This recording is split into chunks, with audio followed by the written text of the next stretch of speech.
retribution. Oh yeah, we want retribution. Oh yeah, we want retribution. Yeah, we ran out of patience. Boil up with the cold hard hatred. I can feel the vibration. Feet in the streets, it's a new sensation. I wanna break faces on the pavement. I wanna make greatness look complacent. Adrenaline awakened, I can taste it. We can make an impact, grab and then take it.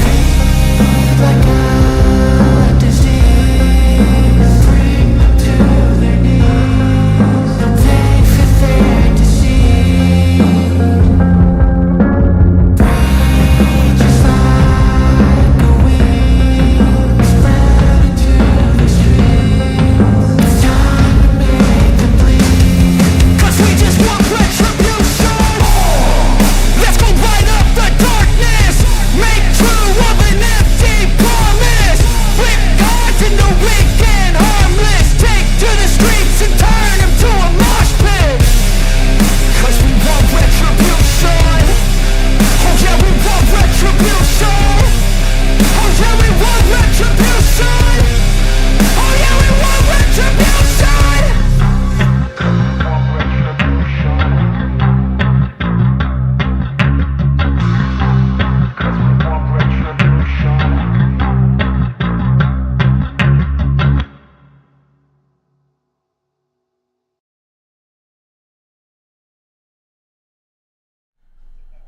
Welcome, ladies and gentlemen, one and all, to the Devil's Layers issue. Sit down. No, my course not No. telling you to sit down. This is No, technically don't fashion. shake at me thinking you're cute, mister. Go sit down. Yeah, that's what I thought. Welcome, Fluffy Devil's thought. Layers issue, S&M stream. Hello, ladies. Sorry, I have a very troublesome puppy. That's not making it better. Yeah, I know. Yeah, go play. Go on. Stop saying shit. Welcome everyone. Oh. I'm just gonna get the puppy deterrent from the kitchen, just for when he misbehaves. That I don't have to verbally tell him off. Oh, good God. We are not reading S&M stream, people, we promise. It's not that kind of stream. Yeah, no, the puppy deterrent, for those curious, it's called a muzzle. And because it gets put him every time he bites people, whenever I hold it to him, he runs away. Don't you? You see, my Labrador, that never worked. We had a muzzle for him, but that bastard was clever. He's got the chewing and like pinching food. Yeah, he learned how to use the muzzle to his advantage to eat food easier. Yeah, that sounds about right, yeah. Like, he kept making chicken bones. And what we used to do for the muzzle was put the chicken bones in his paws, point it upright so the bone stood straight upwards, put his mouth at the top, and then just slam his face to the deck to push it all the way in. Yeah, that'll do. Or if you get crisps, he would mush the crisp down with his nose, then just lick it off his nose. It was I don't know if like easier is the word I would use to describe that, but okay. It might be easier, but still like completely defeat the point of the fucking muzzle. Yeah, true. At least he couldn't bite you for the food though. You never bit anyway. Yeah, but like still. Biting wasn't the problem with him. Boxing was the problem. Yeah. A 13-stone dog with a right hook that'll make Tyson look proud. We have a similar issue with little Lego here. He's starting to develop that skill of just smack a bitch. Yeah. He's only little still though, so it ain't got the same kind of thunderclap that like your dog did, but like you can tell when he's bigger it's gonna have a thunderclap behind it, you know, like. You guys remember my dog's paws were the size of an average human's? Yeah. With claws to match. Yeah.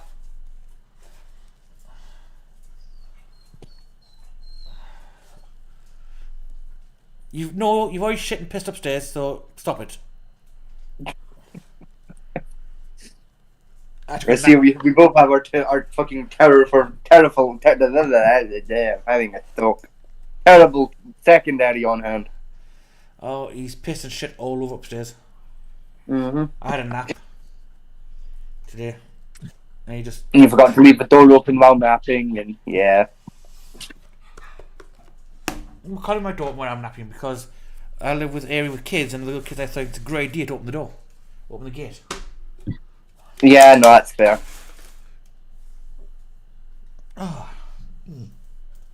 Anyway, some housekeeping, people. How's what? Housekeeping. Housekeeping? Oh, yes, housekeeping. Yes, housekeeping. Sorry, for a moment, I thought you were inquiring how washing my dishes is going today. So far, not great, because I ain't done it yet. Is your brain But, actually with us today, or is it still in Bermuda or somewhere? What? You left your brain back in Mundus on the Gold Coast. Gently, actually, yeah. You know, I ain't slept great since that session, so, like, you know. But, yes, no, housekeeping. Yes, so, folks at home, speaking of Farmundus, we have terrible news, horrible news, tragic, even. This Sunday's session of the Devil's Latest Dungeon is having to be postponed till next Sunday. Which, I know. Save your tears. Hold your crying. I am crying over that. Please. Barbara, pull yourself together, woman. In its 10 years place, from now, a woman named Barbara is going to watch this and freak the fuck out. But, in its place, to keep it the D&D theme for the Sunday, is me and Vegas going to go over how to change rules and how to fix rules to suit your gaming needs. yes. Rather than Much just... like we are doing for the show, it's like the actual game itself. We had a long discussion the other day about this, about how to modify the rules slightly to suit our needs. Because Wizards of the Coast have a habit of putting a rule down, then not telling you what the rule actually is. Yeah, they give you like half of the rule, but don't really explain the number side of it. Yeah. And it seems to work a lot around crossbows. That's making comfort Tracy. They more give you like the logic behind the rule, but not what the rule actually is. Yeah. Which is frustrating for the rest of Everyone involved. Yes. And it seems to start a lot of arguments in the community about what rules should be followed, what rules shouldn't be followed, and how they should be followed, and Yeah. we're going to try and navigate that landmine. Like, it's at the point, like, I've seen this happen a handful of times, like, actual employees of Wizard of the Coast argue about how the rules should be followed. Yeah, I've seen that one as well. I was in the forum about some of the Right. rules. Particularly on the crossbow ones, like, fuck me. Yeah. Like, for a starting item that, like, pretty much everyone gets right off the bat. Like, and, like, depending on your campaign, you'll probably pick up during one of, like, your first encounter. Like, it is a surprisingly controversial weapon.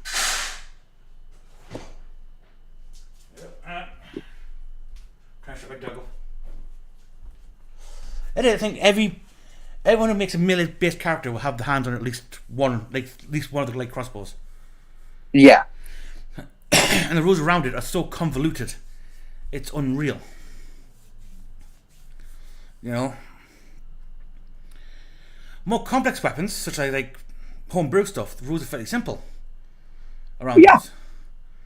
And melee weapons Because in those general- items are homebrewed, you know, so an actual person sat down and came up with how that shit works, as opposed to a guy who's been writing for 25 goddamn years. Even like the glaive, which is what my weapon's based off. You know, it's a melee weapon, a 1d10, and it's got a range of 10 feet. You can't throw it Yes. at people. Very simple Yeah. to follow.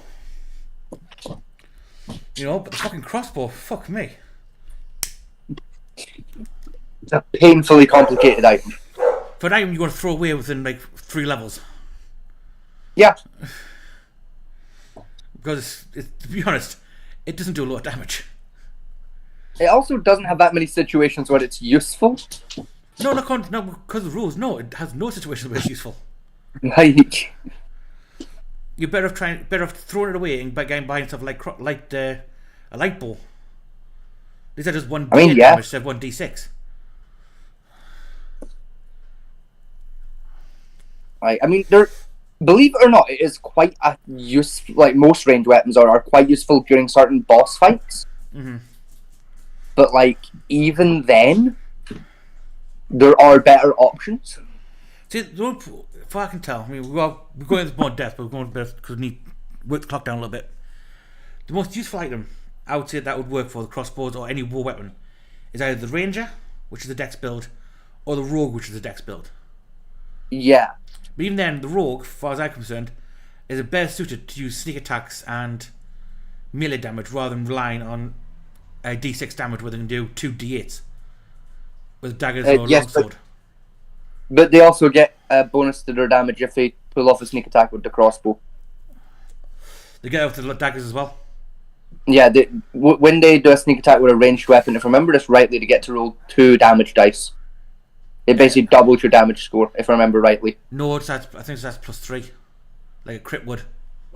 It might. I can't remember off the top of my head. I think even crits aren't fully, because Beyond and Foundry, a crit is 2 damage dice.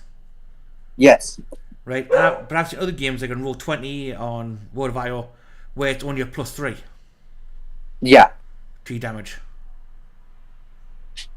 And again, the rules make that about as clear as mud what it's supposed to be. Yeah, because in the standard rules, under some circumstances, it's roll 2 damage dice, and on other ones, it's just add +3. Yeah. I think Magic's +3. So most people just pick one and go with it for every situation because it's quicker. I think Magic's, like, Sin spells are +3, and I think, like, Spears are +3, where daggers, swords, and glaives are +2 dice. You know, it just, I think one weapon's a +4, depending on what weapon you pick. It's like, what the... And some spells get double damage dice. Yeah. As opposed to the +3, and it's a nightmare. And then this, that +3 can change, or the double dice can change depending on what level the spell's at. Yeah. Annoyingly, no, though, you know what does get a +3 when it's a crit, but it makes no sense that it gets a +3 as a crit? What's that? Fucking unarmed damage. Yes, that seems... And like an unarmed attack, remember, it's like a 1d4 is like an unarmed attack. That gets a +3. Yes, it's 1d4. Like, if anything, that should be double dice, because that's no goddamn damage. Well, the critical's supposed to be 2 hits from the same attack. Yeah. Right? So you have 2 hands, so look, I would assume it'll be double damage. I can understand a sword being a +3, because you only got 1 sword. Yeah. I mean, a glaive I can understand to some degree, because you've got the blade and you've got the shaft you can battle with afterwards. In a single motion. Yeah. But like daggers, the Druid daggers and that type of stuff should be a double damage, but you know, like I say, this is my first real exploration of D&D, and what I've read so far, it seems like Wizards of the Coast have what's called cryptic problems. They do, yes. One department does not speak to the next department, they just glue it together and hope it works. Yeah, you're not even fucking wrong, yeah. It's genuinely true, yeah. And like, just the problems get like worse like the more and more of the books you read, and like get into for like new and more interesting rules. Like they're like they're in some of the DLC books are items that are really similar to like stuff in like base game. Yeah. But the rules around them are just handled completely different to the base rules. And it's like, why? Why is this treated so differently when it's like fundamentally the same thing but fancier? Well, yeah. Like, why? Yeah, I mean, there's the magic bag, which allows you to carry extra weight. I think it's now only £2,000. Yeah. But yet there's a bag in the base game, the bag of holding, Yes. which allows you to carry infinite amount of weight. Yes. Essentially, they're both exactly the same item, but which one do you use? Well, see, that I understand. Is because the bag of holding is like fairly broken. It's more for like really late into a campaign as a reward. Like when your party's at the point where like, yeah, they're getting so much loot they wouldn't need to hold infinite amounts of shit. Mm-hmm. Whereas like the bag of carrying, I think it's called, the £2,000 limit one, that's more for like the mid game where like you're approaching that limit, but like you're not at carry infinite shit level. Yes, but the bag of carry you're about can only be bought from a specialized vendor, according to the rules. Where the bag of hoarding has to be made. Yes. By whichever character is the armor smith. In this traditional rules, yes. However, because of how those rules are worded, it doesn't just say any player has to make it. It says any character can make it. No, which means an No. NPC like Armor Smith could also make it. No, it now says character. Yeah, that's what I mean. No, It says character. character, not player. It says player now. No, I actually checked this a couple of days ago. It still says character. I don't know, one of the DLC books I was reading, it says only players can make it. Yeah, They that's seem- in the DLC books. In the base rules edition, it still says character, so it still counts. That's saying even on the DLCs agree with themselves. What items can do what. Yeah, that's the thing. Is like when it comes to like a fundamental rule, traditionally, like something like who can make like this item, you go with what the base rule says versus the DLC if there's a conflict. Yeah. It's like the potions is... Oh, don't even start. Don't even. Potions on the base Don't game get me started on the potions. is... To drink a potion is an unactioned item interaction. Which means it doesn't take an action to do it. On, I think it is the Dragon's one. It is a major action to use it. And in two of the others, it's a bonus action Yes. to do it. Keep in mind that like the dragon one he's on about is one of the starter campaigns. Keep that in mind. Yeah. Which makes it an action to use so you can drink a potion and nothing else for the fight. Which is a very dangerous position.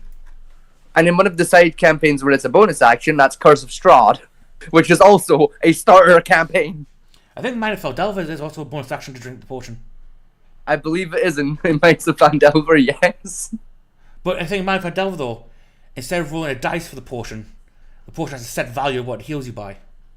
Yes. Whereas the Dragon one, it's a dice roll. I think it's like a D5 for healing, and the base game I think is a D6 Yeah. for a basic potion. It's infuriating the like different rules throughout And to make it this even harder, goddamn game. there's another one I think it's on the later DLCs where the potions become less effective the more of them you drink. Yeah. So the first like 5 times you drink a potion, you get the D6, and the next 5 you get D5, and it goes downhill from there. Like I'll tell you the one that drove me to madness once upon a time, right? At one point in like 5E's life, like during its lifetime as excuse me a second, get the fuck off my leg. Sit down. At one point during 5E's like sort of like lifespan, like we're not going back that far. We're going back like maybe 5 years here, right? 5 isn't 5 years old, I think. No, I think it's closer to like 8 now. I started playing it in high school, so I'm gonna say it's probably closer to 8 years. But at one point, and you won't believe this shit, carriages did not have a set value. Characters didn't. Carriages did not have a value. They were in the game, but you couldn't technically buy one because they hadn't set a gold value to them. And my party at the time were desperate to buy one. So do you know what I had to fucking do? Well, make a value for the carriage. Yes, but I wanted to make it like a value that would make sense, right? So I tried to find out how much lumber was worth, right? And then calculate roughly how much lumber a carriage consists of. Then the price of a horse. Combine those two values. That's roughly how much a carriage should cost. Yeah. Makes sense, right? At the time, lumber also didn't have a set value. Oh, for fuck's sake.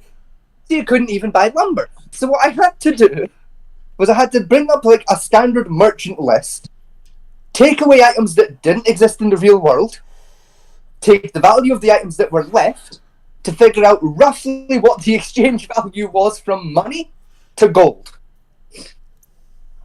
And no, I don't remember what it was off the top of my head. I'm assuming lumber would probably something like 1 gold per piece, something like that. Same as ore. It came to, I remember rightly, it came to something like 2.5 copper. So like 2.5 gold rather for a full carriage worth of ore, wood rather. Well, And then like the price of a horse, which for like a standard pack horse at the time was I think like 10 gold. So it worked out to something like 13 gold. Like a base carriage was worth. That you carry like a handful like plus like some items. well, yeah, because now the problem is now in the 5e rules, there's no copper or silver coins anymore. It's one base gold coin for everything. Yeah, but yeah, on like every character sheet maker that's out there, the copper and silver is still a currency available. Yeah, because I think that's more for home brew. Because I know a carriage now, because I saw it in the D&D Beyond for the extra items, is something like 4,000 gold. Yes. And a bag of carrion is like 25,000 gold. Like, fucking hell, who's going to have that much money? You would be amazed. Probably, but anyway, we now ran out of time. Now to get into your topic. As well, platinum isn't in the game anymore, but that's also still on all the fucking character It is, makers. yes. Beyond doesn't have it. It says gold. No, platinum is still in Beyond. You have to go into a separate button to get to like the broken down Yeah. currencies. So like platinum, copper, silver, all that is still in Beyond. You just have to fuck around to get to them. Must be for the home brew side of things. Yeah, but like still, it's very annoying. But I know platinum. They're resources now. No, platinum is still fundamentally a coin. It's just platinum is a coin made out of the material platinum. Yeah, which is used as a resource, not as a currency. Yes, but you can still use it as a currency. There's just not a rule for it. You have to default back to the old rule system, which was 1 platinum was 100 gold coins. Which makes everything else fucky, because that means that Yeah, it takes 1 platinum coin to live about 10 days. yeah, Because like 1 ration is 1 gold coin, 1 ration of water is 1 gold coin. A night stay at the inn on average is 10 gold coins. that's different into N, but yes. I'm going for the lowest value average I've seen. That's the lowest you've ever seen.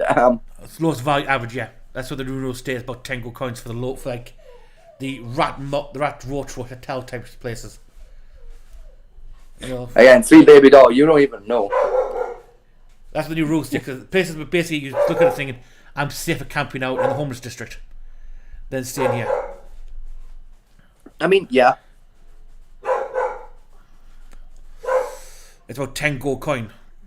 But even though, Yeah. even though according to my invention thing, I can survive on 4 gold coin per day.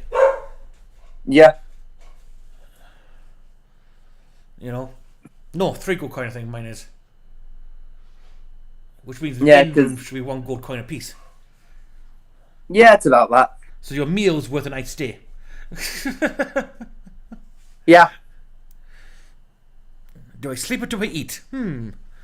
This is the thing you learn very quickly when it comes to D&D. It's like, its economy is just fucked. Yeah. Like, the game doesn't really have a functioning economy. Women economies are hard to deal with. To be honest. Static ones, not really, though. It shouldn't be. Like a fluctuating economy, yeah, that can be a nightmare. Yeah. But a static economy where things are always roughly the same price. But D&D does have a rule for fluctuating economies.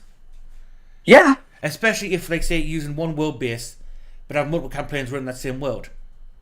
Yeah. So the price of, like, alcohol will be different from town to town, depending on which alcohol you get from which way. So, like, say, in our world, alcohol from the Gold Coast would be worth more in Metraxia than it would be in Atraxia, because Atraxia's got constant boats going to the Gold Coast. Yeah. But where alcohol from the Dwarven Kingdom is worth far more in Atraxia, even though they're xenophobic bastards. For that very Again, reason. yeah. You know, and that there's rules for that, but It doesn't have a rule for, like, yeah, what if, like, this city that is the only provider of this resource gets burned down? yeah.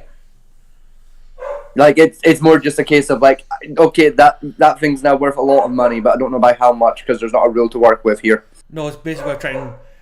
And this it forms like distance travelled, mount made, and rarity of location. Yeah.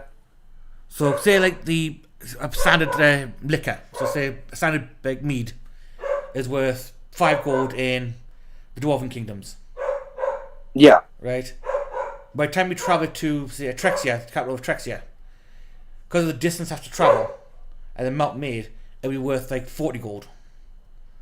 Since Yeah. it's common. But if say it's like a very vintage of spirit, like Dwarven special whiskey's going to be like 10 bottles every month, but you can buy it for like 50 gold coins over there. That's now worth in Atrexia something like 1,000 gold coins. It's something like that. I think it's about $1,000, yeah. You know, but again, the rules are very scuffed. But we're going to get more of that on Sunday because today we have a very interesting lineup of videos we want to watch. Yes. Now, I was trolling the bowels of YouTube, as I usually do in my time when we're on stream, and I came across some interesting footage I found. Now, I don't like doing this, but I will give trigger warnings for racial slurs, sexist slurs, homophobic slurs, and what people in Vegas' generation might consider harmful content to poor little psyches. Hey, don't pull me into this shit. I said your generation, I said you particularly. It's still. I was not involved in those decisions, okay? I wasn't at the meeting. You didn't stop them either. I wasn't invited to the meeting. I wasn't informed that that was going to be a decision. Right? But Get these off those cables. But these videos are rather Get off the interesting cable. for the attitudes of the time and how they went about discussing topics of these generalities. Now, Yes. what's fun about this is Vegas has never seen these. Correct. I've only seen a couple of these in the list I have. And let's just say there are some shocking footage, but bear in mind, this is not now, this is back then. And oh god, if we kept some of the stuff from back then, we might be a better society now. Not everything, I'm not saying everything. Get off the cables. Right, let's get that straight. I'm not saying we should keep everything from back then. Right, but some of the stuff, maybe. Right, are you ready, Mr. Vegas? Yes. I'll bring up the stream for you now. So you can I'm see. no longer ready. I'm being molested.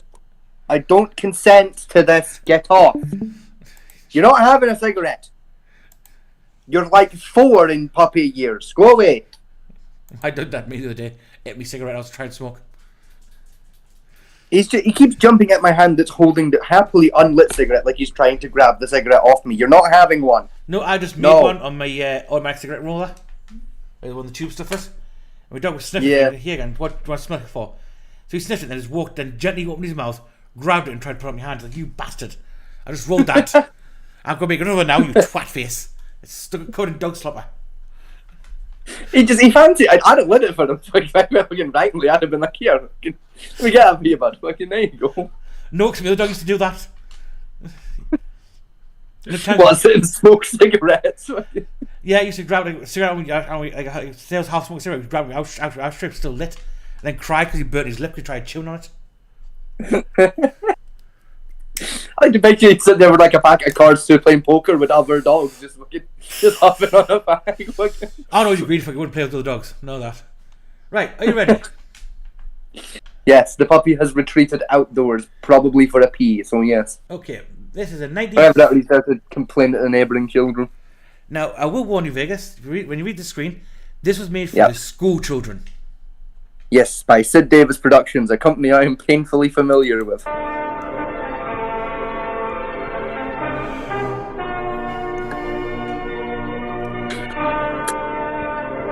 Oh yeah, this is gonna be good shit. In Inglewood. The Inglewood Police Department. Oh no, this wasn't made for Inglewood, was it? It was, yes. Oh no, this is gonna be fucked. You haven't seen the title of this video. Oh, this is gonna be so fucked. You didn't see the title, did you? I did. I did.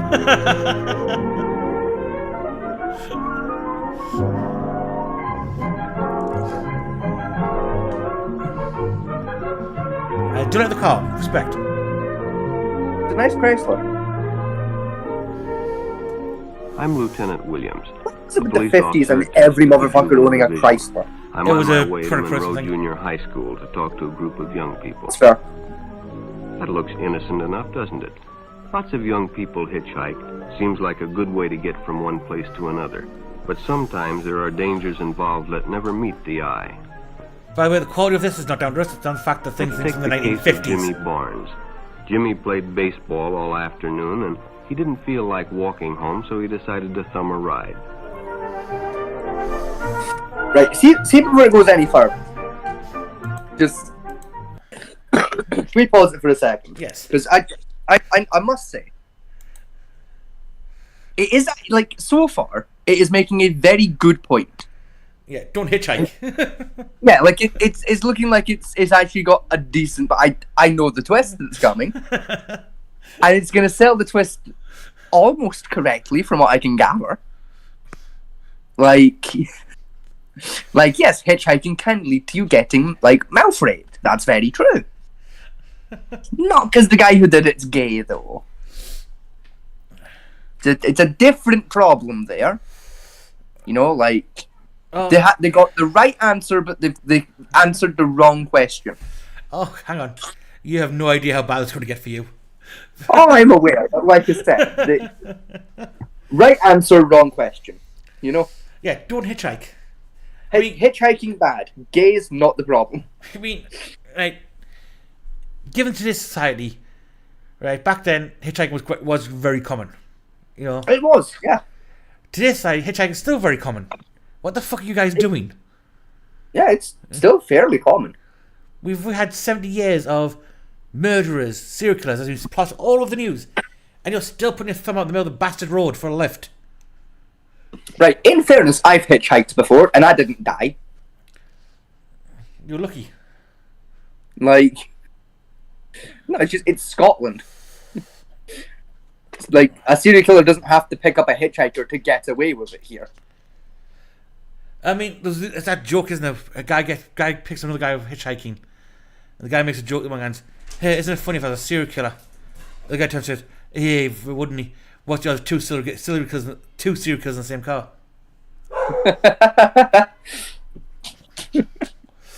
Awkward silence. I'd probably laugh, dude. Like if I was driving, like that was my start, and like that's what he said. I'd fucking piss myself. I'd have to pull over to finish pissing myself. Like I wouldn't be able to drive while laughing. Like I'd have to fucking pull over. Just casually show your giant knife in the hip. Just clean onto the hard shoulder. Just fucking. If you're a serial killer, bucko, you're fucked. Fucking lift shirt to reveal fucking claymore, just duct taped to my ribcage. Fucking. Wrong car, bitch. You picked the wrong fucking Chrysler, motherfucker. Serial killer hitchhiker put a little stubble. You just put a fucking machete. Real quick, I'm gonna close my patio door because it's just occurred to me there are children playing outside. I can tell there's gonna be some foul light. Let me put you down. You're gonna hear some loud banging. It's just me trying to close the door. There it goes. Oi! That hurts. Right. Right. No, Daddy's done playing. Come here. Don't No. say that on stream. No, come here. No. Yeah, hiding under the chair is not gonna help you. My hands reach under those chairs, you know this. Come here. He's muzzling his submissive partner in this relationship. Yes. No, stay still. Give me your face. This is not helping. That was like... Move your fucking ear, you floppy fuck. Oh, for fuck's sake. Okay. Now, think about what you did. And don't do it again. To be fair, people, it's a dog, not a human. You bitey bastard. It's not a dog, not a human claiming to be a dog. It is an actual dog, four-legged creature with fur. Okay? He's very cute. He's about 16 weeks old. Vegas is not a complete pervert. Well, he He's is, a little but... rat, but a different type of pervert. yes. I'm a sexual deviant, but I'm not a furry. Right. So get back on with this video. Yes, my apologies. The dog tried to kill me, so... Wait to see what they've got for the typical person in this video. Yes, let's see what the average homosexual looks like here. Well, the audience haven't seen the fucking title of this video yet. I want to see if they can get what it is. Like, it's at the top. It says 1950s education on homosexuals. Damn. Like, that's right off the bat. You gotta laugh your ass when you Done say it it. 100 times before, and he didn't think anything was unusual when the driver struck up a friendly conversation. In fact, he seemed like a real nice guy. He asked Jimmy if he played baseball in the park Is often. that fucking... Jimmy told him they practiced 3 Does he times a have a week and played a goatee? rival group on Friday Hang on, wait to get a afternoon. better shot of it. The stranger was a good listener, too. And He's it got only a goatee. seemed minutes gets- hang on, it before gets they better, pulled it up gets in front better. of Jimmy's house. Wait for it. Uh-huh. When Jimmy got out, the stranger gave him a friendly pat. A friendly pat. There you go. Told him he'd seen Oh my god. It's Herbert the Pervert. Again, they found the correct solution to the wrong problem. Like, yes, that is very much a person that would mouth rape a fucking 12-year-old, but he's not a homosexual. That man is a pedophile. There is a subtle but key difference. Like, Can you imagine they must have scoured thousands of applicants for this video thinking, hang on, you're the right person to be the pervert here. Congratulations, sir. Welcome to your life's ruined. do you know what's painful though? That I have a suspiciously similar mustache. I'm gonna shave immediately after this show. like my mustache just has a gap in the middle, so it's more of a Spaniard. But like, still, I'm gonna go shave after this. Like, I ain't been seen in public looking like this ever the fuck again.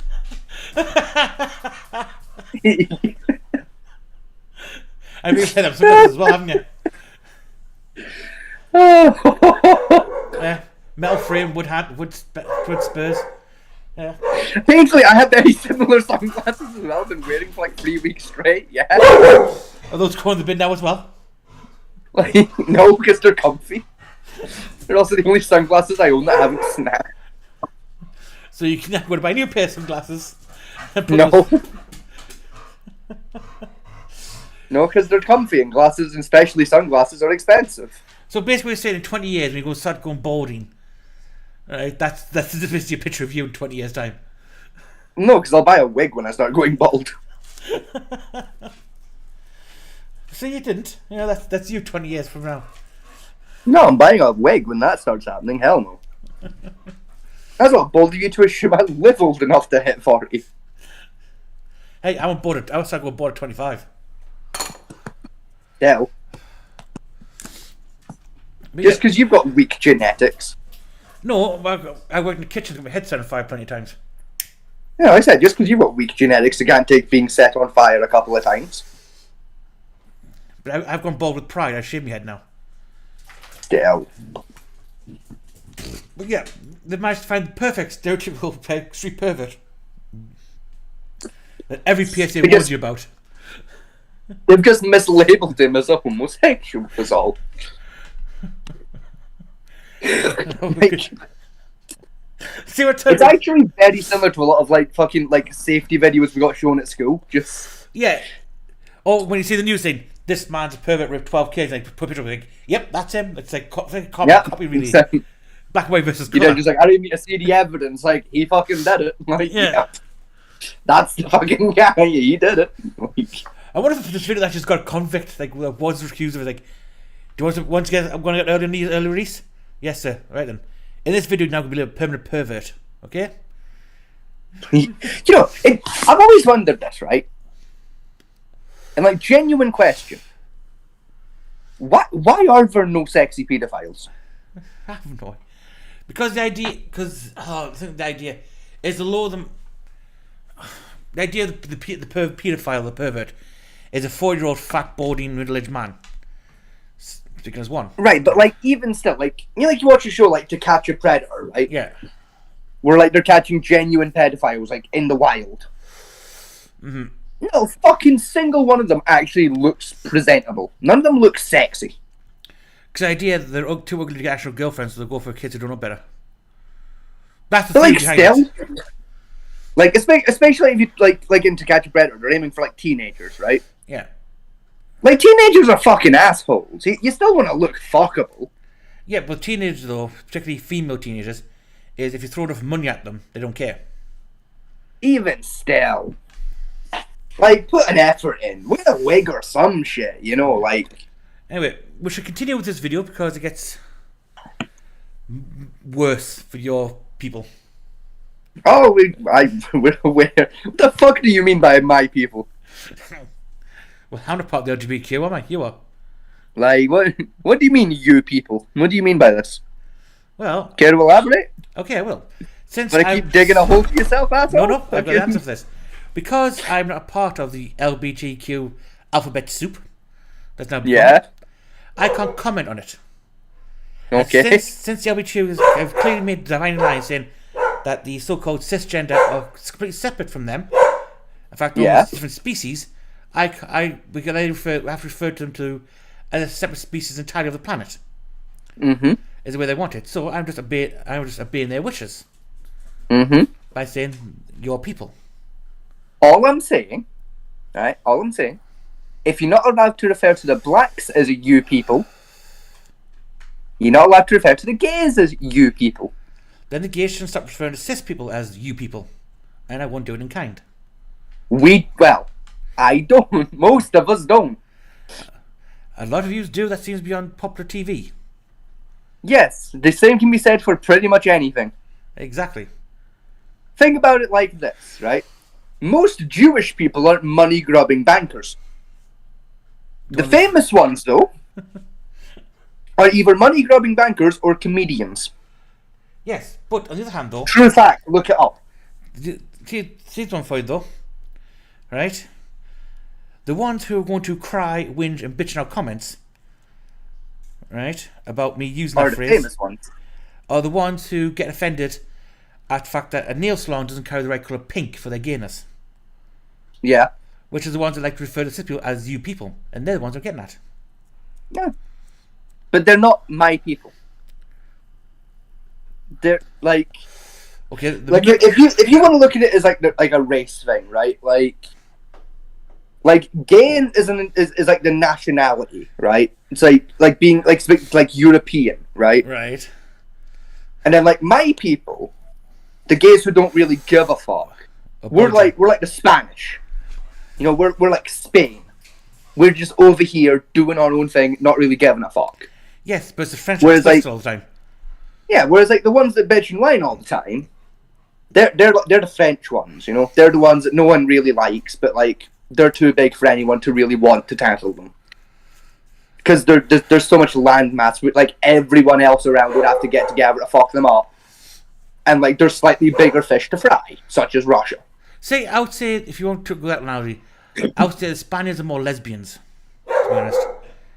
I think the Yeah. I think the bisexuals are more the German, you know, efficiency of getting laid, type thing, I mean, yeah, no, okay, I'll give you that. right? And the Like, in fact, I wasn't building that analogy to like include everyone. That was more of just a generalized version of the idea. But like, yeah, like you're not wrong about lesbians being Spain. I have lesbian family members. They are as chill as the Spanish are. right, and if you want to go like the swashing gay person that, well, let's use not term the gays actually use for them, the fags of the group. Yes, the flamboyant ones. Yep, they're Italian. Nah, I disagree. I think the flamboyant ones are Greek. No. See, Greek could also fall in with the Germans for the buys. Nah, see, because for me, right, like, because Greeks and Italians are very similar. They're very suave. They're very suave. They're very kind of, you know, that nonchalant, sexy. Yeah, but I like the Greeks though. Yeah, but the Greeks can't cook. The Italians, however, can cook. And in my experience, your Hollywood show business gays, not that good at cooking. Your traditional manly man gay, however, you know, wears the suit, the short hair, looks like a straight guy at the Oscars, but sucks cock relentlessly. That guy can fucking cook. That guy's Swiss. No, yeah. You're right, they do tend to be civil engineers, so like, yeah, you're not wrong. And as we all know, the femboys are Poland. Yes, they just get after by everybody. I know, it's more because, believe it or not, statistically, if you meet a femboy, they're Polish. Or Thai. I mean, yeah, but like, even still, like an overwhelming number of fucking femboys are just from Poland. It's strange. Like, You're I wrong. have a grand total, right? You're not gonna believe this. I have a grand total of 3 Polish friends, like in my friend circle. Out of those 3, one of them's gay. The other one, and this baffles me, is a straight femboy. By which I mean he's a femboy, but he fucks women. And Okay. when I say he fucks women, I don't mean he wants to. I mean he fucks women. Like He's a man whore. that guy fucks. And the third one is just a guy. He's just a standard dude from Poland. And he programs. That's his whole shit. Anyway, He's there just like, hey, my name's fucking Tomek, and I'm Polish, and I make video games because I'm doing video game dev at university. That's who I am. And like the other two is just like, I'm a femboy who fucks relentlessly. And the other one's just like, I'm just a gay. That's what, you want your dick sucked? I'll suck your dick for 10. I don't give a fuck. Like, they're very different people to the rest of us, and I love them. They're very cool. anyway, let's get back into Herbert the Pervert, as we now dub this man. Yes. Lester the molester, if you will. Yes, Lester than Lester. Yes, actually, There yes. you go. It is Lester from fucking GTA 5, isn't it? It genuinely is, yeah. That's what Lester looked like when he was younger. That's cruel. That's what Lester looked like before he got the fucking multiple sclerosis to the kneecap. You know, fucking... Him again. Or whatever He was only wrong drove by the with park Lester. on his way home. Even though the smile's creepy.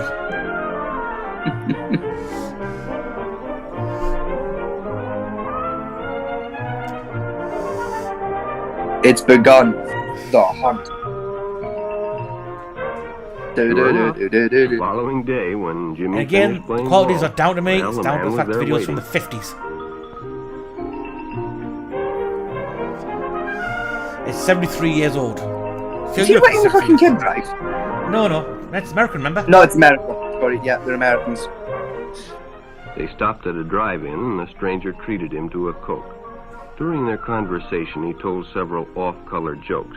But Jimmy had heard others before, and, well, it made him feel big to so easily win the confidence of an older person. I love that term, off-colour jokes. Yeah. What the fuck was considered off-color and uncouth during the 50s? Like, the 50s were a lawless time. Like, what was considered off-color for the 50s? I mean, off-colour now is like, your mum was so fat the vagina's used for the fucking music halls. I mean, yeah. You know, that's off-colour for us these days. Or, And even then, in Scotland, that's more just shite patter than off-color. Like, it's more just no funny. in certain circles, saying cunt several times would get you fucking off-coloured. Yes. Looking at you, America. No, in England as well. Saying that word on national TV would get you literally insta-banned. Well, yeah, but that's different. That's on the telly. Then you go to Australia, you know, cunt's the word of endearment for a dear friend. Yes.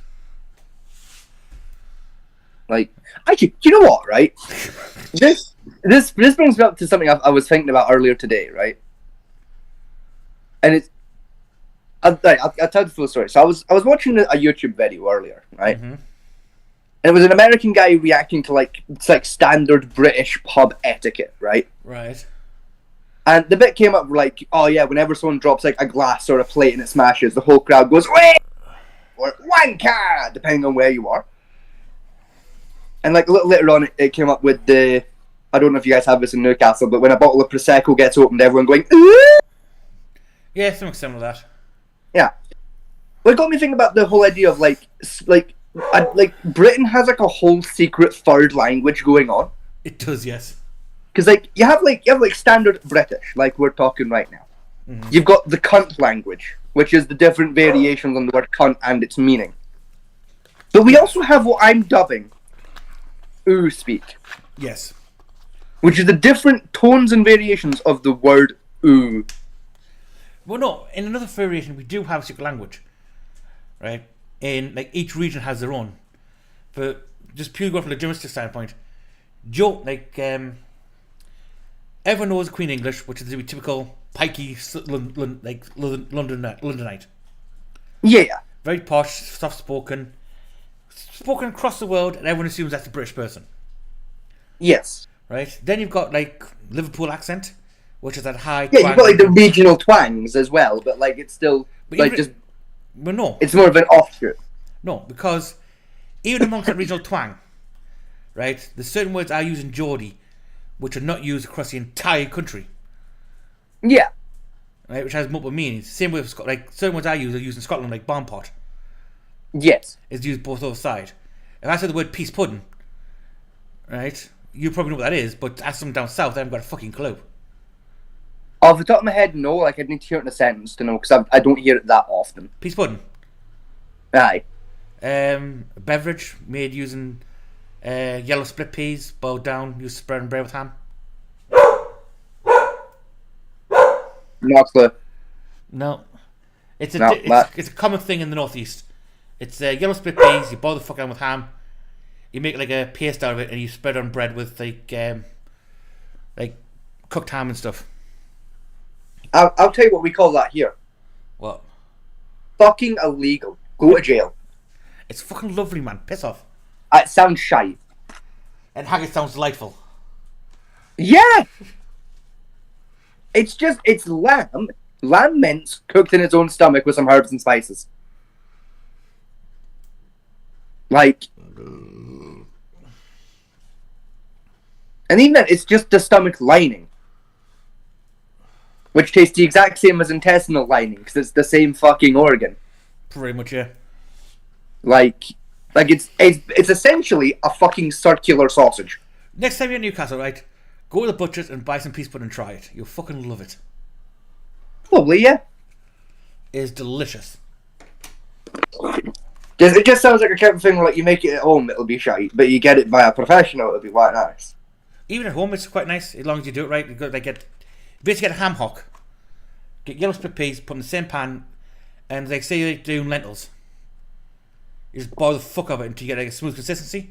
Take the ham hock back out, and then you just get a blender in, blitz it down to a smooth paste, and then that's set. Alright, tough. That just sounds like a fuck about. Anyway, back on our topic, but yeah, regional dialects have a lot of different language in between them. Like, You know, I knew that. I'm more just mean like there's like a secret universal third language in the country. The third language of the ooh. You got the traditional which is that's fucking disgusting. yeah. Right? You've got ooh, which is something interesting and or dangerous is going on. That's the sound I'm going to make of ooh. Something over there I'm not too keen on. Right? Then you've got what the sexual one. then you've got what I like to refer to as the odd granny seeing a cake get pulled out.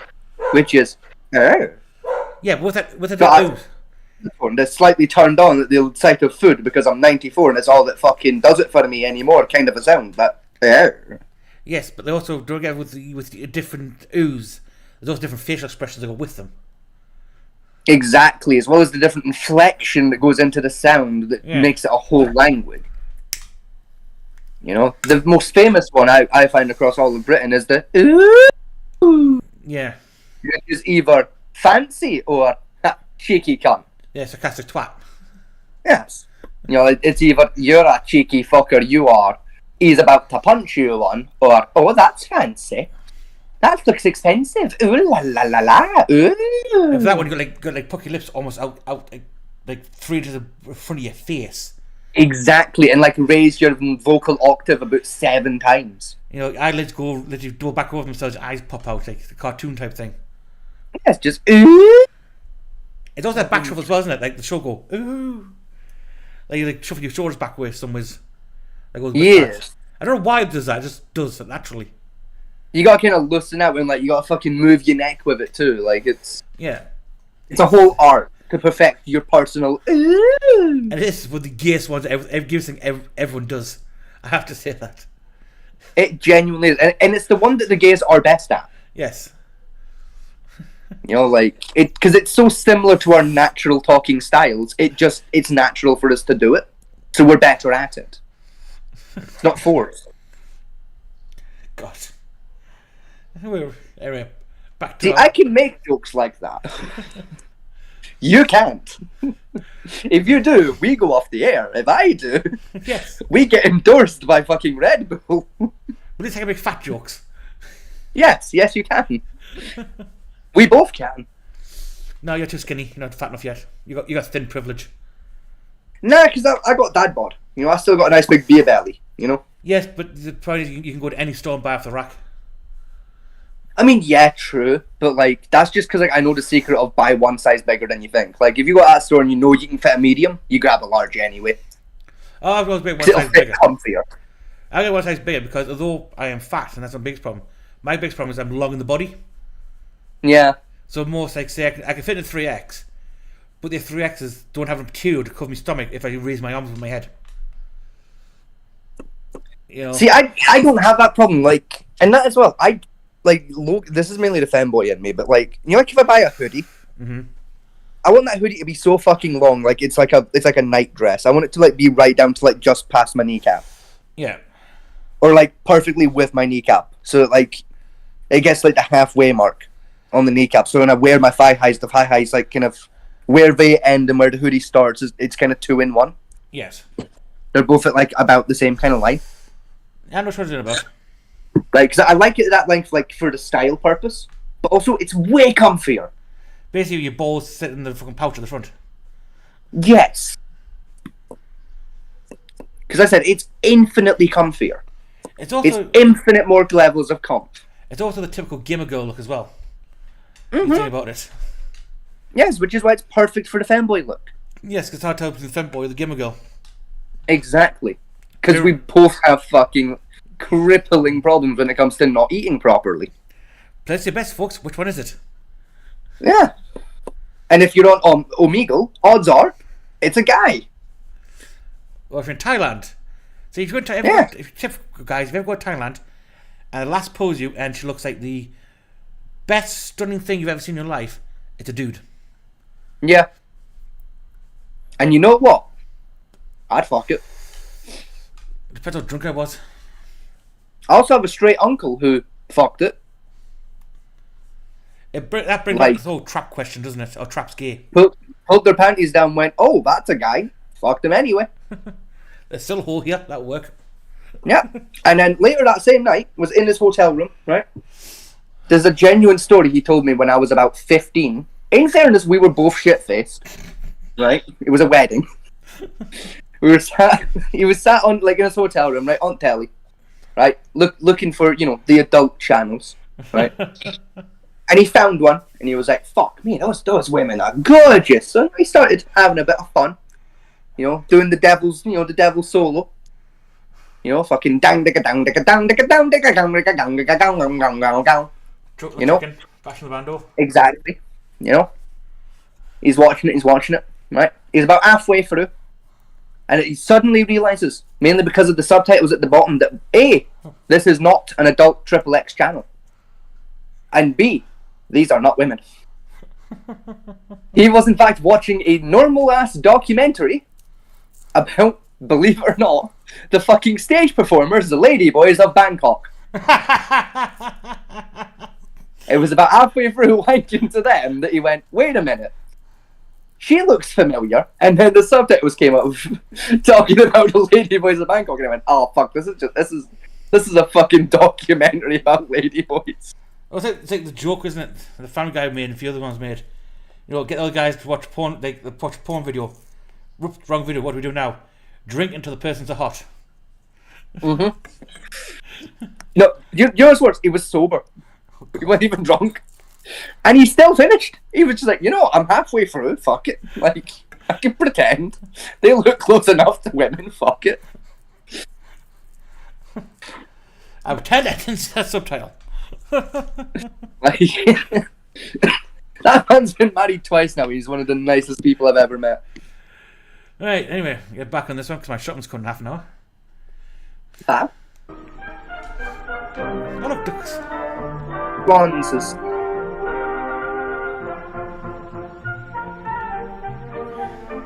See, this annoys me as well. Why are all these The homosexual following groomers? Saturday, they went Fish. fishing together. By now, they were using first names. No, because fishing's a Ralph said it was traditional more manly man friendly. activity, and if you're a closeted gay, you're gonna do a manly man activity to look less gay.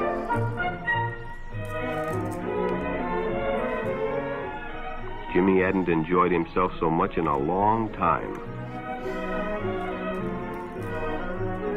Then during lunch, Ralph showed him some pornographic pictures. Jimmy knew he shouldn't be interested, but, well, he was curious. What Jimmy didn't know was that Ralph was sick. A sickness that was not visible like smallpox, but no less dangerous and contagious. A sickness of the mind.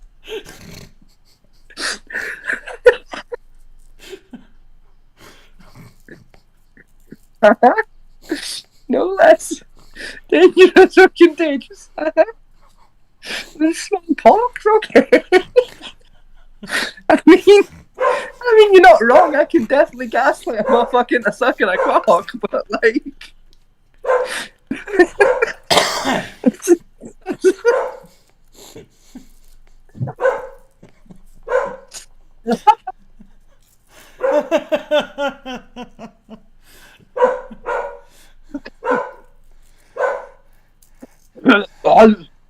oh, I fucking laughed so hard I fucking joked. Oh. It's like another joke, isn't it? You know, oh, what's this bun do? Oh, I'm game now. Oh Here. shit! Oh, hello. What? Oh, I coughed so hard I'm seeing little black dots. Oh, ho, ho, ho, ho. Oxygen deprivation. Yeah. Oh. Fuck! I've not coughed that hard since my boyfriend came round. Fucking hell. See, I was saying though, it's interesting language they're using Oh, fucking hell. for the homosexual community. Oh, Jesus, fuck me. Is it got in Mormon here or something? Fucking hell. Oh, yeah. All of a sudden, Are you imagine yourself in Jimmy's place? I can't get my boyfriend out of my mind since I coughed like that. Fucking hell, it's... Whoa. Are you wishing you were Jimmy? I'm not wishing fucking my boyfriend was on that now. Fucking hell, he fucking... Whoa, a hot flash going. I think I'm going for it fucking change here, fat manty.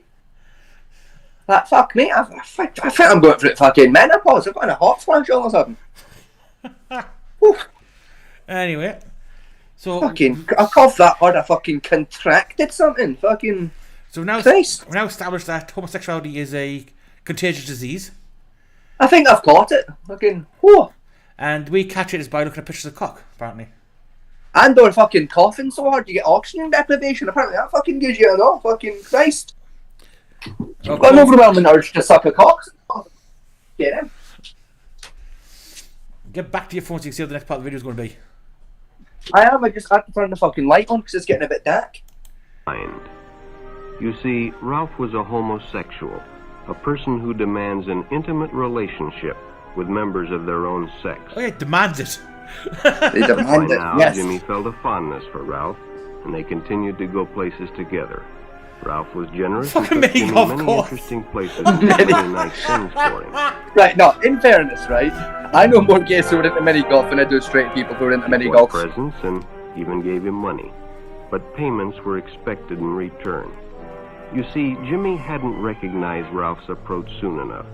When Ralph first asked Jimmy to go fishing alone, he should have discussed it with his parents or teacher. Finally, Jimmy told his parents, and they reported it to the juvenile authorities. Ralph was arrested, and Jimmy was released on probation in the custody of his parents. So even the kid getting molested gets fucking charged. Yep. That was the 50s, baby.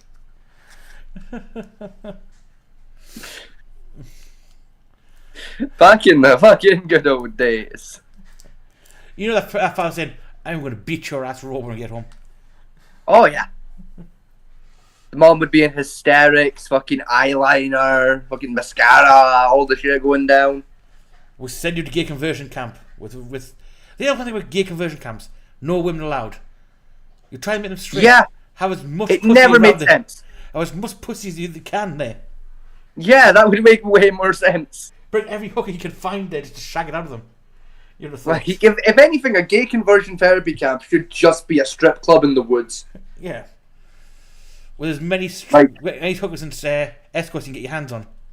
Yeah, it would make way more sense. Shag them straight, ladies. Have fun. Shag 'em straight, boys. Shag 'em straight. Oh, you can do 2 for 1. Mix the lesbian conversion camp and the gay camp together. Yes. That'll fucking fix the problem. The gays can braid their head and lesbians beat the shit out of them.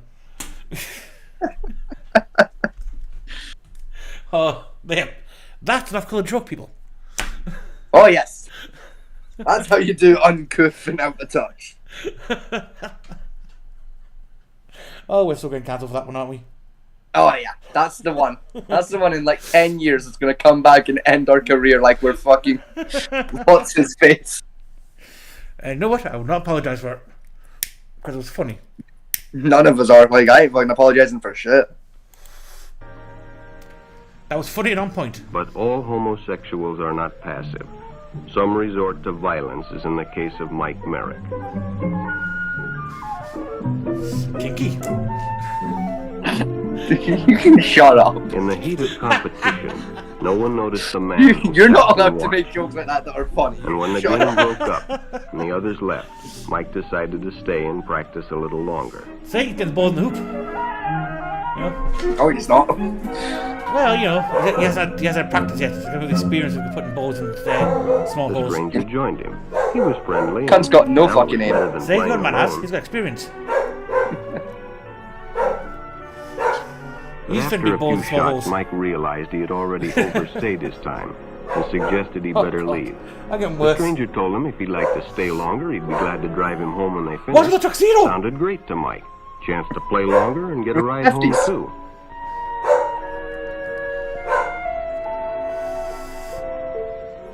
Both of them got no game.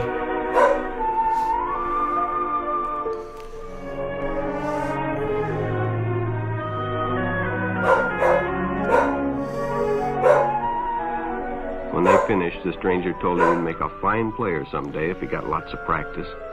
The companionship, the praise, the He friendly lied his attitude ass off to that dispelled any project. misgivings Mike might have had about going with a stranger. He probably never realized until too late that he was riding in the shadow of death. But sometime that evening, Mike Merrick traded his life for a newspaper headline. Which is tragic, yes. I mean, yeah. As Denny and Jerry got the papers ready for Jerry's afternoon delivery, they only casually noticed the 2 boys that raced by in the afternoon traffic, and they didn't pay much attention to the car that drew up shortly afterwards until the man called them over.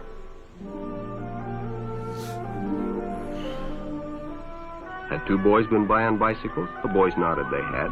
Could they recognize them if they saw them again? Well, Denny guessed he could. Then hop in, the man said. Those are stolen bikes. Without giving it another thought, Denny got in and the car sped away. Jerry watched. He'd been told many times, if a friend got in a car with a stranger, to write down the license number. It didn't seem to apply, but, well, fortunately, he marked it down. Oh, yeah. The fact that that shit worked, just... Yeah. Yeah, then they're stolen. That worked. When he delivered a paper to Denny's house, Well, this he asked did his is like, mother they were if stolen. they caught the boys Tough that shit, had mate. stolen the bicycle. Skill issue. Denny hadn't returned, so he told her the story and gave her the paper with the license number. Unfortunately, he'd fucking thrown it to one of the neighbors mere hours prior. Being a careful parent, she decided to call the police. Jerry supplied the necessary information, and the stranger's car was quickly spotted. It was a good example of how important it is to always get the license number and description of any stranger who takes a young person off alone, no matter what they tell you. Again, genuinely good advice and information. It's just... You've picked the wrong word to describe the perpetrators. Public restrooms can often be a hangout for the homosexual. Bobby and his friends hadn't noticed the man who had been in the restroom when they changed, and as it was late, he suggested they take the shortcut under the pier, but the others preferred to take the more traveled way home.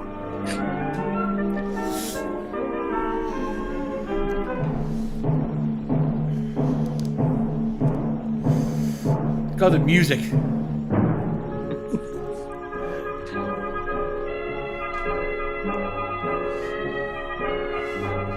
When Bobby recognized the strange. Now, you see, in this situation where the guy's phoned him and he's getting a bit scared, in this day and age, the teenager would turn around and bottle the twat. Oh yeah, And or knifed him. yeah, probably. Even if the guy was harmless, you know, like, well, he could have been dangerous, that's why I knifed him. You didn't know, I didn't care. Who the fuck you following, motherfucker? I'm going to my house. Blackjack, bitch. I'm your neighbour next door. Oh, my bad. Oh shit, sorry, Gary. Fucking. You guys were both just going to the shop. Sorry, bro. The ominous music coming through the footsteps threw me off. What can I say? I'm a nerd. I got one of their fucking music t-shirts off of Amazon. Like, I was just testing it, man. Fucking. I got some of them Bluetooth speakers, man, in my shoes.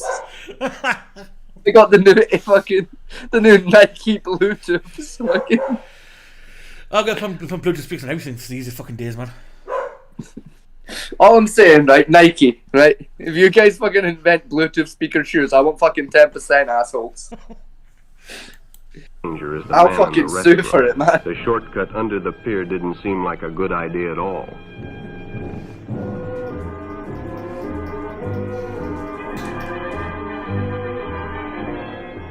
After all, it's more fun to stay with your friends anyway.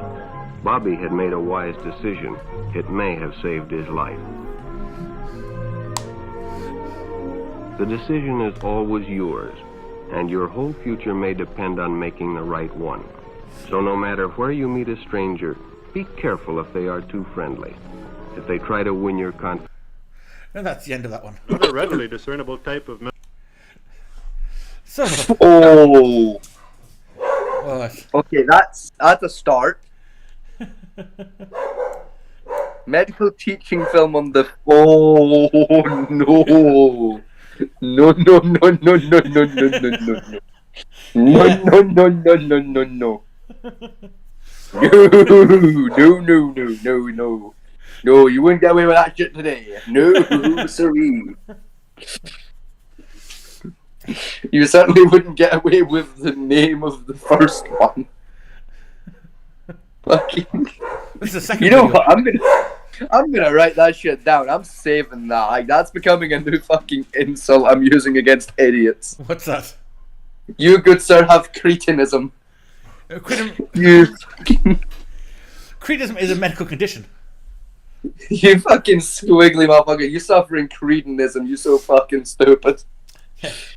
Cretism is actual medical. This is the point, right? The language used in the video that's about to come up would not pass today, but it's purely from a medical point of view and scientific Yes. point of view. Yet you try to do that today as medical, right? Anyway, you'd be ripped apart over the coals for it. How dare you say that? It's the truth. I don't care. It hurt my feelings. Eh? Now, this one's on cretinism, which you'll find out what it actually is in great scientific detail. My puppy's being a big sook and hugging, but every time I try to hug him, he tries to bite me because he's a little bastard. Yes, you are. You're a little shit. Yes, don't fucking put your nose on, like, your face on, like, your paw on my nose. Don't kick me. My dog is currently running to and from the back door to the front window, barking if it passes. Nice. Mine's a little shit. We just sit at the front window and locks eyes on someone that's going to walk past my house. And once you got a target, he dashes to the back door to bark at them as they walk past. Then if they walk for the back door No from the bite. front, you do vice versa. Yes. What about you, little shit? No bites. No, you've had Don't- food, you've had water, you've had half my Yeah. fucking dinner. Anyway, No bites. so, No biting. before we move on to the next one, what was your view on the 1950s PSA on the disease that is homosexual? Again, like, genuinely, like, decent. With some good advice that just, they used homosexual incorrectly. If it had been about paedophiles, if it said paedophile, it would have been bang on perfect. I would have still shown that in schools to this day. Yeah. However, there was a little bit of miscategorization on the go. Yeah. I mean, I'll give up to for the 1950s. Marriage getting less and lesser perfect, you know, was just... It was the 1950s. You didn't have to look very hard to find a guy that looked like that. Yeah, but guarantee that guy never got work ever again in Hollywood. Oh yeah, no. Like he did not. No. Yes, I did some PSA videos. Oh yes, you left some Lester. Sorry, you're not fit for the role. Why not? I've changed my hair and everything. It's like you still got that face though. That mustache is like recognised from Orbit, mate. But I shaved my mustache. Yeah, but your face looks like it should have it. Goodbye. Exit the building, sir, before we call security. We do have another film perfect for you. What's that? A pervert. Oh. Well, work's work, I guess. You're going to be in it for approximately 5 minutes until the main character hits you over the head with a Bible. Because it's the 50s. Or be struck by 50 police officers.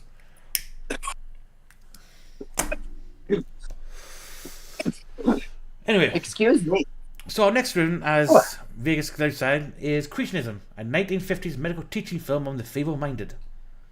Right, real quick, before we watch this one. I need the toilet. Alright.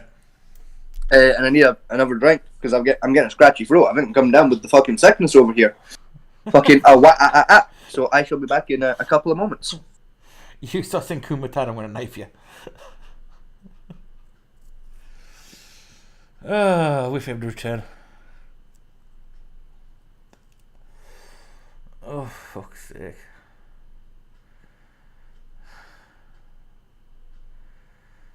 Ah, the 50s. The lawless wasteland of the 50s.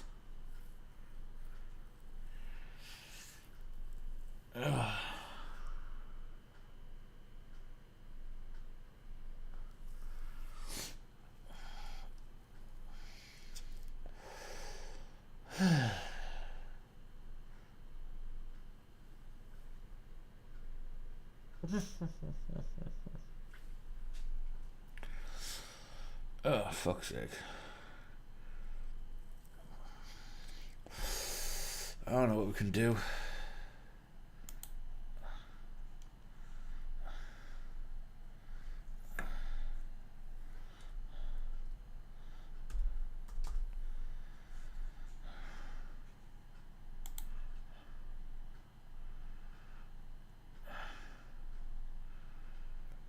Do.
Right, now behave. Click. Alright, ladies and gentlemen, Passman T respectively, and everyone else involved. I have returned. Okay. I have the prodigal son. Get off the cart! I have returned. I'll personally play music for the folks at home. Yes, the puppy has been demuzzled. He's still a prick. Still trying to bite me. He's had a go at biting the curtains. He still hasn't learned his lesson, but he will. In time. Right then, I'll stop this then. Yes. I don't know if you hear the music or not. No. Oh, shame. Never mind. Oh well. That's it for you seeing here late next time we take a break. Biff. Basically put the ones I found for free on me soundboard to play while you bug it off. Fair play. So yeah, next one is basically a medical teaching video show to students on cretinism. Stop biting! Stop it! What? What do you want? Do you want food? Would you like food? Look at me. Look, see me. See me. Would you like food? No. Would you? Would you like food? He's better to say fucking yes. Right. If you want food, stop biting. Right, that's a no food then. Stop biting. Stop it. You're Stop it. ridiculous. Would you like food? Would you like food? Yes, sir. I No? would love some food. No?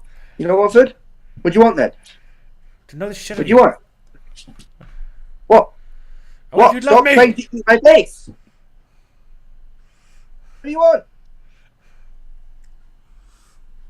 Go get a toy then. If you're bored, go get a toy. I'm not a toy. Neither's my arm. Or my t-shirt. Stop it. Oh God, puppies. Go get a toy. Stop. Don't you dare. No. Don't jump. Go back on your chair. Now sit nice. No. No. You stay on that chair. That's your chair. This is my chair. No, that's my table. No, that's my chair. Sit down. No, this is my chair. That's your chair. Your chair. Oh, this learn how routine's brilliant. Good boy. There you go. Get your ball. Go play with your ball on your chair. Good boy. No, this is my chair. Your chair. Good dog. We're ready to begin. Okay then. Medical teaching video on cretinism, which Yes. is a type of dwarfism, for what I can tell. Now. No. Go back. Keep going. Return to your chair. So let's start playing the video. Yes. Well, there's some images that people might find disturbing. I just don't care. Another readily discernible type of mental deficiency is cretinism, which is characterized by dwarfism and inferior mental development due to an inadequate supply of the thyroid hormone thyroxine.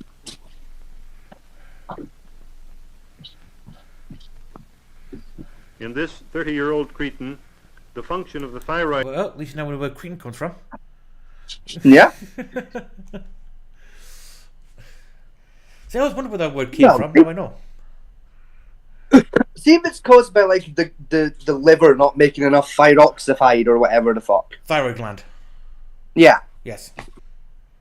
Does that mean if like you noticed when they were born, you could fix it by just like artificially injecting them with Thyroxine. thyroxicide?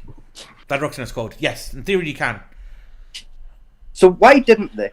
Because they didn't have thyroxine back then. Do we have it now? Yes.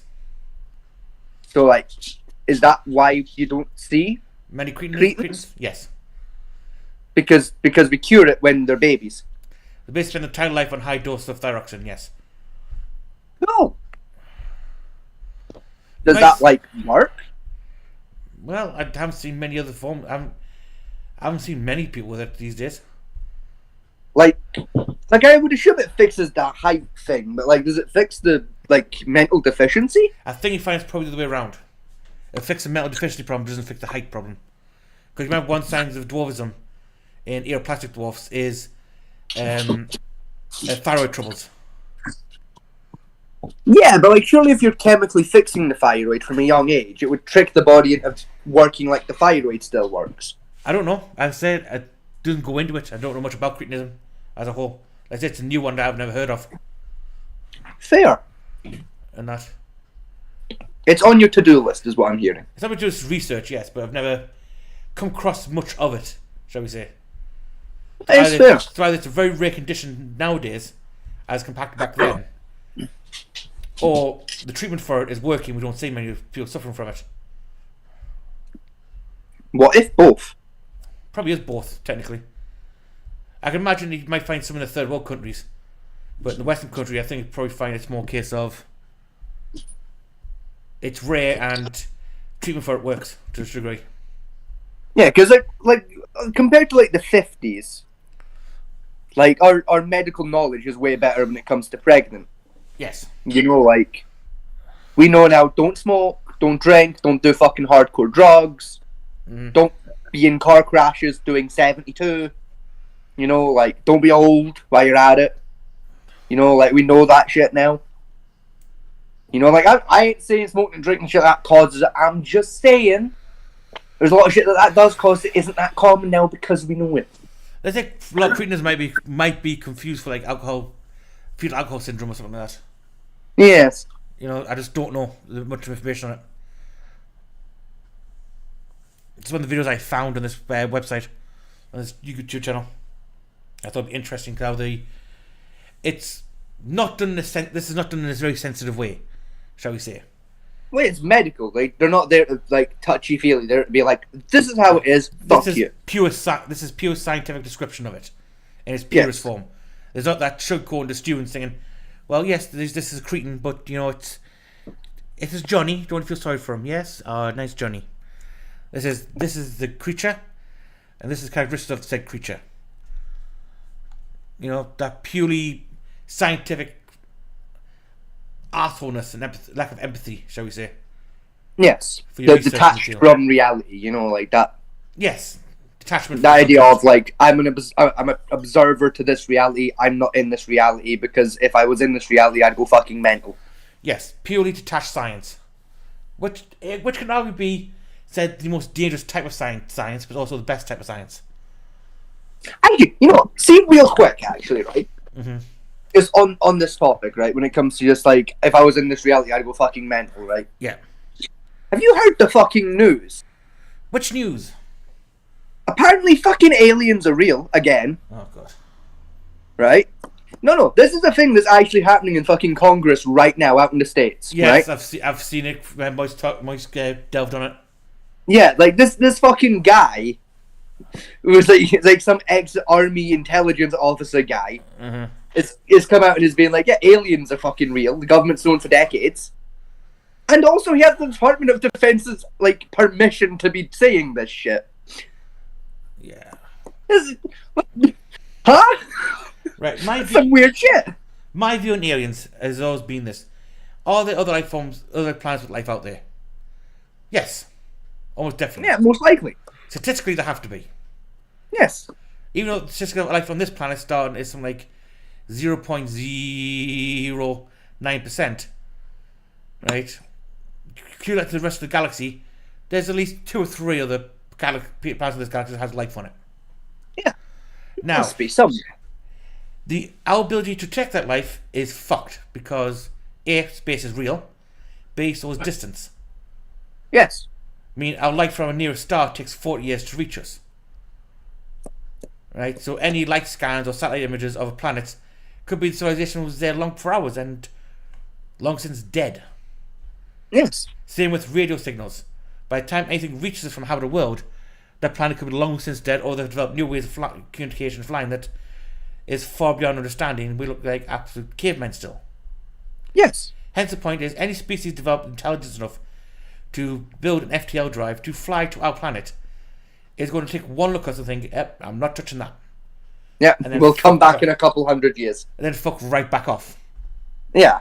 Because all they're going to get bombarded with is our fucking TikTok feeds and YouTube feeds and think, yeah, that's what's happening. Yeah, no, not yet. Or see They're our, still in the chaotic stages. films of aliens. Yep, they catch us and detect us straight away. Oh, sounds like fun. Go on, Johnny, you take turn. Or stories, yeah, the alien picked me up and sexually assaulted me in the ass. No, we didn't. That wasn't us, right? That was that was That was people that from was, Planet that was a CC-17. xenophile, right? That was one of them alien fuckers, right? You can't class them in the same category as us normal aliens. They're highly criminalized in our society. Yeah, it's like, but again, it's always a random redneck in the middle of bumfuck nowhere. I like the idea, right? That like aliens have like their own version of pedophiles, right? But instead of fucking like babies, they go to alien worlds with underdeveloped species, like humans, and just fucking like kidnap them, fuck them in the ass, and put them back, because they know the other humans won't believe them. Yeah. I like to imagine that's the space equivalent of being a fucking pedophile. It's a giant tentacle monster. No one's going to believe you, Johnny. No one's gonna believe a fucking word of you. Just like a pedophile would do. You tell Johnny, I'll hunt your family down. I have tentacles enough for everybody. Feel like slither.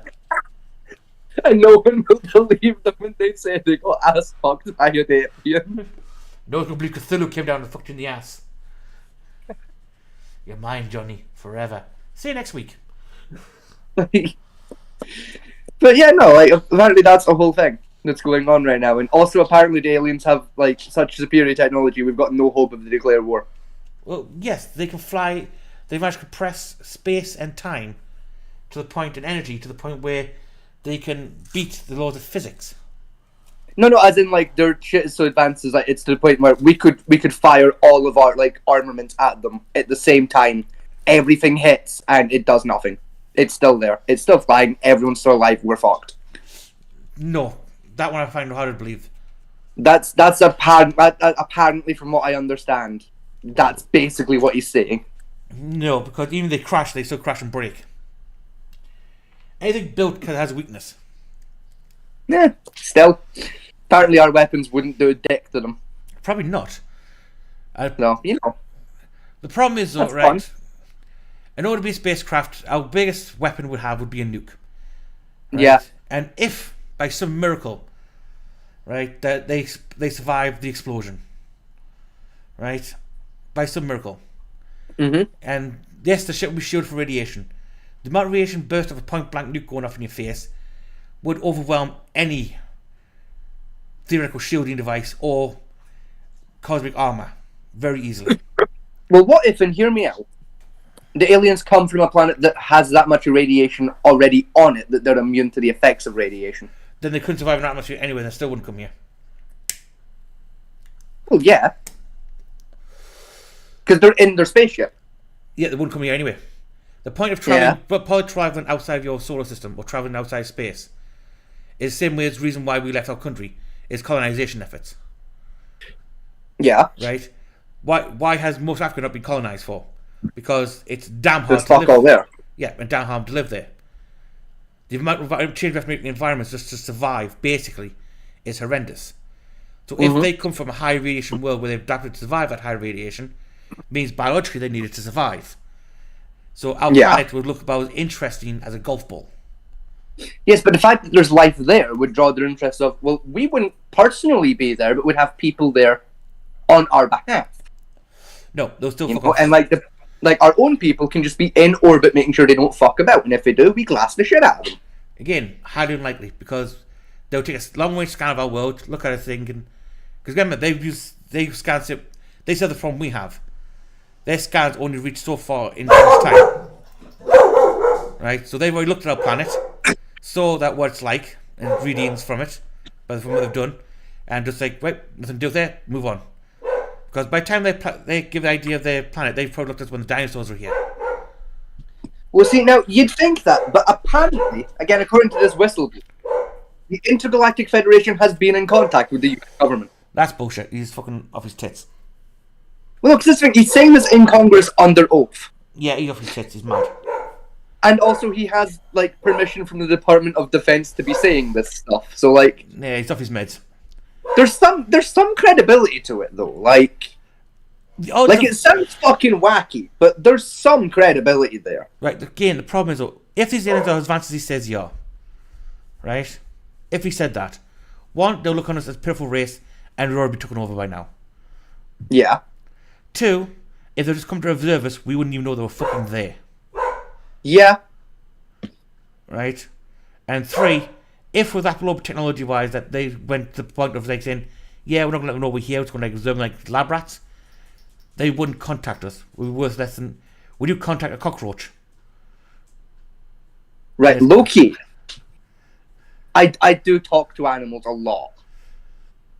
Yeah. Not because I expect them to talk back. It's more you like out in the garden, like a little robin lands near you, and you're just like, oh hello, Yes. and then it flies away. So it's like, ah shit, human. Yes, but again, though, the point is, say cockroaches have their own version of Congress in little communities, and you're Yeah. observing them from an outpoint perspective. They don't really there. You know, as far as you're concerned, those creatures are less intelligent than you, and are just insects crawling around on the dirt. Now I don't know if I fucking looked at a colony of cockroaches and they were sat holding like a Congress meeting with little chairs and shit, I'd have a bash because like they've got some intelligence there. Yes, but not enough to comprehend what you are.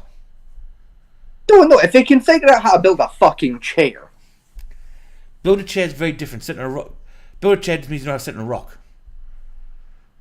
Still, It's a concept. It is a concept that you got to think of is, if you're so intelligent that you're using this species as a petri dish of low intelligence, that the point you're not even worth showing your ship to, right? The odds of you contacting them is almost microscopic.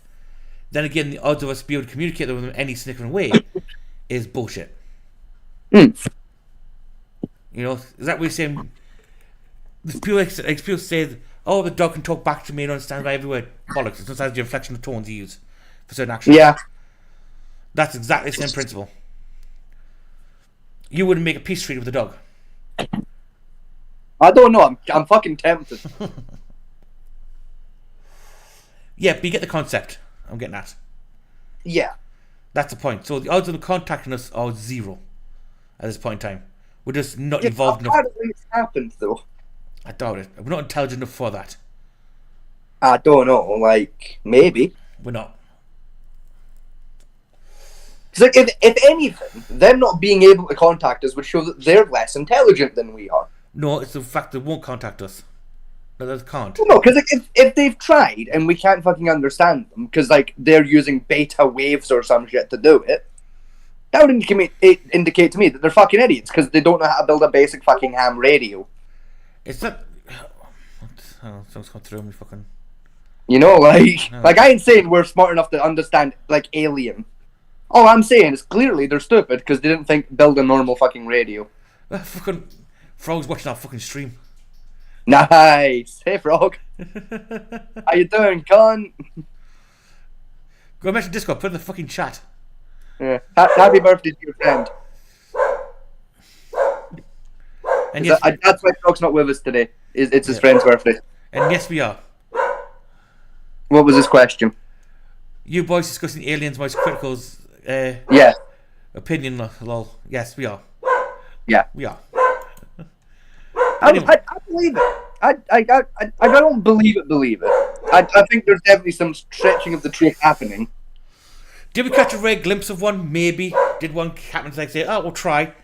You know, send a signal. Nope, didn't understand it. Never mind. Fuck off. And we can misconstrue the signal, possibly. You know, it's just given who the guy saying all of that shit is. You know, this high-ranking fucking like ex-government official working for the military and shit, with like high enough clearance to make it believable that he has that information, and the DoD says, "Yeah, tell them, please do it. Here's written consent to tell them." Yes, but it also going to be a false flag. Even still, You know, the fact that the DoD have given him written consent to tell everyone everything he knows. like to break his NDA. The thing the DoD loves it when people don't break. Like I say, it's you could probably sit on this. You could even believe it, but the odds of it being true, out there about 5,000 to 1 at best. Yeah, the statistical odds of the information being correct are slim. It's more But likely. the fact that he is the guy saying it makes it a lot more believable. Yes, but the moment he got schizophrenic, made him believe that he was being in the DOJ for 50 years, give him false flag information just to put the conspiracy nuts into a tailspin for chits and giggles. I mean, I wouldn't even be surprised if the DoD did it, yeah. I could have done it before.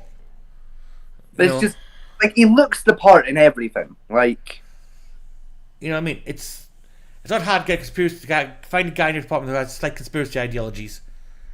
Make him believe something's happened. Let him sneak a peek at a confidential document saying, "Oh yeah, we contacted Zeba from Planet Zargon."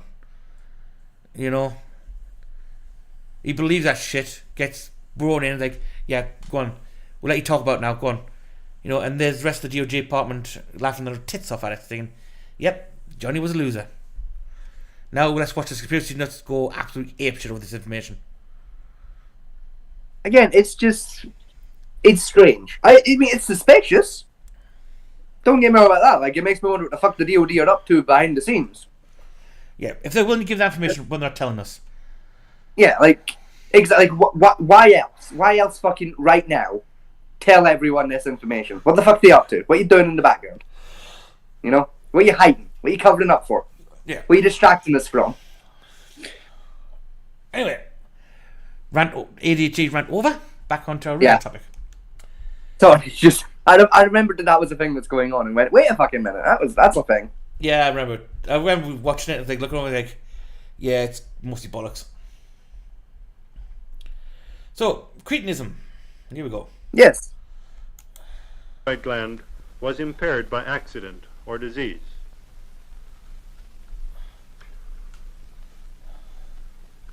This woman, 35 years old, also has cretinism. The mental capacity of cretins ranges from mild to very severe retardation, depending on the degree of thyroid impairment. I tell you, if most of these people like this would be circus freak shows or clowns Yeah. back in the early 20s, 30s, and 40s. I would assume probably 50s onwards too, like the 70s maybe. I don't think so, because 70s is more a case of hide shit like this. Where they shut, I don't know. the late 60s, early 70s, where they shut most of the freak shows down for being inhumane type things. Yeah. You know? These women are sisters, 28 and 37 years of age. They illustrate the familial tendency to cretinism. In cretinism, the parents are usually normal.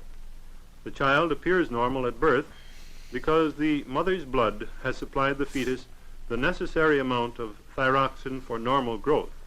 In this sister, there is a congenital absence of the thyroid gland, while in this one, the rounded cystic mass appearing on the throat demonstrates an apparent congenital disorder of the thyroid gland. Signs of cretinism usually appear before the child is 3 months old. The child becomes dull and apathetic. This 15-year-old boy, who looks like a 7-year-old, has a mental age of less than 3 years. Observe the large abdomen and the retarded genital development. A consistent abnormality in cretinism This is slightly is the fucked up, delayed right? appearance of the centers of Right. I'm genuinely intrigued what they mean by like retarded genital develop. Like I'm intrigued. I'm not intrigued enough to Google it. I can give you an answer if you want. But what's the difference? He's saying he's a 17-year-old boy. 17-year-old. Which means he's already hit puberty, therefore the penis should have extended and the ball should have dropped and grew larger. I'm guessing Yeah. what they mean by it is they didn't do that. I mean, one would assume, but like, like, see when, like, if he was like 30, 40, could they still use the terminology of like retarded genital Probably. growth? Like, would it still have not done that, or would it have done that but like it looks very different? Like, No, it wouldn't have done that. It's basically with cretinism, as far as I can understand, it's dwarfism, but it's dwarfism because the thyroid didn't produce enough thyroxine to trigger growth. Type thing. If you know what I'm- yeah, but like, does thyroxine in any way play a role in hitting puberty? Yes.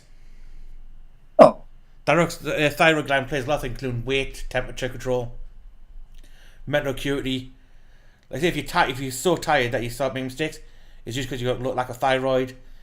Underactive thyroid can cause obesity. Overactive thyroid can cause anorexia and bulimia. That type of stuff. So thyroid plays a large part in the body. Also helps regulate body temp. is that why if I go for too long without sleeping, I feel like I'm having a fucking heart attack 24/7? Yes. Is because my thyroid's basically saying I'm fucking done with this game. Yes, because thyroid, you need sleep in order to help release thyroxine into the body. Right.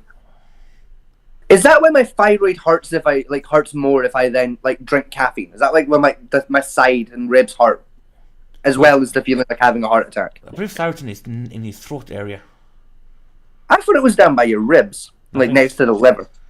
No, I think it's I think of the pituitary gland. Ah. The thyroid being in the throat makes more sense for it controlling the brain then. Yeah, I think so in the It's like throat. it's nearby. It's in that Fair. general area, I think. So yeah, That would make sense. the thyroid controls you get the thyroid, you can root the thyroid out, and as long as you're taking a high dose of thyroxine, you can live a normal life. Cool. But damage to that, which is hard to detect till the damage is already there, you know, people can live the whole life without realizing that the thyroid's underactive, and that's why they've gained extra ton of weight. So like, say you you're fired, like you got shot in the throat, right? And your thyroid detonated, right? Yeah. You went to hospital and they patched up your throat. You know, the doctor was like, right, you got to take thyroxine for the rest of your life. Yes. And say I didn't take the fight. Say I said, nah. I'm alright, chief. What happens then? Like, do I fucking die? Or... Eventually, yes. Okay, so like I just I'm dead. No, not straight away. It'll take a couple of years. Okay, so I can like skip a week and like it doesn't matter. Yeah, but you find is if you don't take thyroxine regularly, you gain weight by alarming amount. Right. Bouts of insomnia, narcolepsy, psychosis are common. Diabetes is another common side effect of it. You know, there's a host of things that go with it. I think my entire family has like a preconditional like issue with their thyroid because I had like 80% of my family just split amongst. Yeah, it's probably not a test they usually do unless they're testing for other things either. Yeah, like Unless you've proven the family history of it, you usually don't bother testing it. I mean, I feel like I can with the whole thing of like we have a repeated history of like diabetes, heart attacks, fucking insomnia, narcolepsy, weight issues, both like on both ends of the spectrum of weight issues. Yeah, my mum had an underactive thyroid or damaged thyroid. They said, you know, odds are I've got it as well, but I don't think I have as bad as she did because I do. Yeah. See, my issue is I gain weight, yes, but if I exercise, I don't burn fat as the same way as other people do. The fat what happens is my fat gets converted to muscle very fast. So I still gain weight just in muscle mass. You know what I mean? So like still my weight doesn't really decrease, it just keeps going up. Because see, my issue is just like, you know, like how your body's supposed to store fat like roughly evenly? yeah, mine doesn't. Yeah, my body just kind of decided, yes, you know the stomach? Yeah, that's where it's all gonna fucking live. Just right, we're just gonna have my fucking belly. Mine's on my stomach and the fuba, like the pelvic area. Yeah, like for me it's mostly like my thighs. It's like thighs and stomach. No, But like since I started exercising more, my thighs have like started to slim out a bit more. no. Like I have like pretty decent thighs. Like they're more muscle now, so like they're presentable. Fat distribution in the body is genetic. Yeah. Usually from the mother side. See, I've got my dad's, weirdly enough. Me and my dad have very similar body types. It's usually like from the mother you get it from, but it's not common the other way around. And that's Yeah. just, but statistically, it's more likely your mother gave mother fat distribution. Yes, I got my dad's. You don't know the difference between me and my dad when it comes to our body type. Go on then. I actually have an ass. my dad's just fucking just flat. Like that guy has to wear a belt. He's got no ass. Yeah, I got my ass from my dad now. Like What's my an dad ass? has zero ass. Me on the other hand, I ain't got a fucking dump truck or nothing, but like I got a nice little slice of cake going on. You know, I got a nice ass. You know, it needs some sculpting work, but like it's coming along. It's a nice ass. Need some squats. It's not a damn fine ass, but it's a nice ass. Need to do some squats. Exactly. You know, if I did some squats, you know, I struggle with squats because I got dodgy legs. But like, if I did some squats, you know, like once a week or something, I could sculpt myself a damn fine ass. Anyway, let's get. This was almost finished. Only a minute left. Yeah. Ossification. Compare this X-ray of the wrist of a 10-year-old cretin with the wrist of a normal 10-year-old. After 1 year of treatment, the centers of ossification appear. More appeared after 2 years of thyroid treatment. This 39-year-old cretin, who is severely retarded, is unable to talk or walk unaided. The skeleton is dwarfed, the trunk and limbs short and heavy, the chest large. This 47-year-old cretin has a mental age of less than 2 years. The coarse features, low forehead, open, drooling mouth, and large protruding tongue are associated with the retardation. Prompt, vigorous treatment will enable many cretins to develop more adequately, although they never attain completely normal development. It's just that you There. And there you go. So, I know some people watch this for uncomfortable by it, but I'm not. It's a purely scientific overview of what it is. Hey, I'm Ruthless. from Scotland. I was called worth on the bus home. Like, Ruthless. You know what started what these videos was? My sister saw one on Facebook about what mongralism was called back then, but it's now Down yeah. syndrome. Right, and people saying how disgusting was this and everything else, and my sister says no, it's not, because it's for the time it's a purely non-slant scientific overview of the condition. Yeah. Yeah, word harsh, mongrels, but that's what the word they had for it back then. You know? We probably have a more medical term for cretinism than we do now. But back then, you know, that's what it was. That's what they called it. Yeah. Now this one is on autism. And it's from the 60s. Yes. Oh, the 60s were a colourful time period. Yeah, where experimental treatment with drugs were high in the time. Yeah, I'm pretty sure autism was one of the ones they tried to fix with just hallucinogenics for a little Hallucinogenics, while, and that didn't work. Hallucinogenics, lobotomies, and ACT treatments. Yeah, none of which worked. But again, it's an interesting one, look, because like everyone nowadays says they're autistic in some direction.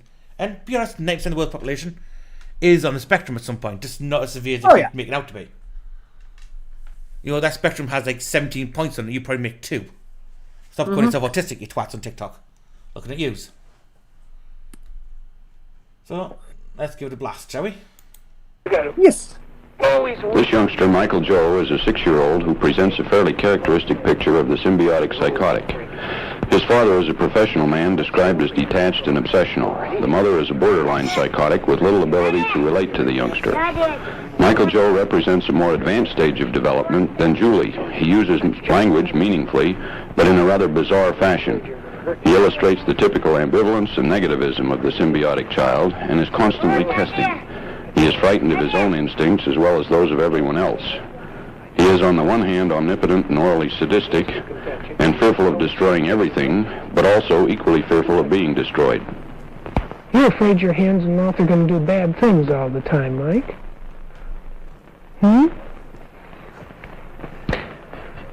You can touch it.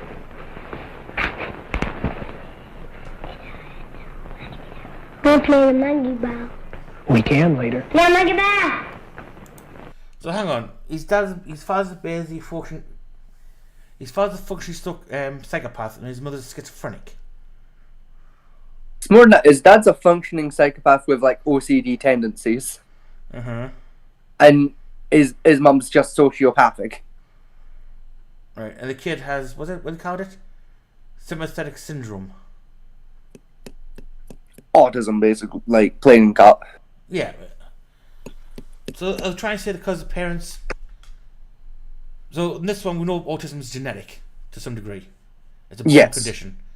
So they're trying to say it's a sociological condition because of the parents. I mean, potential. I mean, right. This is a controversial take here, right? If that's what they are saying, technically, in my experience, they're not wrong. Yeah, I know autism, depending on the parents you have, how they react with the child, can make the autism worse. Yes, it can have a massive influence on it. Yeah. Like, I know from experience from, like, not with, like, my workplace, but, like, previous outside of work encounters. Mm-hmm. Like, I tend to find the more kind of severe the autism is in a person, either the less equipped to kind of deal with that shit the parents were, yeah, or the all-round just, like, more horrid the parents were. Like, the parents were either not that well informed and didn't really know what the fuck they were doing, or they were fucking pricks. You ever seen The Good Doctor? No. I've heard good things about The Good Doctor, though. It's apparently a very good TV show. It's not bad. It's basically like a severely autistic but high functioning autistic manages to pass the medical bar and become a surgeon. That sounds pretty good, actually. That sounds pretty fun. Yeah.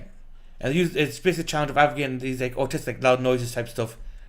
But because of the way his brain works, it allows him to basically be an encyclopedia of medical text. Yes. Wrong or right way of doing it, I don't know. But I can see the point we're saying is someone like that who's high functional autistic, right, can easily be brought to low functional autistic by the upbringing of the parents. Yes. Oh no, you could they understand. Genuinely can. You don't understand that. Don't touch that.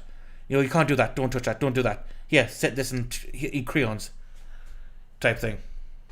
Yeah, like I mean, I can't speak for everyone who's autistic, but like, certainly for like myself, especially when I was like a younger child, is like if you just told me no, I didn't get it. Yeah. Like most of the time, I'd do it anyway. So I was like, well, why no? I'll find out why no. You won't tell me, I'll fucking find out. I'll go do it. Oh fuck, that's why not. Whereas if you actually said to me, don't do this because this is what will happen, I got it. I was like, yeah, don't eat crayons because crayons don't taste nice and you can get poorly. Okay, oh, you're right, crayons don't taste nice. You know, like, I didn't need to, like, taste it to go, bad idea, because I'd been told crayons don't taste nice. And I was like, okay, I don't have to try it because now I know. Right, I got ADHD severely, and I've got dyslexia. Yes. Right, both of them back to time could be crippling syndromes. Right. Yes. Now, my friend has similar types, and the way my parents raised us were completely different. My friend's parents basically said, "Well, don't try because you're not going to finish it anyway. Yeah. Don't bother, you're not going to finish it." And his, let's say, didn't pass anything in his exams at all. Yeah. Right. Whereas with mine, they all said, "Well, push yourself further." I mean, half the reason I got the mark I did in school was because my teachers said I would never mount anything because of my conditions. And I decided to prove them wrong and to piss them off as best I can by being a smart ass half the time. See, and that's part of where my problem came from. Like, I feel when it came to my education is like both my parents and most of my teachers were too supportive. That makes sense. They're always like, yeah, you can do it. Like, oh, you want to try that? Go try that. There was never that encouragement of, you can try that, but finish this first, then we'll look into this. Yeah. You'll finish up your previous task. It was always just like, okay, you've gotten bored of that, you can move on to the next thing, that's fine. Which I wasn't, I mean, I did do it to some degree, but for me, luckily, what interested me back then was what my dad could do anyway. Yeah. Like with like dismantling technology-wise, dismantling engines, rebuilding them, type thing. It was because I'm what's called a physical learner. So if I can touch it and watch it being taken apart and touch it, then I can copy it. Yeah. And then once I've not done that, then I'll just stuck in my brain forever, type thing. Like for me, I'm more of a visual learner myself. Like the easiest way for me how to learn a new skill, rather than like watching someone do it in front of me, is if they sit down and like record a video of them doing it. Yeah. Then I can sit down and watch that video of them doing it over and over and over and over again. Mm-hmm. And like if there's a particular part of the task I don't understand, I can sit and watch that specific part like 4 or 5 times without worrying like, oh, I'm being annoying, I'm bugging this person, because it's not a person, it's a video. Well, and like my brain can pick it up like that. Like it's like with crochet. Like my mum's really into crochet. She's been trying to teach me for years how to crochet because I've always been really interested. I can crochet. Well, I can crochet a little bit now because I went on YouTube finally because I was finally sick and tired of it. Went onto YouTube and like typed in how the fuck do you crochet, and so I just watched the video like just like on loop essentially, watching this week a Korean woman showing you step by step, and you do a slip knot and you not fucking do this and you do that, and Yeah. like I can't walk you through it, but like if I had my shit on hand, I could fucking crochet a line. You do an apple ball You know, cut. like- You do an apple ball stitch, then you follow it up by a reverse loop stitch, followed by a circular crochet stitch. Yeah, sure, that sounds about correct. I can do a straight line basically. Oh, we might talk about different things. I've not evolved to doing a square yet, but like. But squares basically just do line back over and repeat. Yeah, I've not mastered the skill of like starting the next line up yet. I've not mastered that, but once I get there, I'll be fucking dangerous. Like, Yeah. I'll be crocheting all kinds of blankets Well, and pillows. you know how fast my mum was crocheting. I mean, she was highly stable. She could barely move anywhere, and I arthritis in all her joints. Mm-hmm. She could go through about 20 ounces of wool Yeah. in less than 5 minutes. Yeah, my mum's about the same. Like, if she sits down and puts her mind to a thing, she can finish like. Oh, this is not when I put a mind to it. This is when I'm just sitting there watching TV while doing it. Yeah, With a nap in between. See, me and mum are quite similar in the sense of like, if we're doing a thing, we can't have like something visually interesting on TV because like we get distracted and we have to sit and watch it. Like if I'm doing a thing, like say like I'm drawing or like I'm doing crochet or whatever, I need either like a thing up on my screen showing me how to do it, like on my telly, or I need music. It needs to be, and it can't be a music video. I need to use Spotify and have it on like the playlist mode. Yeah. So I can't see like the lyrics or anything. Otherwise, it'll just turn into me doing karaoke. You know, like. My delivery's turned up. Alright, on you go. So I'm going to play this for you. Yep. Right, and then comment through it as it goes on. Okay. Yeah. Fuck it. Yeah. Let's go. There you go. Play monkey ball. You heard what I said about it. Play monkey ball. Play monkey ball. Play monkey ball. We can later. Play monkey ball. We can later. Play monkey ball. You and I, and maybe Archie too.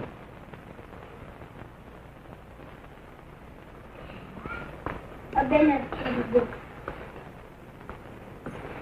The first thing you think about is tearing it. You can touch. Take it out. Don't believe it. Don't pull, but you can touch. Don't pull. Hey, what'd they say about not It pulling? is not pull. Right. Okay, you've touched it. Come on. What I did.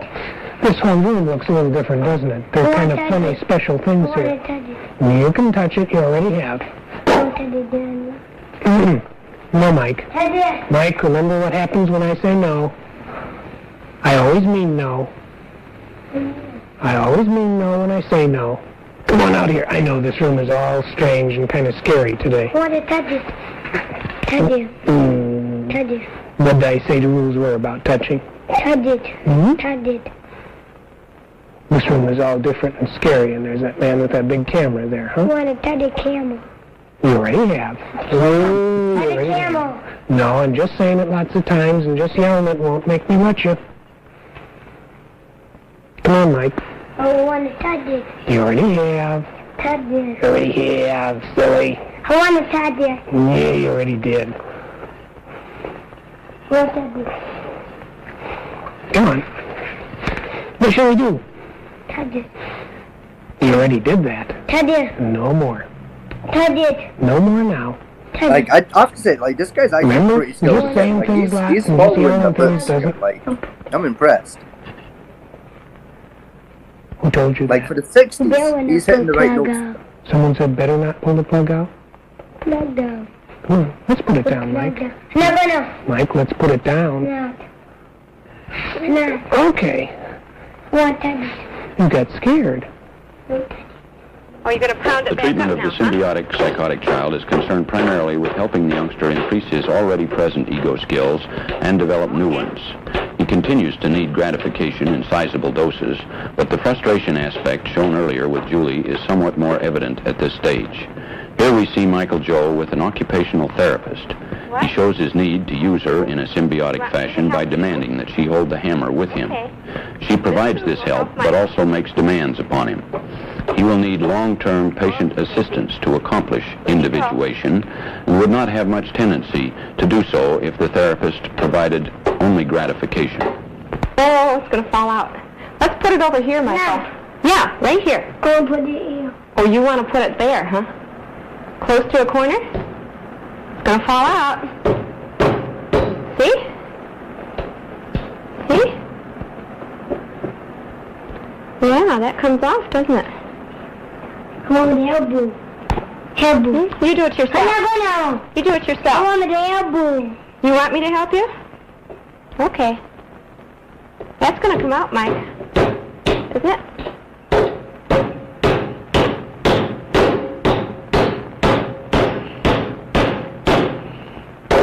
You like it when you can see it. Put it over here, Mike. No, I'm not gonna. Right here. I'm not. Right here. I'm not. Okay, you do it by yourself I want then. white deal. Oh, no. I want me to put white deal. We're going to put it right there. I want me the elbow. Oh, okay. Oh, no, that's too close to the edge. You do it then. You do it. Elbow. Too close I to want the me the edge. elbow. We're going to put it over here. That's too close to the edge, Mike. Okay, you do it yourself then. See? That ships out, doesn't it? Hold it right here. Oh, wait. Oh, no. Right here. Right here. Hey. Oh, okay. You do it yourself. I want me to put in. Here's white deal. You want me to help you? Elbow. You're going to put it right there? Right there. Whoops. Ouch. Whoops. Yeah. Was that funny? Huh? Was that funny? Sorry, I'm not commenting too much. I'm just, reminiscing a little bit.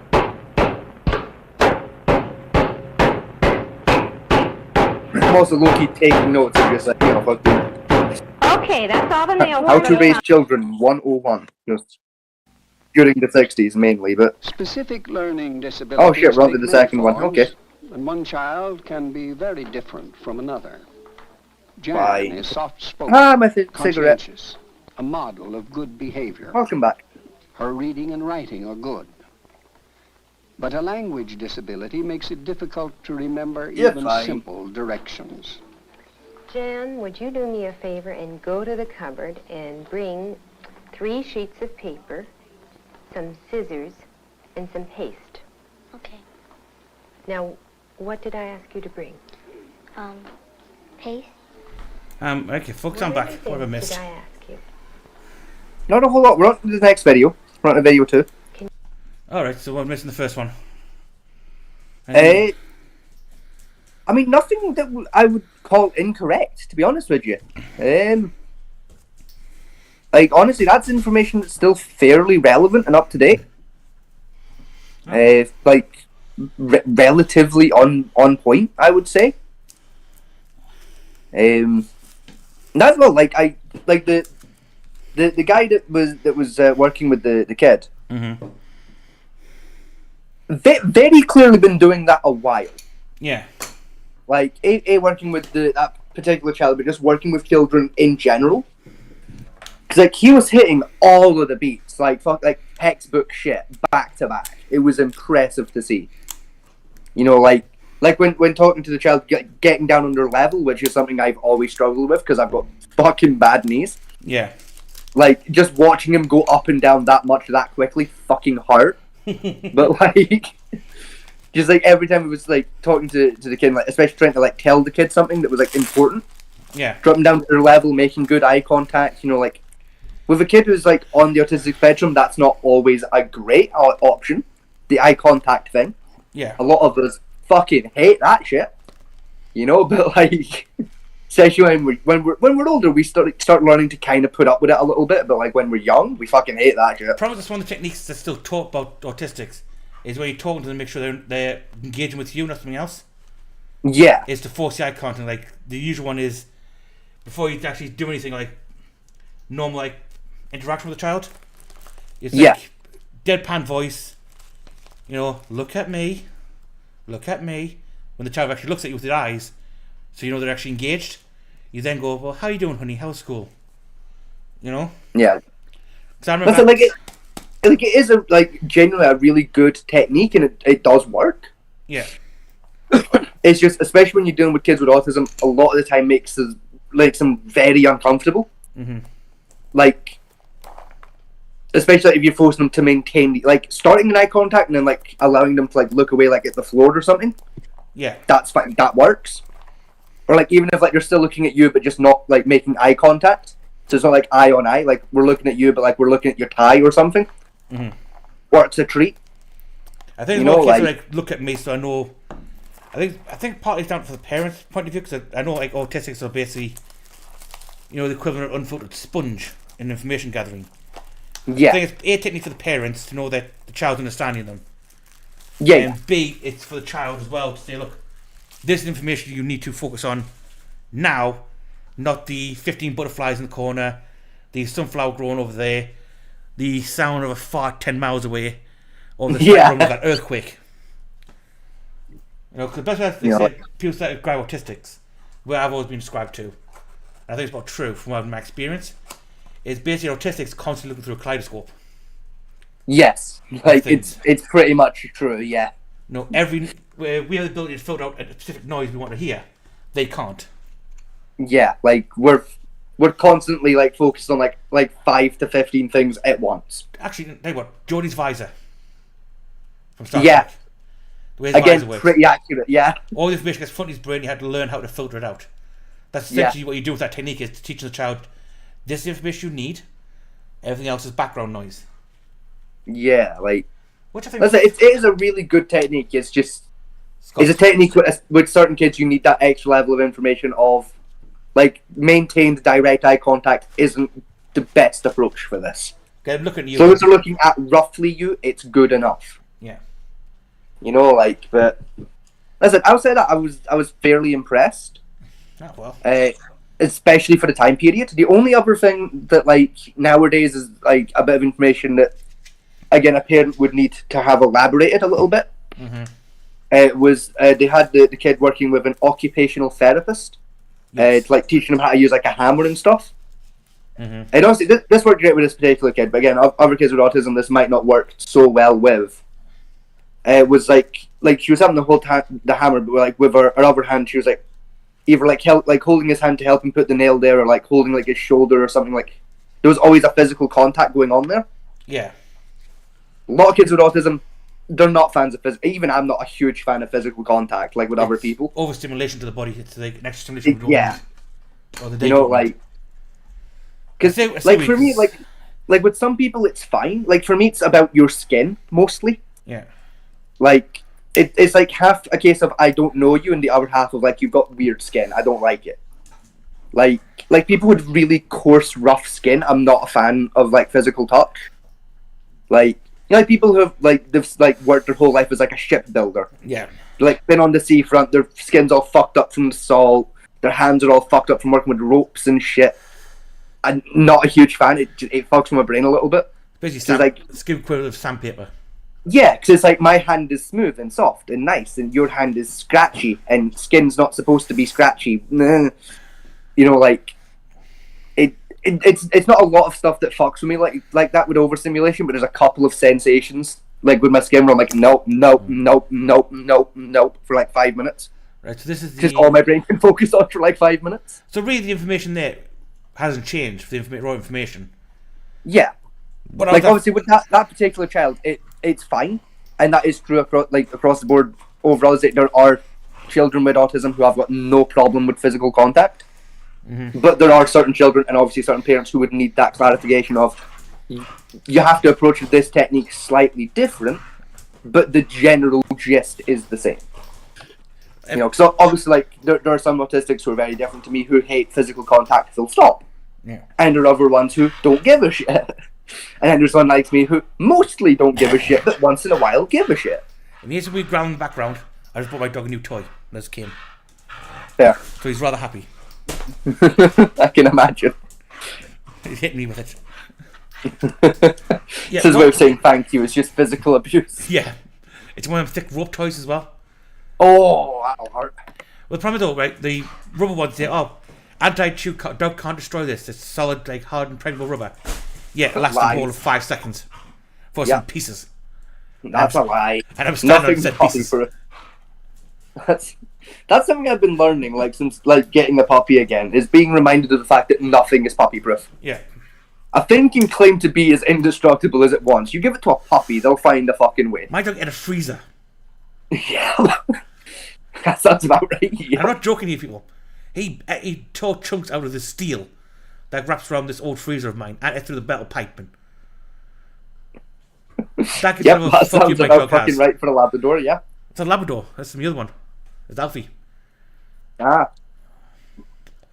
My heavy air quotes Staffy. I was going to say the Staffy that's definitely not a Staffy, but we're going to keep calling it a Staffy for legal reasons. Well, he's new to so it's alright. Yeah, Staffy. Yes. My Labrador... That's still on my to-do list with little Echo here, is get him snootered. Give it a year before you do it. Yeah, I'm going to wait till he hits the 1 year mark. So it's more just getting the money together ready for it is on the to-do list. It's for health as well. If you snip them too early, you know that like boisterous behaviour you have now? Yeah. That will continue. I know. Yeah. Hence my problem I have. Yeah, like I said, I've been in talks with like my vet and that fairly regularly, like doing constant check-ins with each other, like how do you feel about it, how do I feel about it, so on and so forth, and we're both still of the agreement of give it till about a year, because he's only just starting to show. So like the more sexual issues of like occasionally, like once every couple of weeks, you'll have a bash of humping something, but it's not a big deal yet. So when you try and pull him away from it, he doesn't get that aggressive about it. So like it's fine right now. I know some breeders say let the dog breed once first to calm it down, then snip it. Yeah, and that is good for health for the dog. Stops like certain conditions developing. Others say no, snip them after a year, regardless of whether they've mated or not. But general consensus is wait a year, so you don't have A, behavioural problems, and B, hormone issues. Yeah. That's what helps with their bone development as well, giving them the extra year. That's more a thing for male dogs. Like the testosterone, like for them, is what does their bone structure. Whereas with female dogs, like it doesn't really matter too much either way for the most part.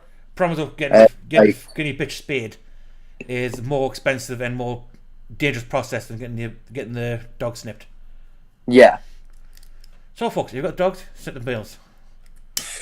Yeah.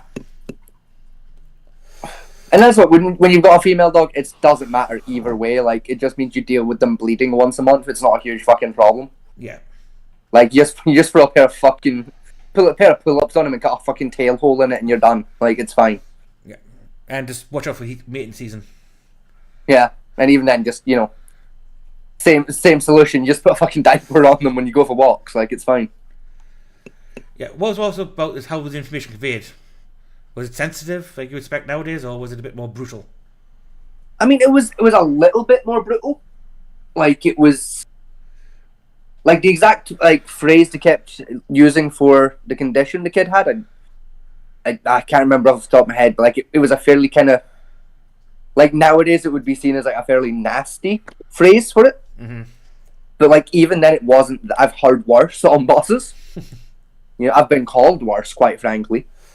Like personally, I didn't really give a shit about it. Yeah. I mean, fuck, Lord knows I've heard my own personal doctor use way more fucked up terminology for stuff than that. So, like, it's fine. No, what we're comparing is how sales given to a modern medical student. Mm-hmm.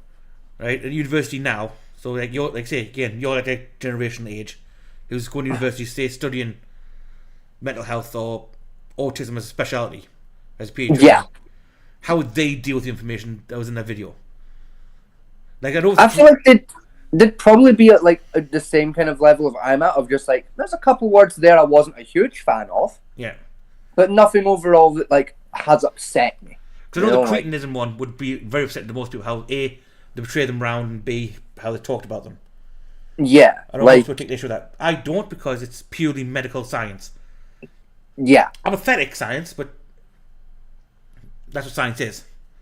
Yeah, and, like, that's what, like, I suppose that's what, like, a lot of the practices in it, I could definitely see, like, a less experienced medical student who's not had experience with like a young person with autism taking issue with.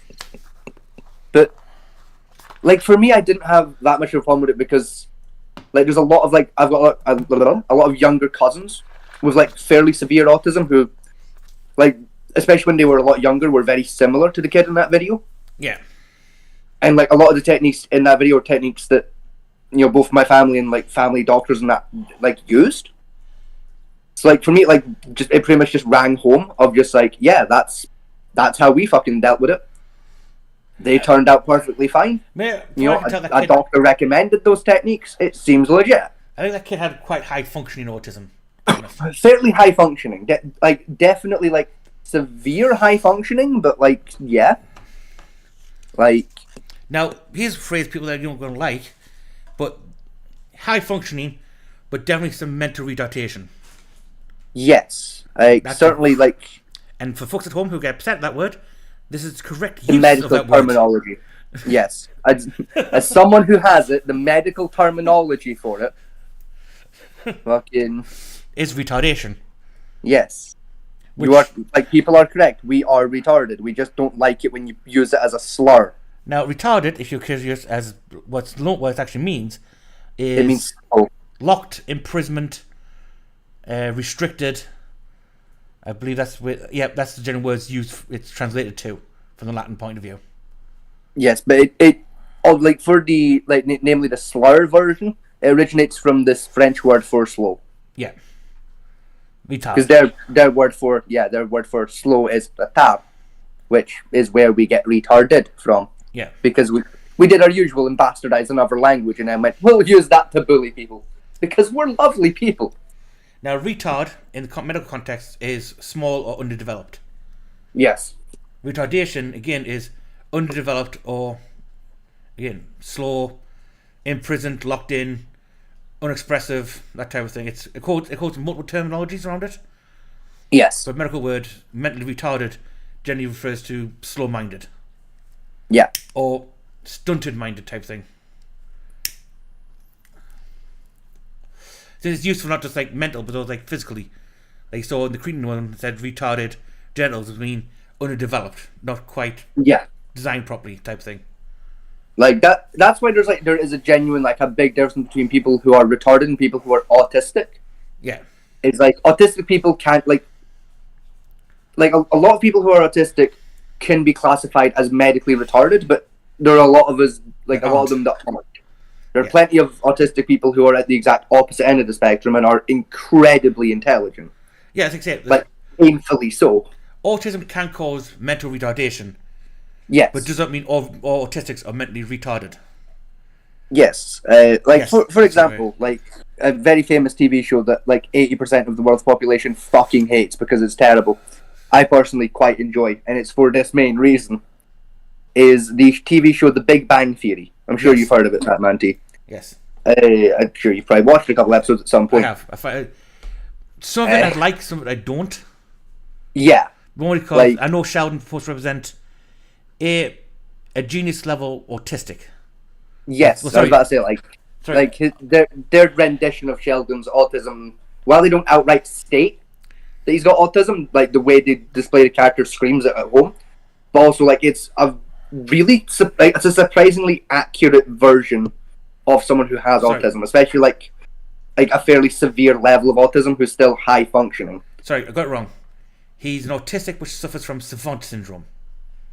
I believe that's what Chuck Lorre described it as, if I recall correctly, but I'm not too sure. Because savant syndrome is like what does on what the Good Doctor had. He has like several savant syndromes. I've got slight one. Yeah. It's my eidetic memory. And that once I see something, I generally can remember it perfectly. Yeah. Not 100% all the time, which is true. Photographic memory doesn't exist medically. Eidetic memory does, but there's very versions of it. Like there's a hearing version, which means you can everything you hear you remember. Yeah. Mine's I've got sight on my hearing, and I've got same on my vision. Although I might get some details wrong, 90% of what I see and hear, I can perfectly replicate and remember it. Yeah. My friend who's got like ADHD and all that, his font is he can do jigsaw puzzles. Yeah. For fuck's sake, he did the baked bean jigsaw puzzle in under 10 minutes. Fucking hell. Yeah, I was well pissed off because I can't do it. Fair.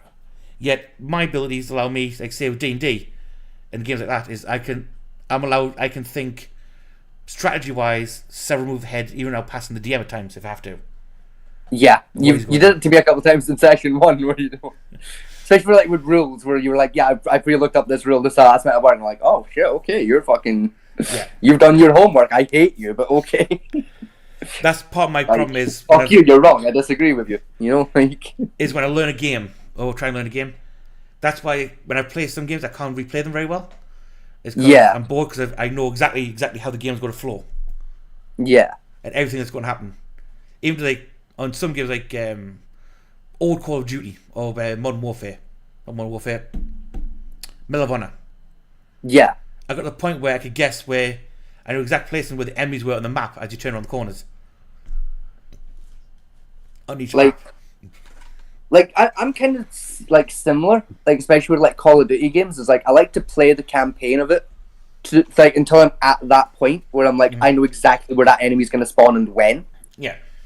And then I stop playing until like I can't off the top of my head remember. I always remember like most of the campaign. Where like I can remember like some of the better missions fairly well and how the map works and that, but I can't tell you like where exactly that sniper spawns. You know, or like when, like what pixel you have to fucking fire at to get him perfectly just as he spawns in for an insta kill. You know, like I mean, games like Final Fantasy, I know where I know where most of the treasure chests are. I might not know what's in them, but I know exactly where the chests are to find. Yeah. To do something. You know, or what enemy I need to do for a certain skill I need, or that type of thing. That's my habit. So it makes games very boring. On that thing with replay side. So I rarely replay games very often, unless a game has like not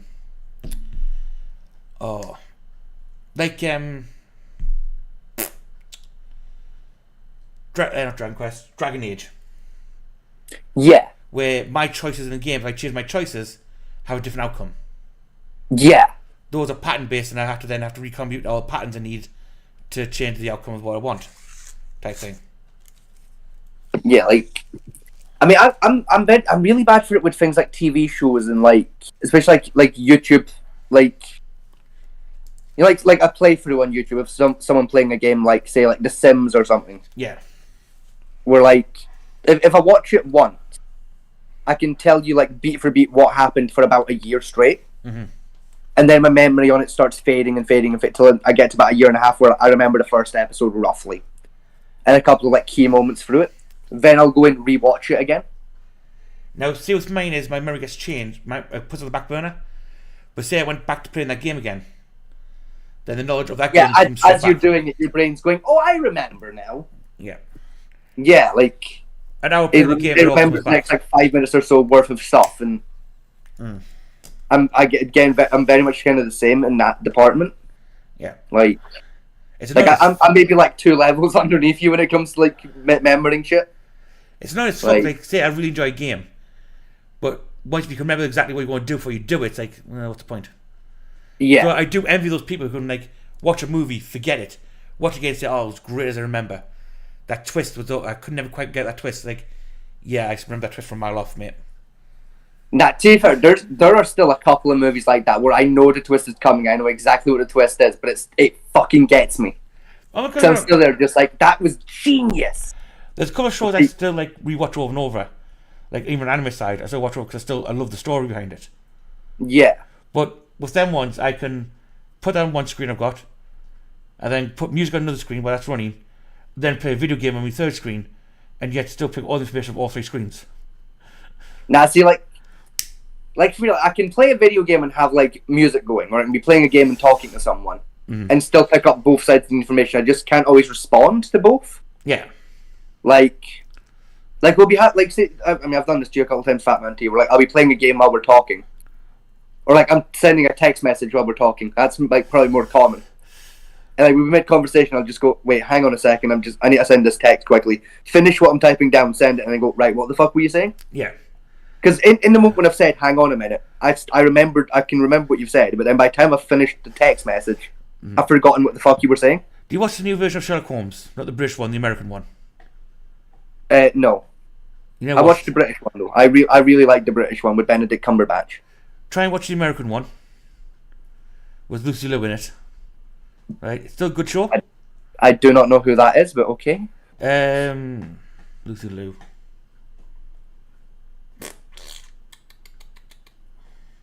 Charlie's Angels? Never seen it. Never mind then. Like I know what Charlie's Angels is. I'm passingly familiar. If you show me the poster, I can go, "That's Charlie's Angels." Lucy Liu. I've just never sat down and watched the show. She was the Chinese one in Charlie's Angels. Oh right, okay, yeah. That's Lucy Liu. But in the American version of it, when they're doing it, the video's got Sherlock Holmes as a narcissistic, high-functioning autistic. They're not wrong. They're not. Like especially if you go back to like the source material, like the original books. Yeah, Sherlock Holmes was definitely a high-functioning autistic who definitely showed some sociopathic traits. Now Lucy Liu plays Dr. Watson, who was brought in as a sober companion. That's Get him off the drugs. Yeah. You know? I was like that's probably one of the few like examples in media of like changing a like race and or gender of a character. That was pretty good actually. I didn't mind that. It worked quite well actually. Like a female Dr. Watson I like, because with Dr. Watson the fact that he's a guy and the fact that he's a white guy specifically isn't a big deal about his character. It doesn't fucking matter. No, the only thing about Dr. Watson was A, he was a medical doctor, and B, he was he served in the military. Yeah. Now for that time period, he would have been male. It. Now what's interesting with Sherlock Holmes entirely is the books are never written from Sherlock Holmes' point of view. Yeah. They're all written from Dr. Watson's point of view.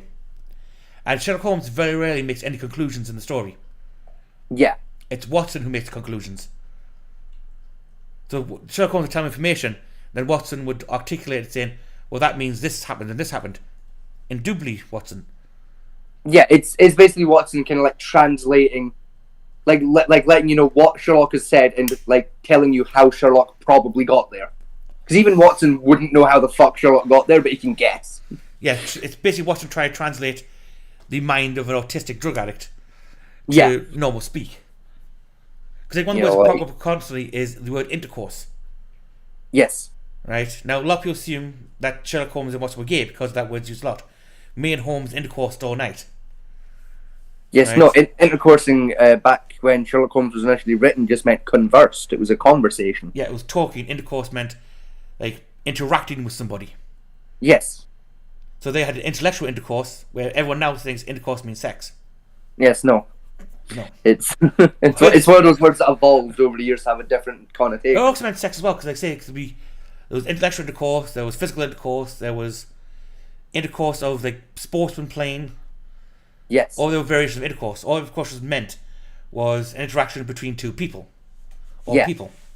But everyone assumes that they dropped the rest of it out and said, oh, it only means sex now. It's like, no, the word actually has this meaning. Does it? Yes. By a dictionary. It's quite interesting. Like, but we forgot the meaning of the word. It's the problem. That's what you can say the same when it comes to Sherlock himself. So just go back to my point. You can say the same about Sherlock himself, like as a character, is the fact that Sherlock Holmes is a man isn't a big deal. The fact that Sherlock Holmes is white isn't a big deal. No, it's not.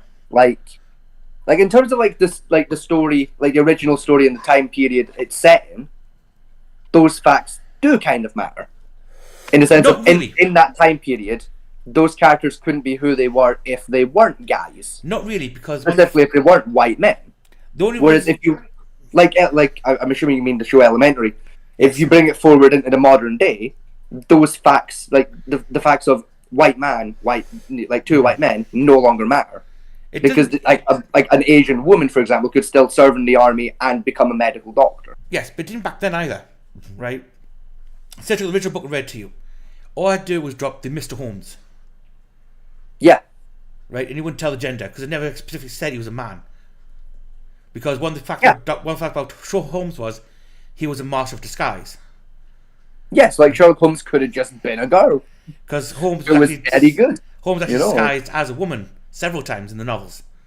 Yeah, You know, Watson was described as a man because of the connotation of the army background. yeah. You know, he just came back from the army and ended up stuck with Holmes. But then he still could have been a woman in the sense of like Florence Nightingale. Yeah. I think it was Florence Nightingale anyway. Technically served in the army because she was a field medic. Yeah, she started the medical history. Even though her, Yes. when she first started the idea of what we call modern medicine or modern medical practice, she killed a lot of people with that. Oh yeah, she did. She definitely did. But like, she also had a lot of key points, such as maybe we should clean the blood off the floors after surgeries. But science has shown though those field surgeries where they set them up back in them days actually allowed less risk of infection because of how they were. Yeah, If you hyper clean a field surgeon area, like in the Milk War Zone, right, you get more chance of infection than you would if you left it a bit scuffed. yeah. Which is counterintuitive, I know, but that's what science points to. You know, it's weird. Like, it's just one of those weird isms about how fucking medicine works sometimes. Like saying like big large wounds. Yes, let flies get to it. By all means. Yeah. They lay maggots, yes, that eats a nutcracker fresh, saves a guy's life. Yeah, You know, we wouldn't stand for that now in Western medicine, but maggots now come back in again as a treatment yeah. for large wounds like that. I mean, shit. Like, we still use leeches to cure shit because it genuinely works. Yeah, you do take out bad blood. Yeah, like it shouldn't. It's fucking barbaric, but it works. Yeah.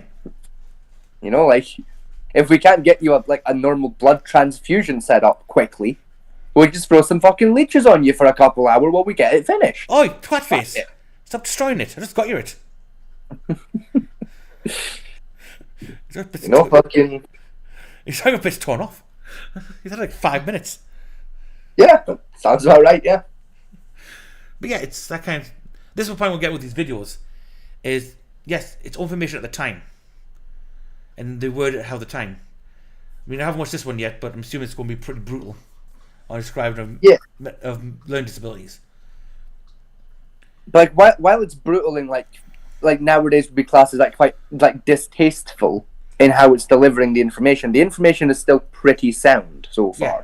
It's just delivered in a non-empathetic scientific way. Yeah, like if they started talking about how to treat a lot of the issues, then we'd start getting to incorrect territories. Mm-hmm.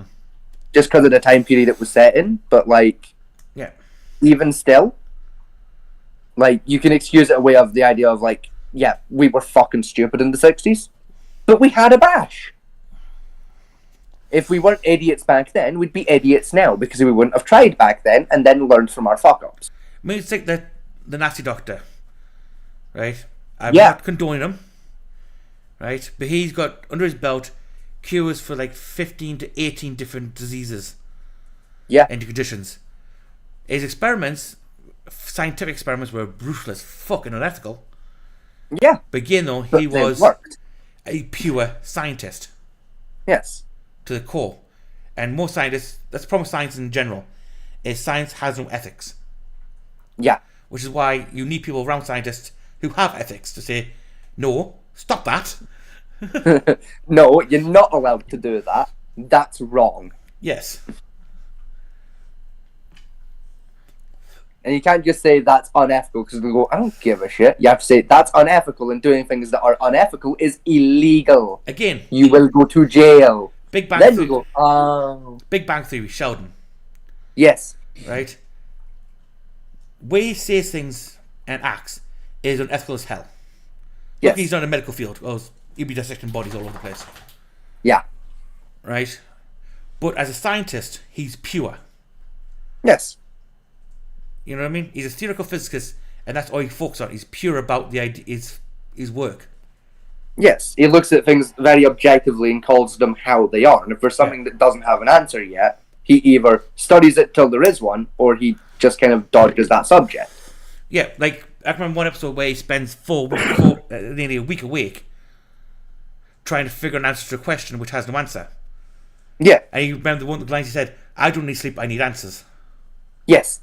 It was a quote. Until eventually they basically force-fed him sleeping pills. Yeah.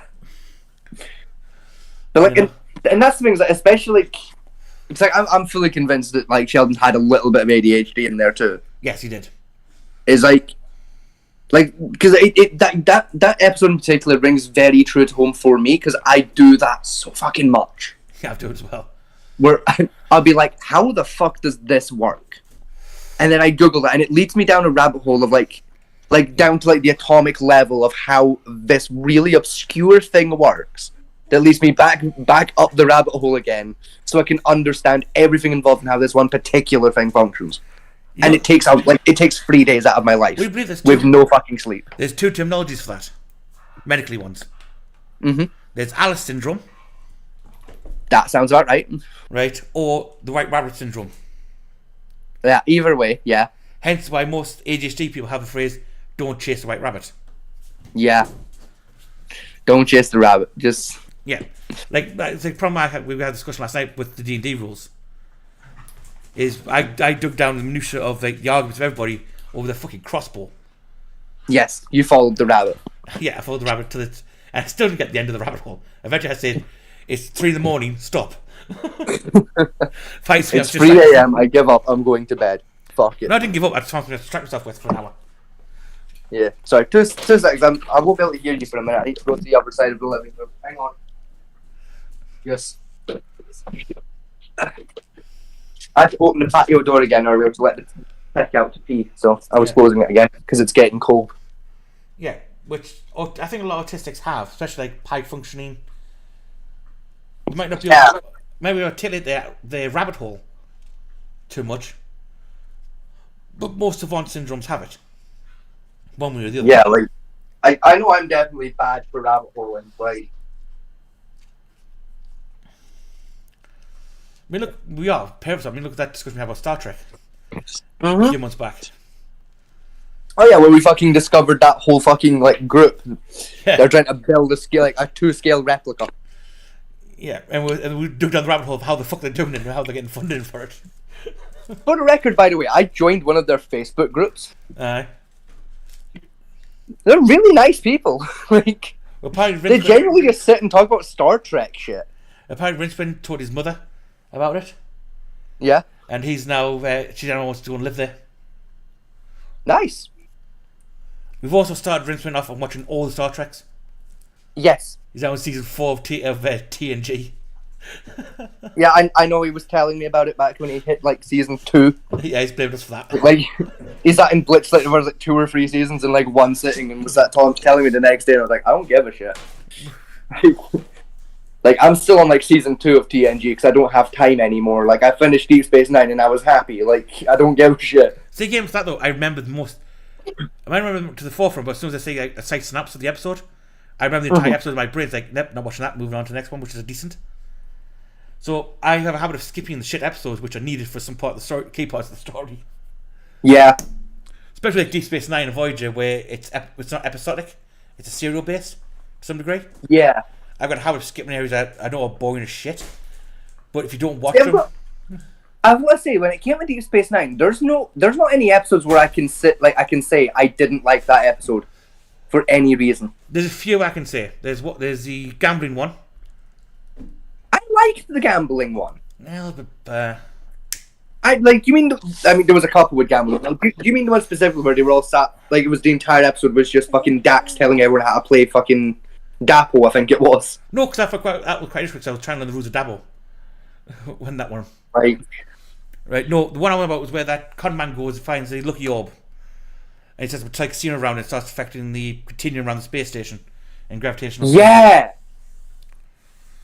No, I genuinely liked that episode. That was actually a really fun episode. I quite liked it. It was fun in parts, but the main undertone of the story bored the shit out of me. I liked it. I genuinely enjoyed it.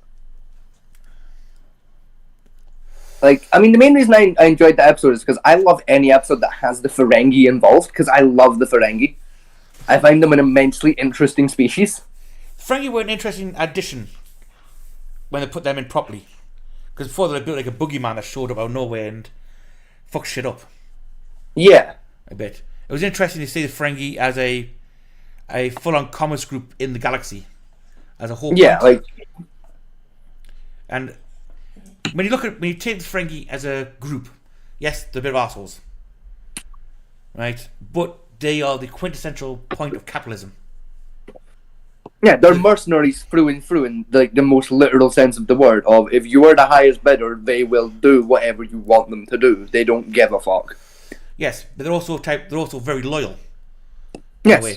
If you make a contract with them, right? That contract is contract. Yeah. They'll follow that out no matter what, even to their death. They'll follow the contract out. Which is quite interesting way of. Because even our capitalist side, we don't have that commitment to a contract. We don't, no. There's people ways and way of it. I mean, there's maybe some loopholes in the contract saying, well, technically, this is what contract actually says. Right?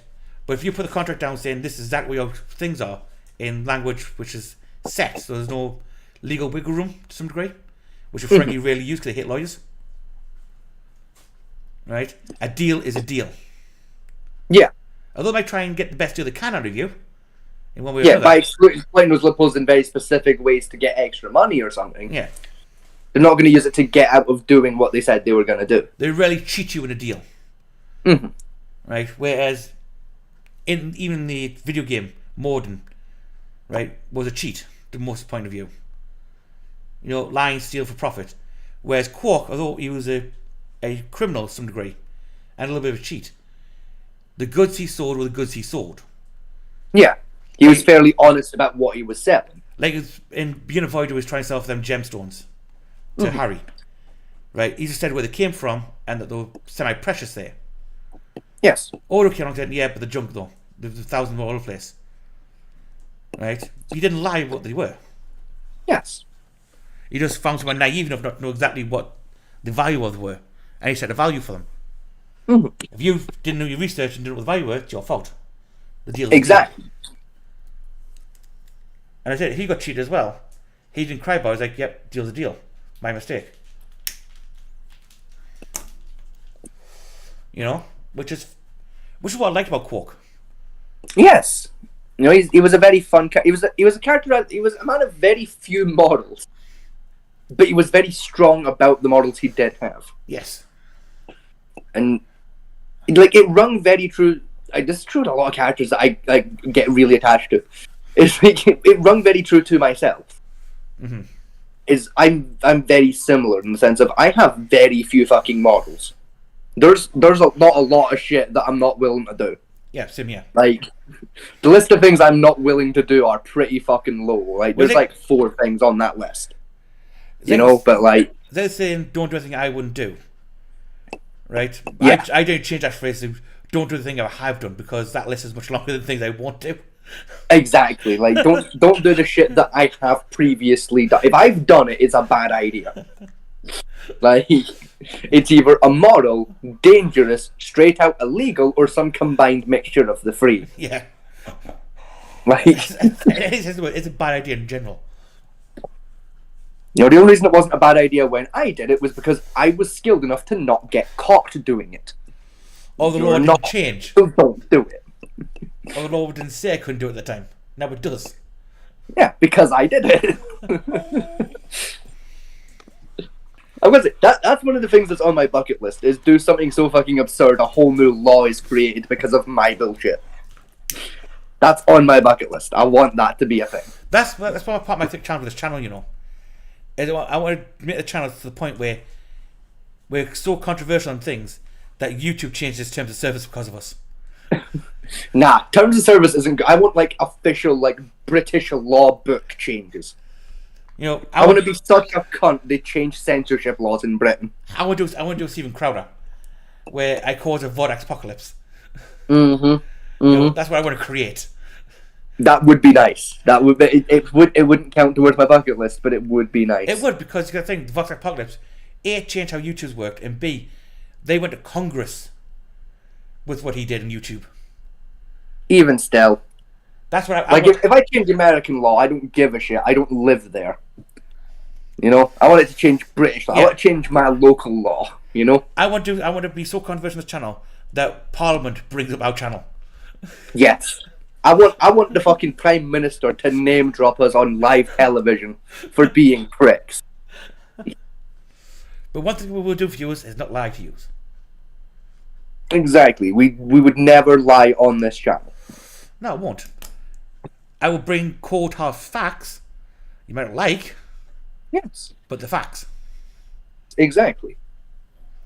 We'll bring facts. We'll even bring opinions. We'll never bring things that aren't, at the very least, believably true. Again, that's why I say that giving children puberty blockers is hensely dangerous. Because it fucking is. It's not opinion. I mean, it's fact. Even with the stuff I was on about earlier with the aliens. Yeah. Like, yeah, that, like, the information that person is giving out may not be true.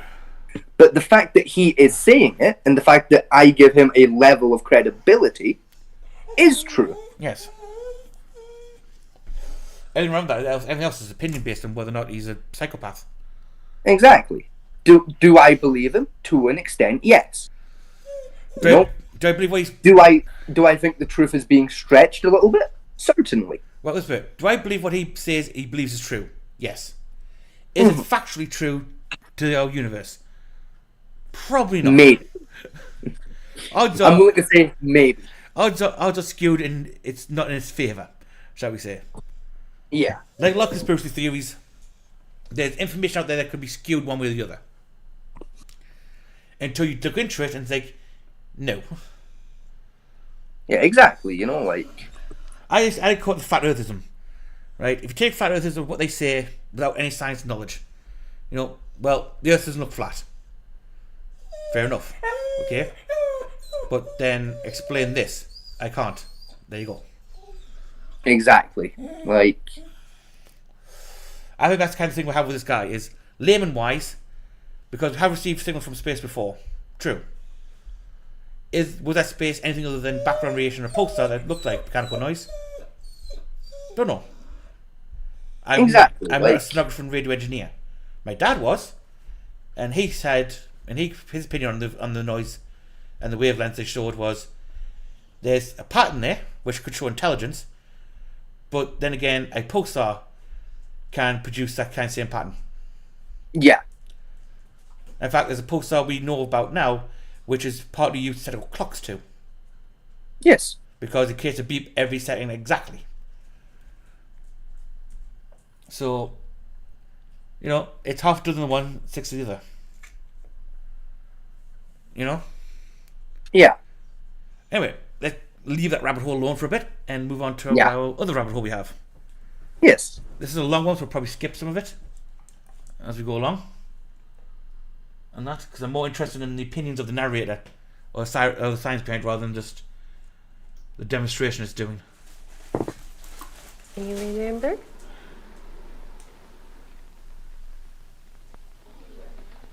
This boy also is pleasant, unobtrusive and meticulous in his work.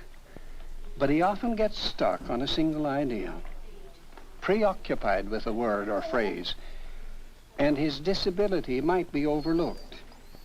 It is sometimes only in a chance activity like this that his tendency to Because a lot of people think ADHD is shiny. Right? That's ADD. Attention deficit disorder. ADHD is attention deficit disorder attention deficit hyper attention deficit. hyperactivity disorder. There you go. Attention deficit hyperactivity disorder. Yeah, which is, we can have that of, shiny moments. But again, like we're describing, is we have what's called the rabbit hole moment, where we're hyper-focused on something that we have to find the answer of. Yeah. To the deprivation of everything else around us, that thing needs an answer. And I will find it. Which is what he's obviously doing here. Yeah. It becomes obvious. The next word is through. Go through the door. If children with mild disabilities are too often overlooked, Does. the children with severe handicaps are too often excluded. Of course, the hyperactive, distractible child has seldom been ignored. If his behavior was intolerable, he may have been excluded from one school after another. David, are you with us? Nope, he's not. This Nope, he's somewhere else. The constant motion is what neurologists call hyperkinetic behavior. That's For true. these children, just sitting still is an ordeal. All right, David. Keep your eyes on your own paper. David has more than one difficulty. His auditory perception seems to magnify every sound. Whenever you are through spelling, It is as if he hears put things down your paper. too well. He cannot shut out background noises and concentrate on the teacher's voice. Keep all your papers together neatly.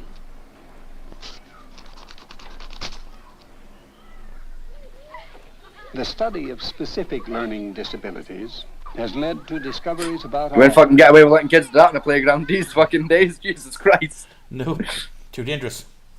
Going backwards on a We fucking are pole. beginning Christ, to you blew your appreciate fucking the license for that. complexity of acts that we have so long taken for granted. The coordination of hand and eye, High kinetic vision. the judgment of space, Dyspraxia. the Yep. sense of Hello. balance, Again, dyspraxia. rhythm. Dyspraxia and dysgraphia, because fuck me. Dysgraphia is writing. Yeah. We I have know I learned have that it. what for one child may seem instinctive and spontaneous, I don't know if I have for dysgraphia. another is a conscious but effort, My a problem he must overcome. dyslexia is on written language. I was gonna say, I've seen your handwriting. You've not got fucking dysgraphia, but you're definitely dyslexic. Yeah, I'm dyslexic as fuck, I know that. Oh yeah, no, like you're fucked. Like there's no fixing that one. I can fix normal dyslexia. I can't fix that shit. Lean forward. You're fucking gone. There's no fixing you. Sometimes imagine a it in problem English. that goes undetected in the classroom Don't know becomes fucking how, dramatically but apparent on the playground or in the gym. Audio, Now the shut audio your and eyes reciting and part try to and hold your understanding of balance. words. yeah, I know how to The do tip it. of Yeah. your nose with your finger. Spatial acuity. That's good. Yeah. Neurological dysfunctions can affect balance and coordination. Again, I wouldn't call that mental, more like a physical problem, dyspraxia. Yeah. Like Left It- and right. the reason it's classed as a mental computers is are it's frequent your brain's learning ability to handicaps. comprehend the physical. Yeah. Like it's like your mind, like your brain and your body aren't fully like connected. We're not talking to each other properly.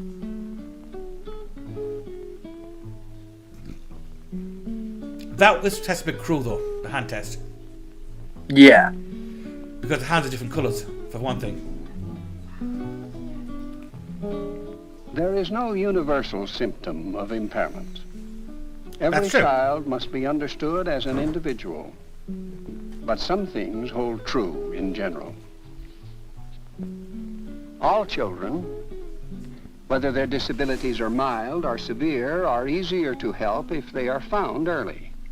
And almost inevitably, children who have suffered years of failure in school develop emotional problems that further complicate the learning process. Yeah. Fortunately, many teachers are learning to watch for the children with special problems. A teacher may ask children to look at designs like these and You're ruining it all. reproduce them on their own Look at this. papers. He's on us now. You twat. That cost me £3. With some children, the perceptual difficulty is immediately apparent. Now, I was diagnosed with mine when I was in junior school. Mm-hmm. So if Americans watching, that's middle school to use. Right. Or under year 7. Yeah. Right, I was diagnosed then. And I didn't get much help in senior school where I was supposed to. Like the laptops to help you write and comprehend and spell and that type of stuff. I didn't get that to a full degree. Because they spent the money they got for me on laptops for the teachers. May confuse Yeah, like see, I was about the same when I got diagnosed with the dysgraphia and the dyspraxia. I was about the same kind of age. It was like primary 7 going into S1. Now at the right of the square, will you draw 2 circles? And I got the like little laptop thing for helping me to write. I got that when I hit second year. They finally fucking got down to it. Will you draw a Mainly because I fucking like me and my mum finally played fuck at them. From the triangle. Just on. Like, cause I didn't want one, but it was the principle of it. Of I was supposed to fucking get one. You didn't give me one, so like we played fuck until we got one. My dad bought me own one. Right, until he bought me. Right, that's fair. It was a VTech D8 laptop. Write the letter D. Right. Yeah. Which was when Writing VTech letters actually and made words in reverse decent gear. Is a fairly That was common wasn't a full laptop, but it was an old DOS system of a laptop. Now under I could say mine was DOS. The word dog. Make your letters You know, nice and big. Where it's better than the fucking Windows Dream they gave me last time, which was a pile of shit. Yeah, mine was running a thing that was very similar to DOS, but it had a screen about the size of a pencil. Which was part of why I didn't I refused to use it, even though I'd gotten it. No, was just because it was fucking useless. I couldn't see it properly. No, mine had about a screen about the size Can show up problems in of a muscle decent control. iPad, so about 7-10 inches. No, mine was fucking minuscule. and But mirror movements of the other free reason I hand didn't show like using it immature was because, like, I've always subscribed to the idea of like if you have a go at something and you're not good at it, keep doing it until you are good at in it, the way a child skips or and jumps rope. then decide if you They want may to check do it him or not. further with an exercise If you have a like bash this at something and you're shit at it, and you go, right, I'm shit at it, I'm never doing it again, there's no fucking point. Whereas if you have a bash at it, you're shit at it, and you keep like doing it over and over and over until you're like all right at it, then you can sit down and say, right, I'm okay at it, I can improve. Do I want to improve? Do I enjoy this task enough to give a shit? You know, like, and so like for me, I enjoyed writing, language disability, and like my handwriting, like there was a definite improvement over the years. So I was like, yeah, fuck it. Like if I just keep working at this harder and harder and harder, I'll get there. Yeah. Chickens. And that was somewhat true. I somewhat did. I can write to a level that is pretty good. See, it just takes like I have to like really focus in on writing it down for it to be presentable. See, my problem is, though, my dad wasn't good at handwriting. He was very robotic block handwriting. It was always blocked. Right? No, what's kind of print writing was his. Yeah. It was very squared, the way he wrote. My mum, on the hand, could do calligraphy. I was gonna say I'm mostly like I do like conjoined writing for it, especially if I'm writing quickly. I do conjoined writing because it's faster. So, like if I'm sitting down and trying to write something that's like legible and like neat, then like I'm quite like very precise block writing. Yeah, if I've got to write like, down with that exactly, curve, like say it looks proper. if I've got to write down things exactly, I've got to sit there and spend a good 10 minutes printing it to make sure the spelling's correct. That makes sense. If I'm doing it fast, my handwriting automatically goes back to my conjoined what's called now. We used to be just like joined up with click writing. Yeah.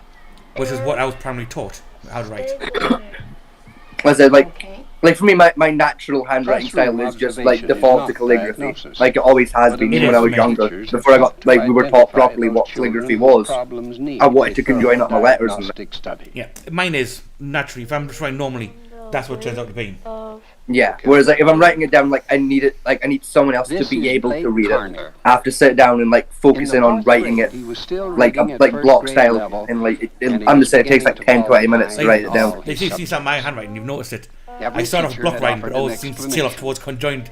One It teacher does, yeah. said, Further down the line, "Oh, they go Blake back to will block when I think, outgrow shit, gotta this." stop doing that. Another said this Like, is just but for me, I general don't mind it mental when, like, with your, retardation. because I'm that used to reading my very Still hard another to read felt that calligraphy Blake had an writing. emotional block to I'm learning. very good at reading other people's What Blake handwriting, really needed was a comprehensive whereas like a lot of diagnostic people study, a process struggle to read my involving handwriting. Like it professionals was from the thing I struggled with a lot at school. Was a lot of my teachers couldn't read my handwriting properly. Yeah. Blake's evaluation Like it took them like a began good with couple of complete years to physical decipher my checkup. shit to the point where like they had it in their Impairments head of what hearing and other health what it said. So problems they were that ruled used to out. reading that word and was seeing it given a look that weird neurological that they knew what that word was now. Dr. Now, Elena right, Boder first thing, the tests are doing here. specializes in pediatric Mhm. neurology. Put Right, your for finger on your ADHD, nose. Now on my finger. dyslexia, dysgraphia, and all that Nose, tests. Finger, nose, Right. finger, It's nose, pretty close to what we finger, did. Only difference nose, now is we finger, throw an IQ nose, test as well. Finger, nose, I was gonna say finger. like I Very didn't good. get given an IQ test, but like Put your I did a right lot of these hand tests. On your left Do you ear. do the shape compiling? Go ahead. All right. put Yeah. it down. That's IQ test. Now your right hand. I said on the your one right the one I got given when I was diagnosed with my dysgraphia and dyspraxia The right hand. was they gave me on like the a right couple like ear. little wooden cubes, Fine. and there was like Go the through person doing it length would like of this build oscilloscope. like a shape out of the cubes One and be like, eye, right now and you look do at it, one of your fingers and see and if like you can see observe your how I was fingerprint. doing it. Like I could still produce Left hand, that right like eye. that thing out of the blocks, but something that indication of like mixed they dominance. observed. It wasn't like a like part of This like the test condition, which is like an oddity about me. They reveals kind of an noticed immature speech Yeah, pattern. that was like Like I show traits I of like someone to who was gather seashells on like the naturally is left-handed I but like was to forced to be gather right-handed. Same here. seashell. The point where Even it's- though I wasn't, And, I never had it drummed Very in me like good. not to write with like my left or anything like that. Dr. I was. Boder checks reading. Like not for to me, it was a determine conscious grade decision level, I made when I but was to younger. evaluate the kinds of errors a Like when I child was a makes. child at school, I had a Blake bash often of writing with my right transposes hand, and I had a letters bash or of writing with my sees left them hand, upside down. and both felt Read uncomfortable. some But word writing with my from right right hand was to slightly left. less uncomfortable. These I was So it's what I instructions defaulted by with. younger I was children originally just beginning left-handed. to read, but The at Blake's teachers age, didn't. they That's not suggest proper. a neurological disorder. Yeah. So they made me like, tie my hand down, sat me hand to the point At where the another doctor says stage in the damage to the diagnostic brain study, nerve endings. Blake is examined Yeah. by a I can psychologist. still do other things with left hand. Like I can Dr. do. Helmut Verster. I can cut. I can manipulate everything else that would with the right hand quite easily. As part of his study, Dr. Versten watches for But signs I've got right with of the right hand because of emotional the damage the disturbance. school did to me nerves. Though Blake occasionally Yeah. shows See, what- some I'm anxiety, going to pause a second because the point I'm making here is, for me, the school system where it treats with dyslexia and all that type of stuff, compared to what it was when I was younger, and my school system, remember my schools was 80s, late 80s, early 90s. I Yeah, was born in 86. So a lot of the old practices people say are barbaric was still in place back then. they were. Yeah, Corporation was taken out of the way to some degree, but not by much, shall we say. So I'm quite acutely aware of the difference between learning then and learning now. yeah, I always grab some things teaching out where they let teaching out, like Montessori technique. Oh, child does something wrong. Well, do you think it does something wrong? No. Okay then. Like, no, you've been a little shit. You know, stop it. yeah. Like that. That's one of the things I enjoyed about like my workplace. Was like the way they did things in schools versus how we were doing things were like different in that department of like we were allowed to tell a child no, that's you're not allowed to do that, Yeah. and tell them off for doing it. We just couldn't give them a bollocking.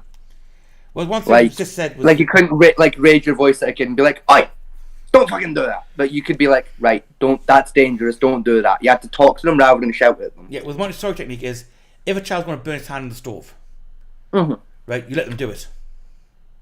Yeah, no, Because their no, we decision- would have lost our fucking jobs for doing Yeah, that. that's where Montessori works. Is the child will learn from its actions of doing it. Yeah, no. You know, it's like it's their decision. Let them do it. If they find out it burns, they've learned a lesson, haven't they? Yeah, that's how you end up with kids losing their fucking hands at age 5. Yeah. Like, no. One nurse I was going to get a job at, which I had turned down, was as a cook. And one of the things they asked me to do was, would you ever set knives? Yes, I do. Well, would you mind us, when teaching children how to cook as well, and let them use their knives? No way in hell. No. Not happening. Well, they're the age of 5 and they're quite responsible at that. No. My knives are sharp enough to slice clean through bone in a single hit. Yeah. I'm not giving that to a 5-year-old. It's just not happening. Yeah, And- no. They can have a safety knife, and they're not getting my knives. And what they said to me was the most stupid thing ever.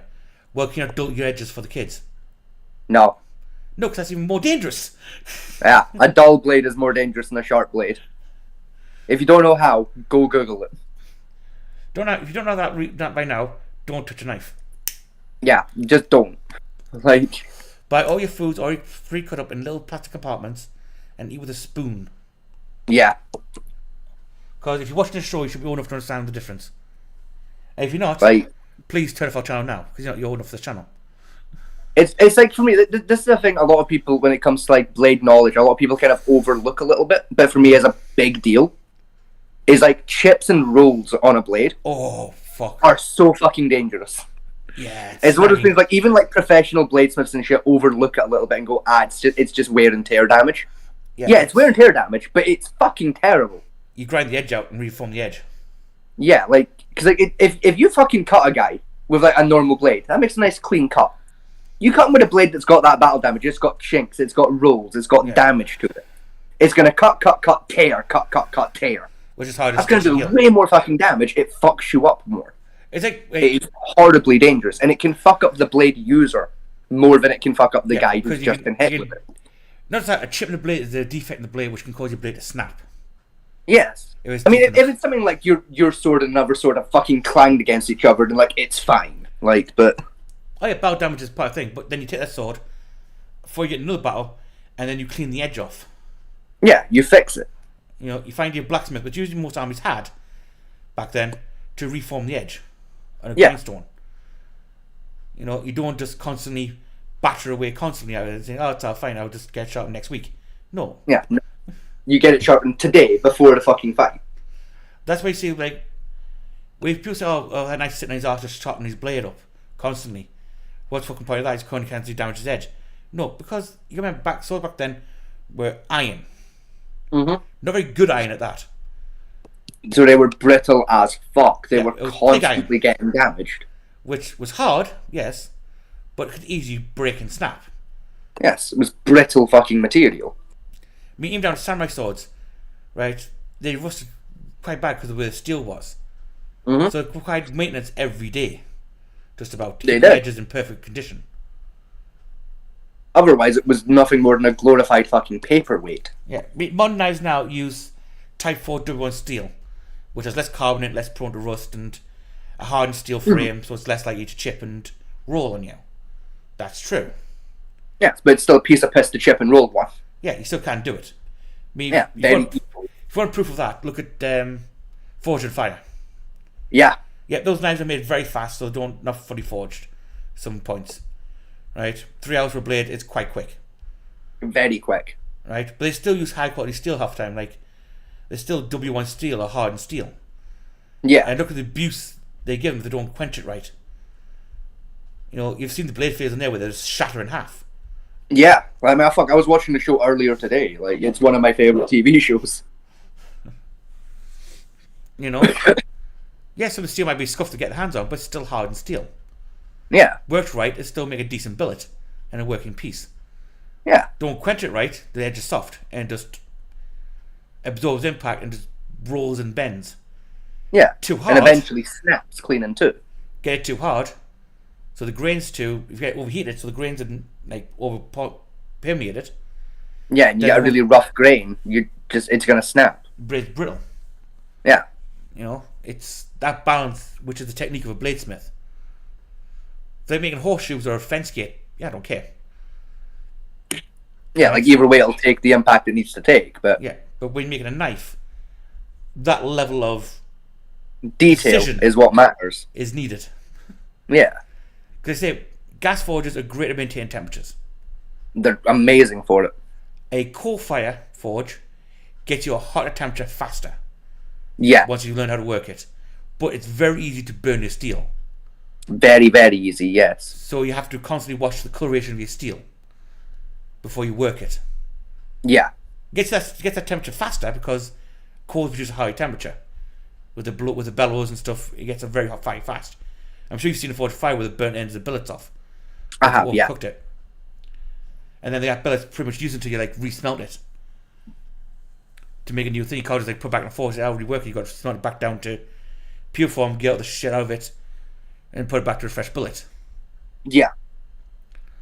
You know, or like I said, canister work, that type of stuff. There's a lot of techniques in it that look fancy, like Damascus steel. Everybody raves about Damascus steel, right? Yeah, it looks pretty.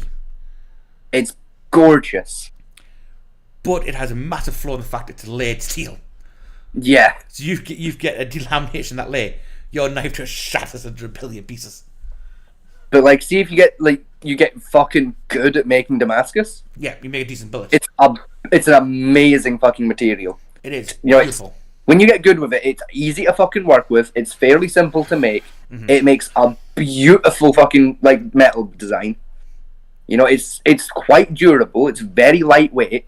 Mm-hmm. You know, it's got a lot of pros again, versus its cons, but its biggest con is you have to be very skilled to like get those pros. You gotta be very careful. Otherwise, it'll snap clean the fucking through the first time you hit anything with it. Because you clean to clean.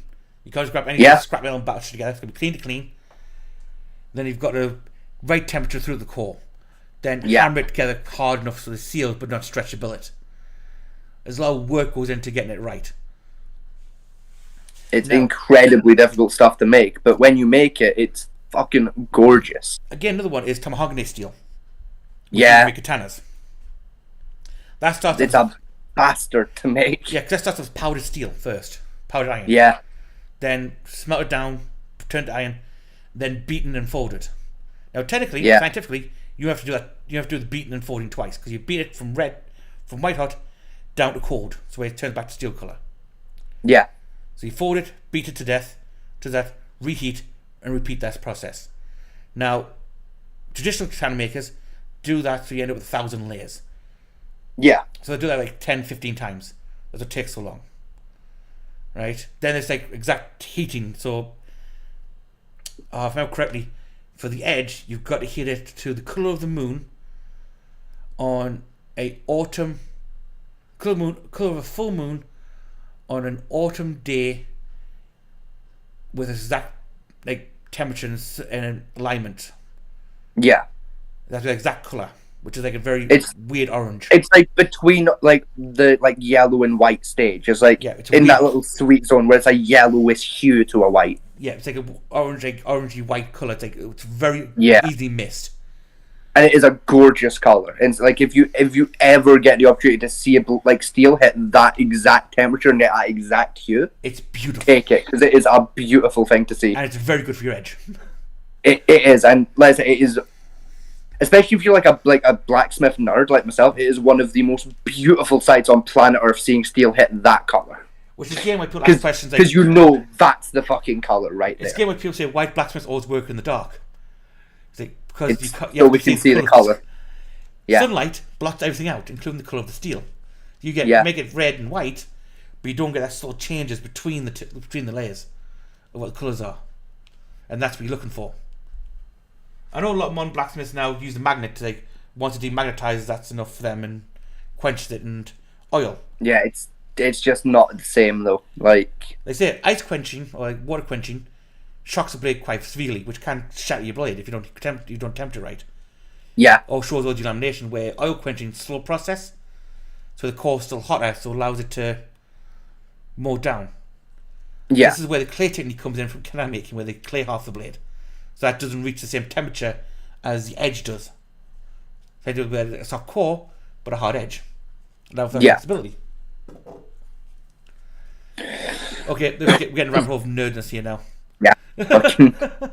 Real quick though, it's why when I build my forge, I'm building a tent, like at the forge. I'm building a This is like tarpaulin being held up with sticks, and that's where the anvil's gonna go, so I can see the subtle changes in the metal and know. Like take it out of the forge, bring it under the tent, and see is it the right color? Yes, good, go. Yeah, I'm building mine. I'm building like a lean-to for mine with a exhaust chimney because I'm using coal. Yeah, I'm the same. I'm using coal. Yeah. And I'm using smokeless coal, but I'm using coal. I'm not. I'm using whatever fucking coal the coal man delivers. That's what I'm using. I have to because I've got smoke on this around where I live. Yeah, see, I don't. Yeah, I do. Yeah. And like if the neighbors like complain, I'll work like later in the evening, or just give them like a few days heads up. Just like, hey, don't hang up washing next Tuesday. Yeah. Also, otherwise your shit will smell like fucking barbecue forever. Like, also, odd enough, blacksmithing in rainy weather is quite good. It's really good, yeah. Don't ask us why. No one knows why exactly it is. But some of the best blades I've forged have been during rainstorms. like part of it, like part of it for like I would assume is like the moisture would helps to some extent. I don't know how, but like yeah. I would also argue because when it's like rainy or overcast, there's less sunlight. It's easier to see like the color changes happening in the metal. Some say it's down there. Some say it's emotional, like you said. Others say it's because modern ones say it's because the magnetics of the thunderstorm coming overhead and the rain produces helps with the alignment of the atoms and the iron, which helps draw it out easier and create a better finish on the blade. There's lots of reasons people say it, but no one knows exactly why. Yeah. So we say. But again, though, I'm planning to build a forge from using coal for mine and that.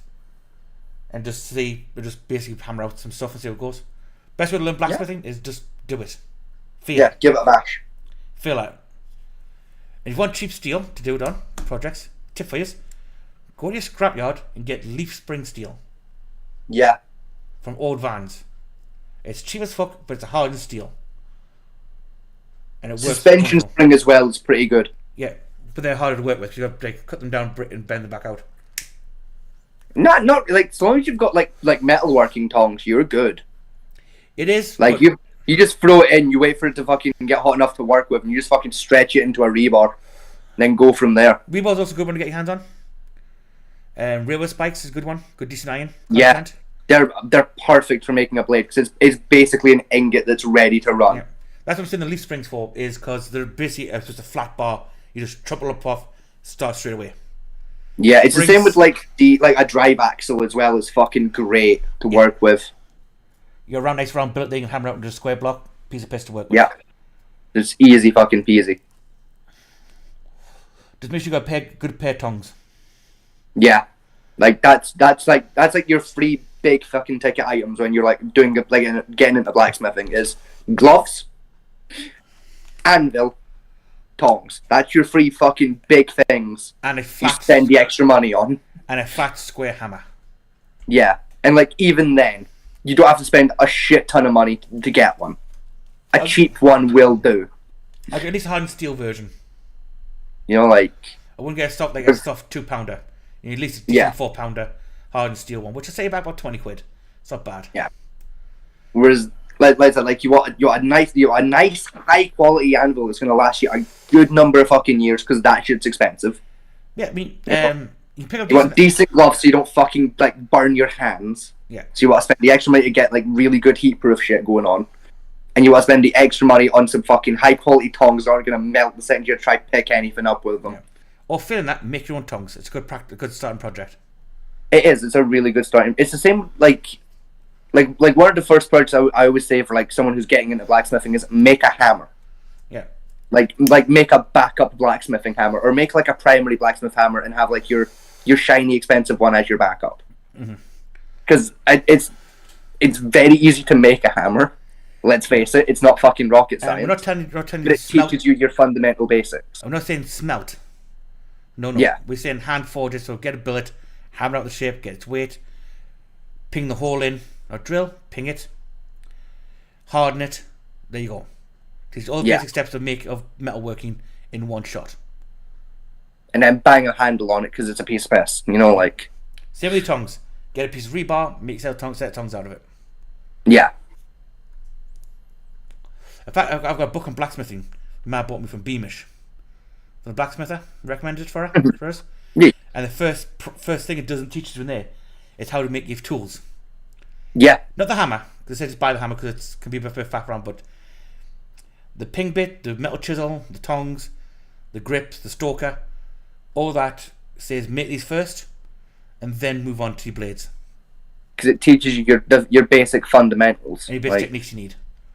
Yeah. Now one last thing, as for an anvil, I just saw a review on one from Amazon £40 hammer at Anvil, 70 odd quid. Very decent to start Yeah. off with. Now, no Like that's good enough. Like that'll do. that and a lump of wood to stand it on so it doesn't absorb some of the shock. Yeah. About waist height. Don't get too high, people, because remember you're swinging downwards and that's where you need the pressure at. You don't want to break your back. I know people say, oh, I want to get a nice London pattern anvil. A, they're expensive. Yep. B, they weigh an absolute shit ton. They weigh a fuck ton. You want something that you can move fairly easily. Especially if you don't have a permanent shop. Yeah. If you don't have a permanent shop, you've got to move your shit around. Great first blacksmith forge. Get a cheap barbecue, gravel, sand, pipe at the bottom, hairdryer. Bang, Bob's and go. Yeah. Easy peasy. Easy, effective working. You want to upgrade further onto a gas one? By all means, Amazon's got them for 100 quid. Yeah. For small ones. Heating ovens and stuff like that for like heat sinking and heat cycling. Don't worry about that yet. That's later on. Just get them, get your basic forge, anvil, hammer, and start working metal. Get used to heat and moving metal before you worry about heat cycling for better hardened blades and soft cores and that type of stuff. Just work on getting the edges, a decent shaped hammer, knife, or blade. Get the edge quenched so it's hardened and doesn't shatter when you start using it. Yeah. You don't have to use tested doing forge and fire, but you want something that cut a nice clean line through paper and hacks at some wood without destroying itself. And that's now you're like for me, like whenever I'm testing sharpness, like I usually default to either like a stake or like a bit of rope. If I can get a blade through either with like limited effort, I'm happy. Yes, but the beauty of the paper test is it tells you where your nicks are on your blade if you got any or rolls. It does, yeah. So it's always good to test that first. The cleaner your cut is, and easy. Oh, like I always do the paper test anyway, just as like a base, like mid sharpening, where I'm like, am I ready? Do a quick paper test. No, not quite. You know, here's what I need to fix up. But like when I'm like confident with the blade, and I'm like, right, that's sharp to where I like it. Then it's a case of either if I've got it on hand, bit of rope, even just like that plastic twine rope you use for like washing line. Yeah. Bit of that, can I go for that easy enough? Yes, that's fine. Or if I've not got any of that and I've got like a steak in the freezer or like a fucking like a pork chop or something, defrost it. I'm making a conscious decision now. That's fucking dinner today. Test the knife on it. That's perfectly fine. Test it raw. Grand. Cook it. Test it cooked. Perfect. Goes through. Not a problem. I'm happy. A good test, if you want to do it that way, is belly pork or pigskin. Yeah, pigskin's fucking great for it. Pigskin can fuck your blades up 10 ways from Sunday if you don't get the edges right. A good sharp blade just slices really nice and clean without any effort. And a clean cut, not rip, because even the pigskin will show you where your nicks are. Yeah. And that's the master class on sharpening, and well, I'll give you a class on sharpening later, but that's a class on knife maintenance and how important it is. We could do an entire episode of just us talking about blacksmithing shit and watching Forged in Fire. That could be a whole special. It could, yeah, because one of the things I'm passionate about with being a chef, my biggest, and with my dad being a survivalist, my biggest knocks is edge alignments and getting my edge perfectly fine. I mean, plus wait, my stone I use for sharpening is like a 5,000 grit oil stone my dad bought back in the 70s. I couldn't even tell you what mine's is because mine's was here when I moved in. I didn't purchase it. Hang on 2 seconds. I'll tell you what. I'll get me. Like, mine's works. That's good enough for me. Like, it works. It does the job. And it hurts like a motherfucker when you accidentally catch your forearm on it while it's spinning trying to grab something. I know from experience. That shit sucks. That will put a hole in you if you're not careful. Remember, this is my dad's hand-me-down, remember? Yeah. So, okay, you're going to send a photo of this, aren't you? I am, yes, in Discord. Fuck, hang on, okay. Alright, ready when you are. Hang on, my phone's on up Discord. No, it's sent straight to our private chat. Okay, I need to move that over there then. Yeah, I can put that back.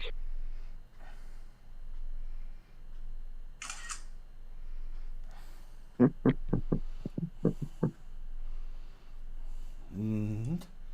you go. Sending. There it goes. Ah! That's quite a nice fucking sharpener, actually. That's nice. That's an oil stone. I do have a grain, like a 400 and 1,000 grit stone. My sister's got at the moment. For that's like more like rough treatment. Yeah. You put the edge back on, but I use this one to finish the edges off and get the perfect sharp edge. See, mine is just I just use a grindstone for that, like for the full process. I'm like a spinning grindstone. Yeah, the grinder. crank handle. Like that. As it was here when I moved in. It's what I've got on hand. My dad did build one using a motor. I don't know where he got the motor from. I think it was a car starting motor. Probably, a yeah. grindstone, an axle drive, and some bearings. They somehow wired to run off the fucking DC voltage. Yeah. And they screwed to some lumps of wood, but someone nicked that. As I mine's is just a crank handle one. You like the one you just screw it to a work surface and it goes. Fucking one of them. That's how I use to finish my edge, and I'd always do between a 15 to a 17 degree blade alignment. So scalpel sharp by the time I finished. I'd say personally, I aim for about 19 degrees personally. Like a little harder. Like most chefs go for like 20 degrees. Yeah. So the edges last a little longer. But that's I personally I like mine's at about 19. Where like it's somewhere between scalpel and like chef's blade. Where like it can do a surgery, and it can cut through a bone, but I need to give it a bit of oomph to get it through a bone. Well, I don't like it where I can just willy-nilly go through a bone. I like having that that little extra where I've got the option of if I'm going through the bone or not. No, mine slices through the bone. Like I said, my blades can, but I have to put oomph there. And I like that. I like the fact that depending on how I'm going to strike will dictate if I'm going to go through your bones or not, and it's a conscious choice on my part if I'm going through your bone. Now, admittedly, that kind of like edge alignment I have does dull your blades faster. It does, it's yes. sharper. Even mine's dull stupidly quickly. It's sharper, but does require constant maintenance of your knife, which I don't mind. But a lot of chefs go for the 20 degrees to 22 degrees because the edges last that little bit longer before you have to between sharpenings. Yeah, like for me at 19 degrees, like if I want my blade to always be what you'd call like battle ready sharpness, I need to sharpen it maybe every 3 weeks, every 2 or 3 weeks to keep up that constant sharpness. Well, no, if I'm talking like an average chef knife could probably go through half a pig before requiring a touch up in the sharpness. Yeah, right. Like butchering half a pig, then you have to touch sharpness up. Yeah, like I'm talking like just leaving it alone, like never using it. Mine will last about 3 weeks, and then only a touch up. Now because I polish my edges off, mine lasts about 4 weeks before I have to retouch it if I don't use it. But I'm using my knives every day, so it never gets to that stage. I usually, if I'm not doing any heavy butchering, I usually touch my blades up about once a week, which is fair for general kitchen use. If I'm doing like full on butchery work, I'm doing like 3 or 4 times before I finish my butchery work that I've touched it up. For like if we're doing a full pig. Like this is the thing, is like with like my makeshift buoy that I've got, like that's in my fishing kit at all times. Like I've not sharpened that in probably 5 months. If your steel's good and your sheath's decent, right? You shouldn't have to. Once you sharpen it, you shouldn't have to be sharpened to use this it. Thing, mine doesn't even have a sheath. That's the thing. Like I've not made a sheath for it. It just sits in the fishing box, and like even then, it's been like 5-6 months since I last sharpened it. Yeah. And the last time I used it, it had been maybe 3 or 4 months since it was sharpened. And it could still gut a trout with no fucking problem whatsoever. It was just going through that shit with no trouble. Yeah, got decent steel, it doesn't matter too much. But it's again a lot of knives. It's not even like high quality. It's literally like a serrated steak knife that came in a multi pack that I just grinded the serration off of. See, again with my chef knives, is I'm very particular over the knives I can buy. One thing, I've got to have exposed tang on my knives. Or at least if I'm buying a closed handle, it's got to be, I at least see the back pin over the blade end over the handle. Yeah. It can't be completely hidden tang. I hate those. Because you can't dictate how thick the tan is or how far it goes down the handle. I'm the exact same. I like being able to see my tang. If I can't see the tang, I don't like it. If you know what the tang is, people? It's the metal handle where your handle attaches to. Yeah. That's one of the most important parts of the structure of a blade. Secondly, I hate full metal handles. Yeah, no, they're shit. They're so bad. They're slippy. No, thank you. I need something to grip my hand onto. They're slippy. They're uncomfortable. If you hit something with some force, it just rattles all the way through, and you feel it in your fucking bones when it's all metal. A little bit of moisture on there, and the blade just spins around your hand. I don't care if it's but it's got grooves in to stop that, like Global knives do. Global chef knives, it's got them little pits in it. They say it won't stop your hands, and no, I don't want it. I hate it. Piss off. It doesn't do shit. One of my favourite knives I have is one I bought for £10 from my local Chinese supermarket. Is my Chinese vegetable chef knife. My favourite one is the first blade I ever made when I was in high school. And it's a miniature katana. It's maybe 5 inches, like including the handle. It's a tiny little bastard.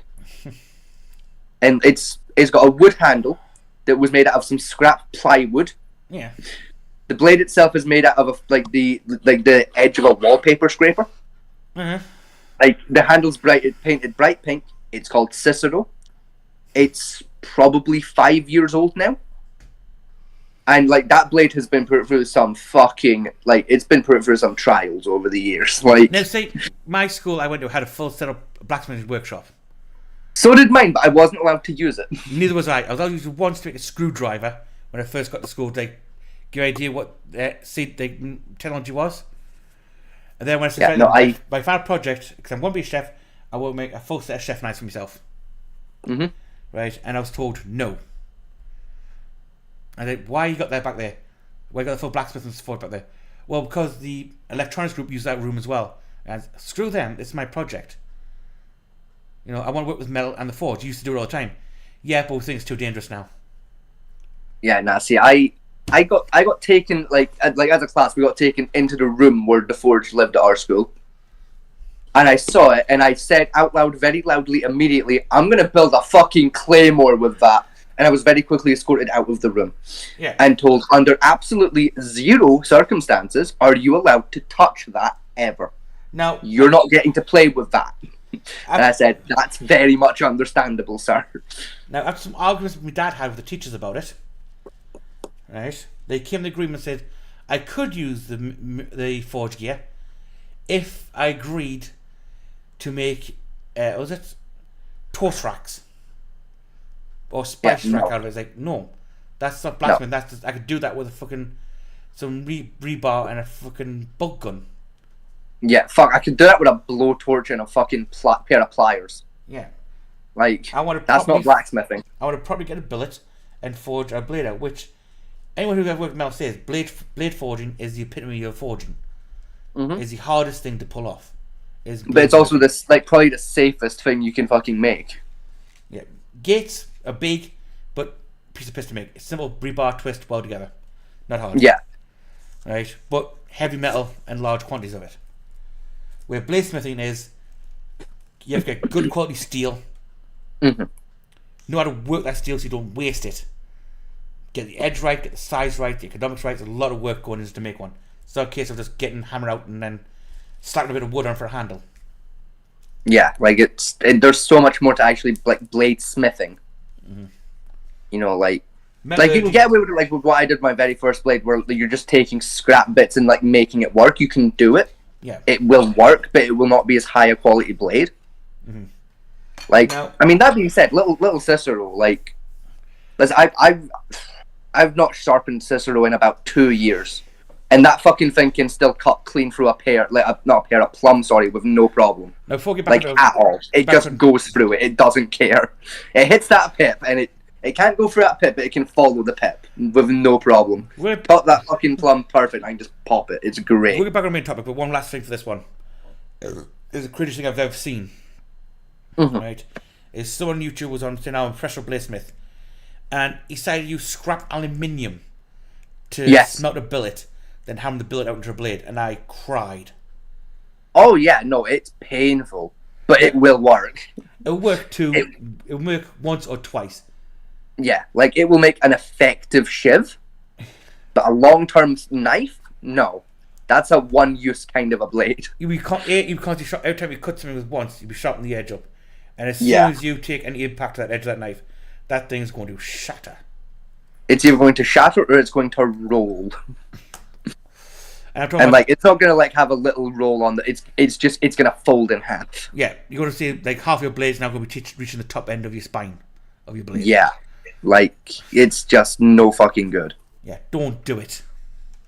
You know, it's a fun little like project to have, like to make that display blade. Don't get us wrong. If you want to smelt things, aluminium's the best thing to start off with. Yeah, it's like your starting thing. Like if you're not working with blades, but like you want like a thing just to get your fundamentals down, like an aluminium bowl or something, a great place to start off. If you want to start practicing on doing like wax casting, lost wax casting, void casting, sand casting, that type of stuff, aluminium is a great resource. Perfect. There's plenty of aluminium is perfect for it. Go to any of your local stores. They guarantee there's shitloads of aluminium shit that's lying around there in any thrift store or even down like Walmart or Asda. You know, juice stands, like metal juices are generally aluminium base. Yeah, I was gonna say like if you're looking to get into like metalworking, like just like get like a carrier bag, right, and just fucking sit it near like your bins and call it like the empty can bin. Yeah. And just collect your empty like cans of like pop and stuff. Yes. Or like your empty tin cans from like beans and shit like that.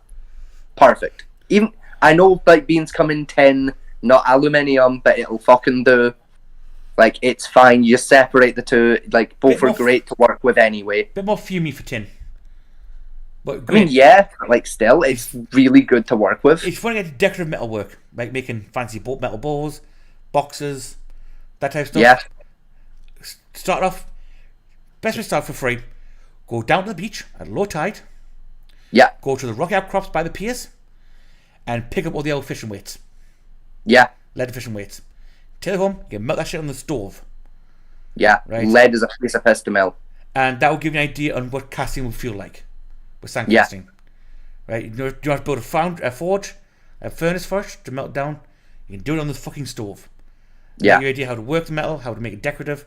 Even down to hammering, it's very forgiving because it's soft as fuck. Then move it's a very forgiving metal. Then move on to tin. Like aluminium or tin. Start with that next.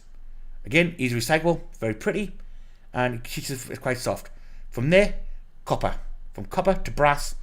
From brass to your more hardened wet metals. Yeah. Right? But I don't most people that are doing that type of stuff for decorative work stop at brass. So sorry, bronze or brass. Usually. Yeah, either or. Either or works. Because they're very similar metals to work with anyway. Bronze and brass. Mix of it. Like brass is like more tin and zinc, where bronze is iron and copper. But even still, both are very similar in how they like handle. You know, like they're very similar. Yeah, and that's what most people start with metalwork. If you want to go even better, get pewter. There's a shit ton of pewter shit out there in second-hand shops. Easy to get hold of. Cheap antique shops. Get that. Again, that's got a bit higher amount of tone than lead does, but still soft enough where you can get your hand and squeeze it, and it deforms itself.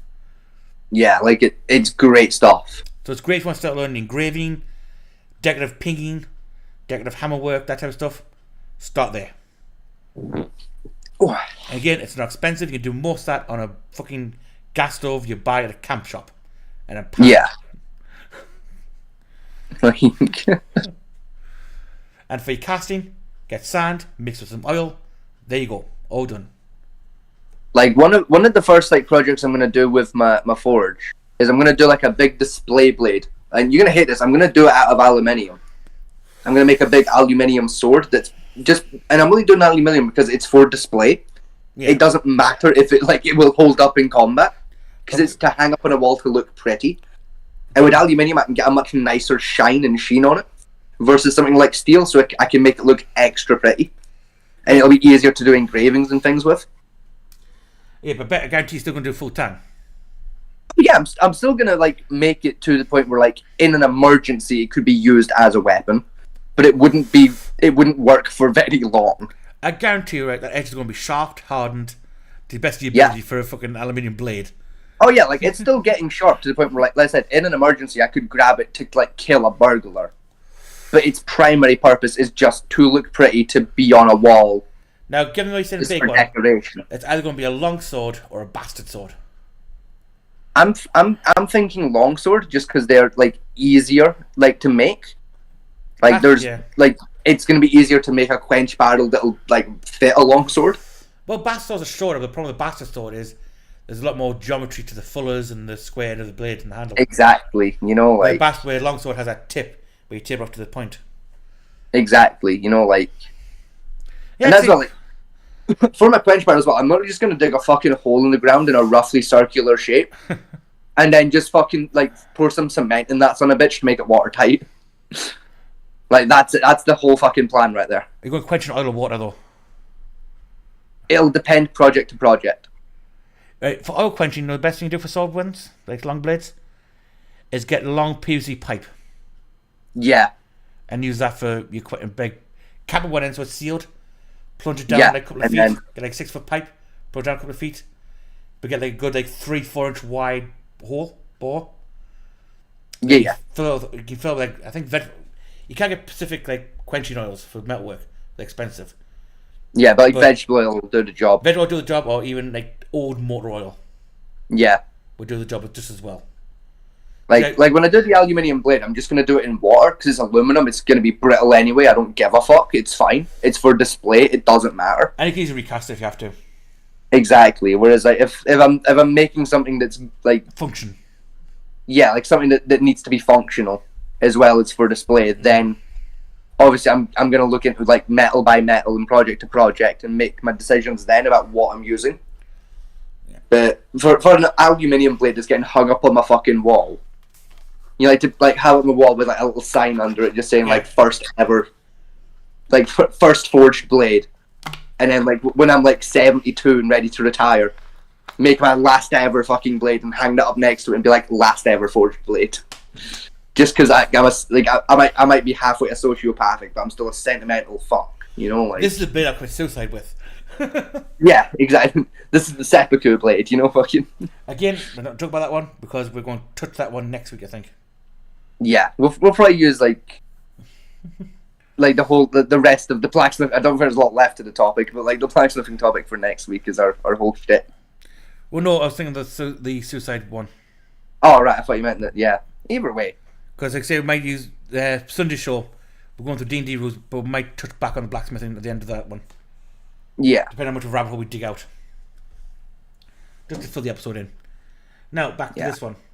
Back to what we're fucking doing. Frustration, any emotional problems appear to be the result of his failure at school and not the cause of his learning difficulty. Can you tell me what's missing on this one? The whistles. Right. I'll turn it for you, this one. The leg. Right. Can you turn it yourself? Dr. Burston also found Blake to be of bright, normal intelligence. Which is the hardest part? But his difficulties in some perceptual and yeah, this is what I was on about earlier, the cube test. It's probably a cube test, believe it or not. The neurological examination. With all ADHD and autism, like tests like this for dyspraxia and all that type of stuff, always put in some sort of IQ test as well to make sure you're not syringes, again meditate. Correct word here, retarded. Yeah. Do canisters illuminate? So the one notice with me is that I use my left hand like a helper hand. Paper is rough. Glass. So like I'll pick something up with my right hand, hand it to my left hand to hold it, and pick up another one with my right hand. Yeah. Do the thing with the right hand, then like pass from my left hand to my right hand, to then like continue it. Like they said it's either just like your initial reflex of being left-handed kicking in, or it's like an efficiency thing that doesn't really work. It's one of the two.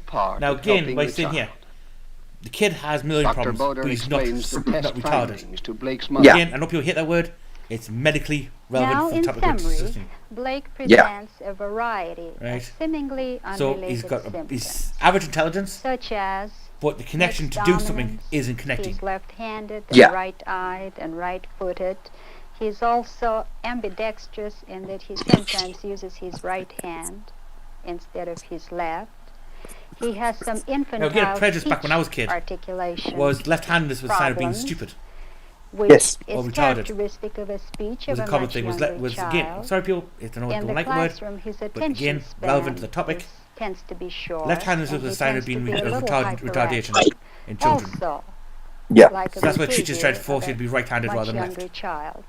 So what is it that we're dealing with here? Actually, on closer analysis, all these symptoms and manifestations fall into a very distinct pattern of developmental or maturational lag, which leads us to making the diagnosis of minimal cerebral dysfunction with some specific language delay, and in addition to that, the screening for a reading disability problem showed that he indeed has a reading disability problem to which we refer medically as specific developmental dyslexia. Yeah, he's In other dyslexic and words, it is dyspraxic. not just a reading Yeah. retardation that can improve with more practice, but it is a reading disability problem for which remedial reading techniques are imperative. In addition, So When again, special parents reading techniques in understand order the to get his child's reading. disabilities, there Well, are they many can't things read, they can do to help. But you can't be taught how to read in Dr. a normal Bowder way. stresses the importance of Yeah. regular routines and good health habits. And by reassuring Blake, his parents can help him avoid emotional problems. But diagnosis, Now again, this is reassurance do not this is go common far 60s, enough. which the medical science was getting ahead It of is itself. now up to the school. 70s, 80s, it was way back that, well, there's no Blake's medical problem there, test he's just results stupid or are lazy. studied by the admissions committee, including the school principal, a psychologist, a pediatrician, a school Again, nurse, all and this a teacher of happens now. special education. Yeah. But they lost it in the 70s The and 80s. committee then They considers said, the oh, he's just lazy. alternatives. He's just stupid. Since Blake's neurological dysfunction You know what I mean? is And relatively mild, now one thing I and will does say, not I present agree with, right? People are going to hate this, I don't care. People with severe dyslexia, right? Dyspraxia and that type of stuff, don't force them to become academics or university, Yeah. No, don't. right? It won't make them happy. I speak from experience of that one, where I forced myself to be academic, right? I'm quite bright, I'm very good at it. But most people like that work better doing vocational courses. Get apprenticeships as welders, black welders, plumbers, right? There's good money in those jobs. Dirty jobs, but there's good money in those. Mm. Don't make your child feel that they're a failure if they don't go to university. Because I honestly believe most university students in university don't belong there because they just do blow courses. Yeah. I mean, most people get for a university degree to get it, do a sociology degree. Because it's basically a library card. Yeah. And the only two jobs you get in sociology is either as a sociological professor teaching sociology, or if you go and maybe do urban city planning. Yeah. And there's limited of those jobs. Most people with sociology degrees become one of our favourite topics, waiters. Yes. As well, like this thing as well, like with what you were saying of like during like the 80s and 90s, the kind of the general opinion was like people with disabilities like dyslexia and that were just lazy or stupid. Yeah, 70s, 80s, 90s was a common trend Yeah. for it. Like that like from my perspective, that was both a blessing and a curse that society did that. Because if society didn't do that, like I probably wouldn't have gotten my diagnosis in the first place. Yeah. Is because like the story around how I actually got diagnosed, it's still quite a painful subject because I've still not gotten my vengeance over this shit. And that statement will make more sense as we go here. But when I was in primary 7, I had a teacher who we're going to call Mrs. Wellingham, we'll call her, right? And Mrs. Wellingham, she was a considerably older woman. A woman I would probably describe as having probably grown up during maybe the 70s. Probably did like her teaching courses and that during like the 80s and 90s when, you know, that kind of opinion got like a bit bigger. And was unfortunately still in the career, you know, during like the early 2000s when I was at school. So like heading into the 2010s kind of era. And that's like what her opinion was towards me. when it came to, especially with my handwriting, that was, oh, he's just fucking lazy. You know, he just doesn't want to do it. You know, he just speeds through it so it's out of the way so he can go do stuff he's actually interested in. And doesn't want the work and all that. And she bullied me relentlessly. And when I say bully, I don't mean like the modern day definition of bullying of like being gently mean. No, like I'm pretty sure she committed a couple of crimes in the process. Like, even for the time, we're talking crimes. Like, there was one particular day that always like stands out to me, because this was one of the like last straws when it came to my mum, where I'd gone up to the front of the class with my workbook to like hand in my work, get it marked and everything, and then like get told what the fuck do I do next. And she was reading through it, and she just stood up, right, in front of the whole class, held up my book and went, see, look, stay to this. You can't even write things properly. Grabbed the paper out of my book and just tore all the pages out that I'd written on, handed me the book back and went, right, go redo it. I'm not accepting that. So I got home and told my mum that. She played fuck.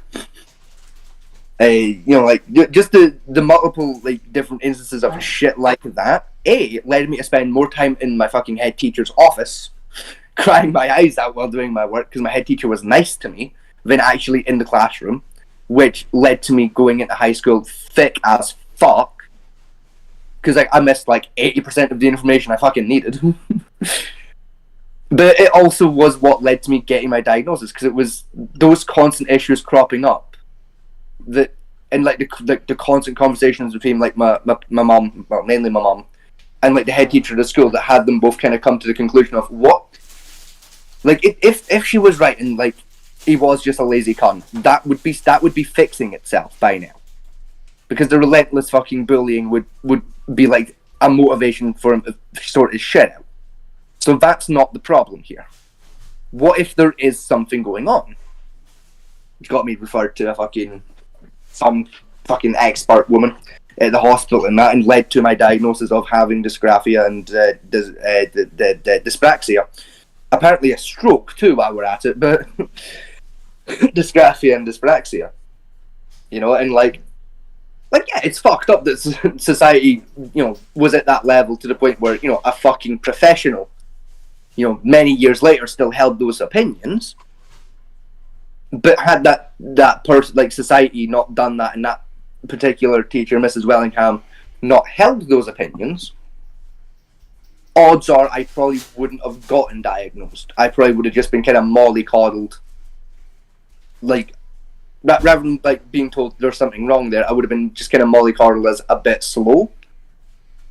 Because there wasn't any like real big indicators at the time that I was fucked.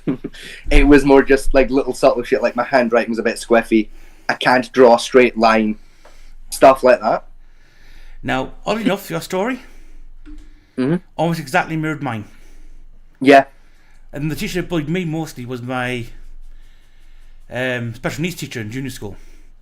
Yeah, that sounds about fucking right for a special needs teacher, yeah. Year 7 to me was the first year of seniors. So 4 years back of that. Year 3. Yeah. I had her. Right? And she constantly tortured the shit out of me. Right? Even to the point where I was a little shit back then as well. Yeah. Because I had an axe to grind. I think everyone was at like year 3, because like that was the point where like you stopped giving a fuck. You know, like. Oh no, I got a teacher. One of my teachers, supposed to be a science teacher, got a degree in science. I made her cry. Yeah. Because she kept trying saying, well, this is the sun, the sun circle around the earth, giving us days and night. And I stood against, you're fucking lying to the kids. It doesn't work that way. Yeah, the earth doesn't go around the sun. The sun doesn't go around the earth goes around the sun. You've got that the wrong way around. And she would try to say, no, I'm doing it simpler for you to understand. I said, don't. We're not fucking retards. You might be we're not fucking stupid. Kid. We're not. Right? And so stop doing it. And the reason why I knew all that at that age, they said we shouldn't do, is my dad helped a teacher get his science degree to be a teacher. Yeah. In fact, I had that teacher at senior school. And because of that help I had at senior school, we called them to have an argument and break up. And they told him to get the fuck at one point. Yeah. You know, so my dad was quite well versed in science, as I've said still on the show several times. My dad had a weird set of skills. Right. Very weak set skills, which for a person of his age and the time was odd to have. One set, like Real Engineer maybe, but he spread quite literally all over the map, technological wise. So he taught me a lot of stuff. And again, one of the things he taught me was how to navigate by the sun and the stars on land.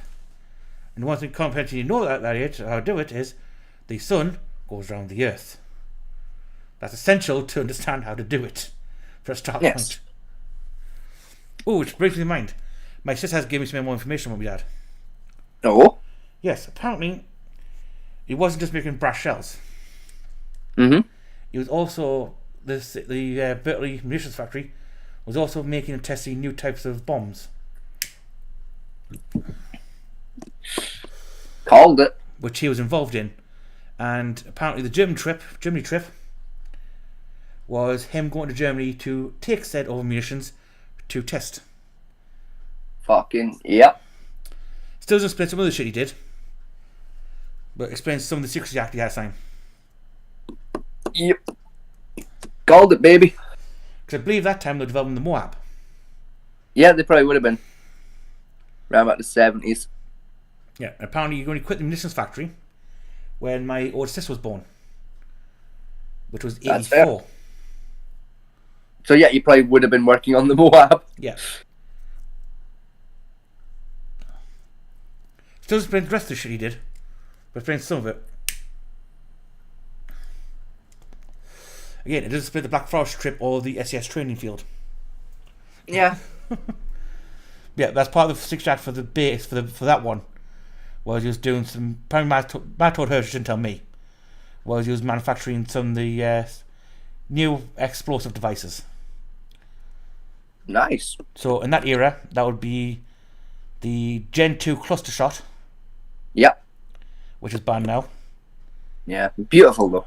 Beautiful, great structure. One of the more impressive things that like British engineering led to was just the cluster shot. It was Daisy cutter. The what? Sorry. The Daisy cutter. The Daisy. Ooh. Never heard that one before. I've heard of it, but I don't remember it. Strangely enough, it's a 350-pound bomb with an iron fiery core. Ooh. And it's designed to blow shrapnel so far out in about anything within, I think, a kilometre radius of the detonation zone. Sounds about right. It's cut down to the size of a daisy. That's fucking rad. Yeah, daisy cutter. That's a war crime. It is now, yeah. Like most frag grenades are fucking illegal at this point. So anything that kind of purposely does shrapnel is a big no-no. So yeah. The 350-pound bomb, so it's quite big as well.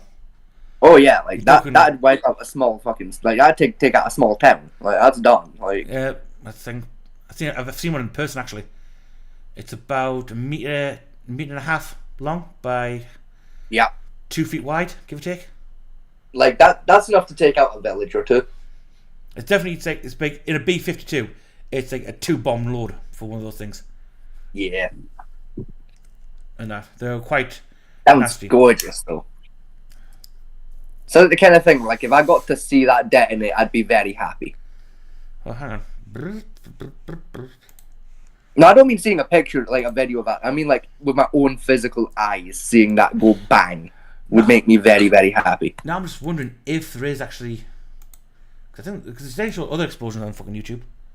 I would say there probably will be footage out there somewhere, probably on YouTube, of the Daisy Cutter going bang. How's your Daisy Cutter? How's your Daisy again? ISY. IS. There we go.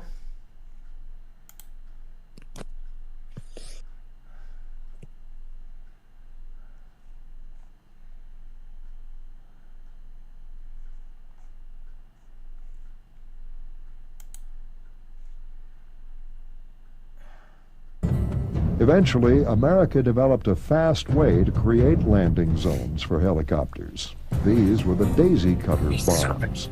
A parachute stabilized these huge bombs as they dropped. Set to go off just above the ground, they blew down the trees and created a landing zone for Hueys to land troops. That'll fucking do it. Yep, that's fucking gorgeous. Holy shit. Yeah, that's the Daisy Cutter. That is a beautiful explosion. Yeah.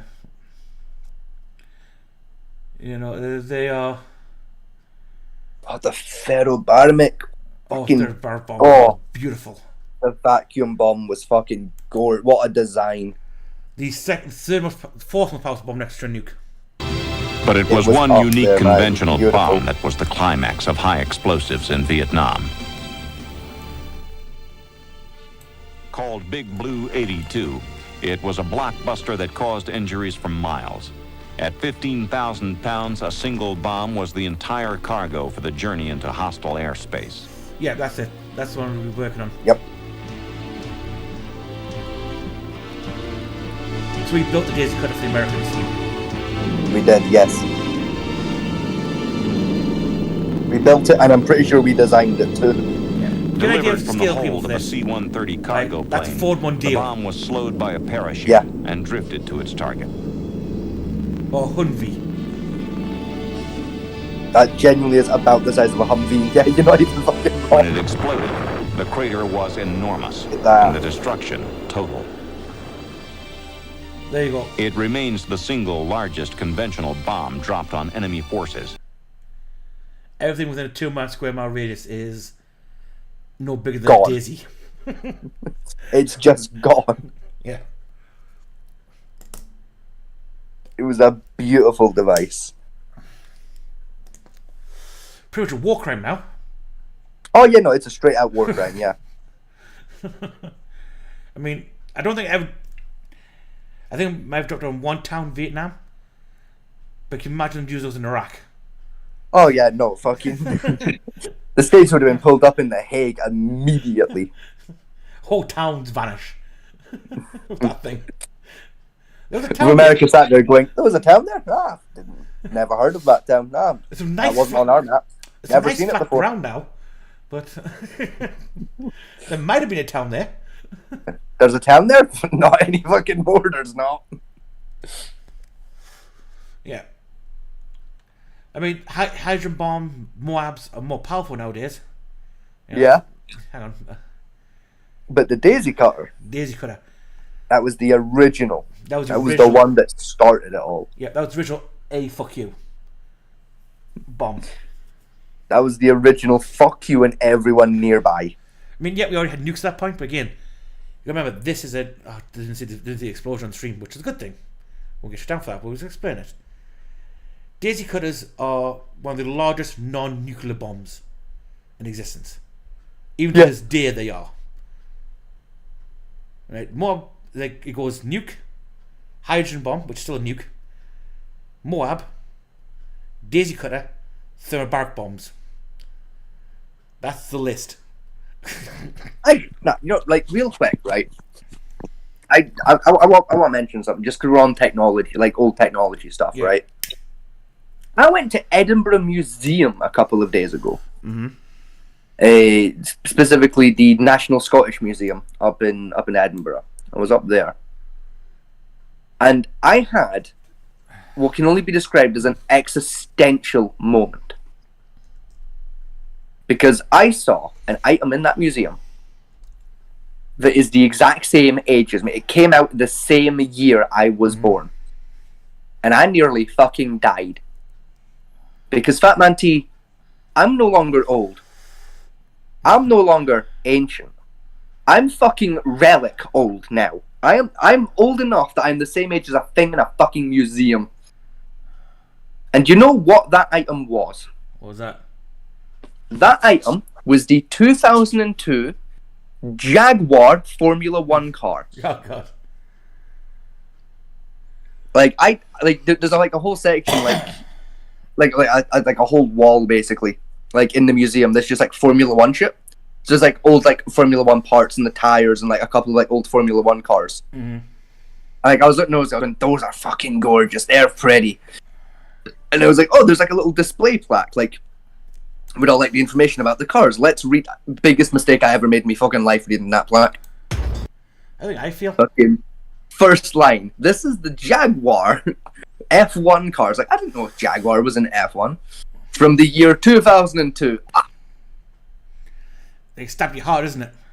It genuinely is. Like, I was stood next to one of the young people from my group at the time, and like, I just had to turn to him and just go, "Kid, I'm old." It's like, what do you mean? I was like, "You see that car on the second shelf? Yeah, I'm the same age as that car. Yeah. Me and that car came into existence in the same goddamn year. I'm a museum piece old now." And the kid looked at me and just kind of looked at the floor and just like giggled. I saw their shoulders going up and fucking down.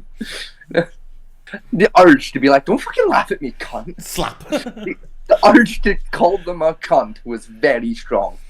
But also it was a very nice, polite young person I got on very well with, so I was like, I'm not going to call you a cunt. But I fucking want to. How dare you laugh at my painting, you little shit. Well, give you an idea, right? you know the current airplane they use now for the troop transport, the MA-33B? Yes. I'm older than that fucking thing. And that sounds about right, yeah. You know, I'm currently on 37 in October. How do you think I feel?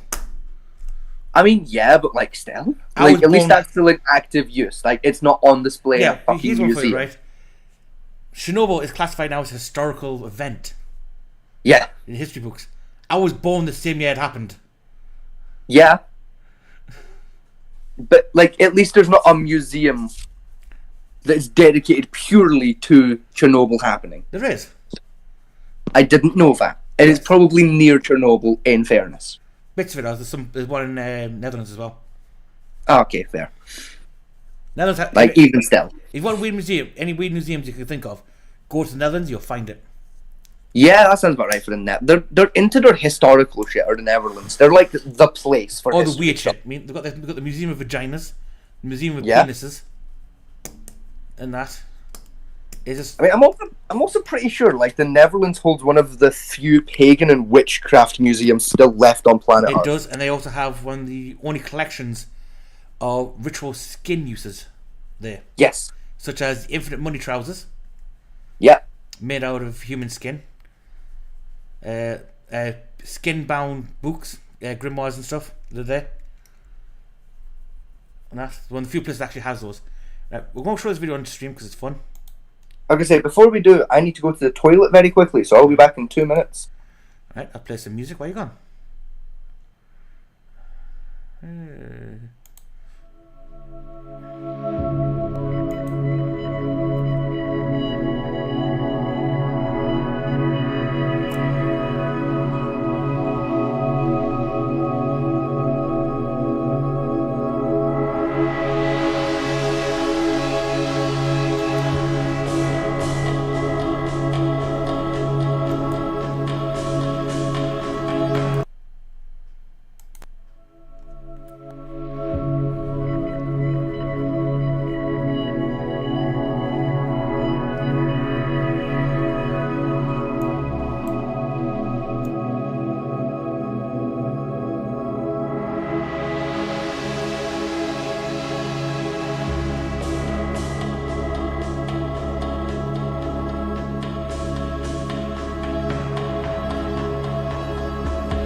just grabbing my filter tips and my lighter, but I can still hear you. Welcome back. Back on stream now. Just playing some nice calming music for the folks at home. Nice. Oh. Now, my sound may sound slightly different at the minute. And that is because I am now in the kitchen as opposed to the living room because my phone's on low battery, so I had to plug it in. So the acoustics are slightly different in here. Yeah, it's fine. So the audio may be slightly different. And I've just learned that the Daisy Cutter is bigger than the fucking Moab is. That sounds accurate, yeah. I thought the Moab was bigger. About the same kind of size, I would imagine. Nope. Well, you know they said the Moab did what? 2 miles? 2 square miles of damage? I think the Moab is about 2 square miles, yeah. No, the Daisy Cutter was 2 square miles. Oh, yeah. The Moab apparently is only 300 feet. 300 meters. Huh. I've got the video up if you're watching, for folks at home. We're only watching this because it's interesting and give us a break from the 1950s, so go to the early 2000s. Yeah. The first one's the Moab test. Tell the music because the music's shite.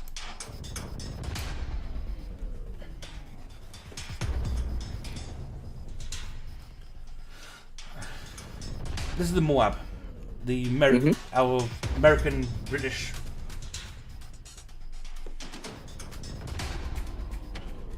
The mother of all bombs. Yes. So it's a 22,000-pound bomb, 11 tons of TNT.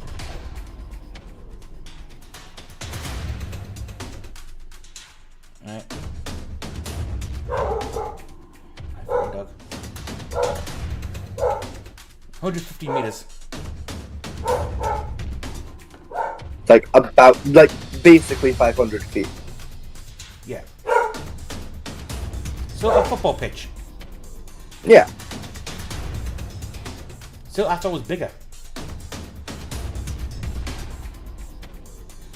You know, with the name Mother of All Bombs, you expect something a bit larger.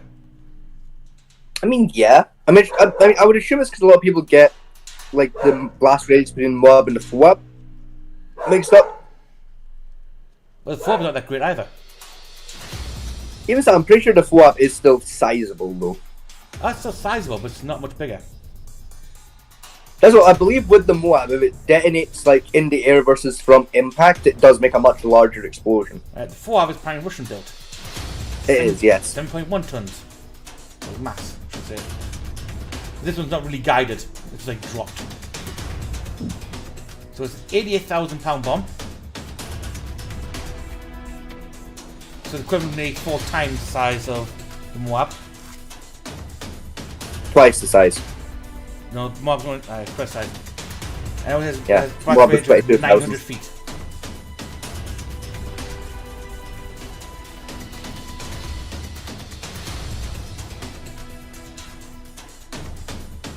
I like the potholing effect that the Foab does, to be fair. And the Foab's got the shrapnel core in the Foab. Yeah. Also, I like the little potholing effect it does to the floor. Right, now, hang on, go back to...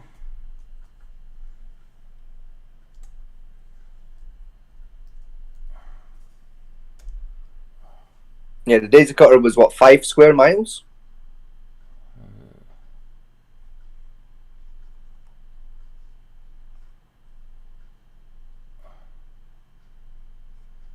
Where's that?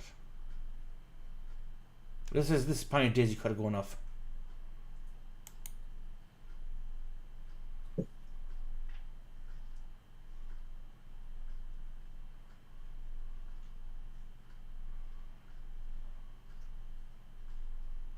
That's not Daisy Cutter.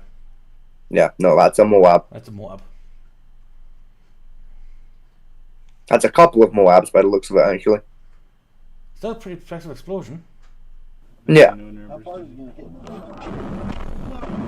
Yeah, it's 2. Yeah.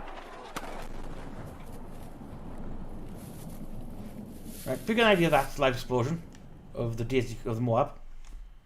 Right, impressive hitting. Right. This one we watched. I think it was that one. Yeah. Oh, there's another one here. I mean, either or will do. Another side view of the Daisy Cutter going off. Still, it did look bigger than the Moab.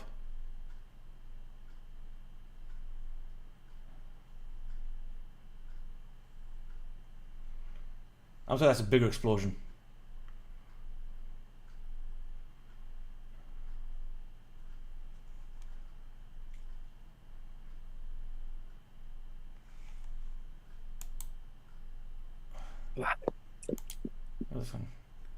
I'm sorry, just. But it was one unique conventional bomb that was the climax of high. In the hold of a C-130 cargo plane, the bomb was slowed by a parachute and drifted to its target. Humvee.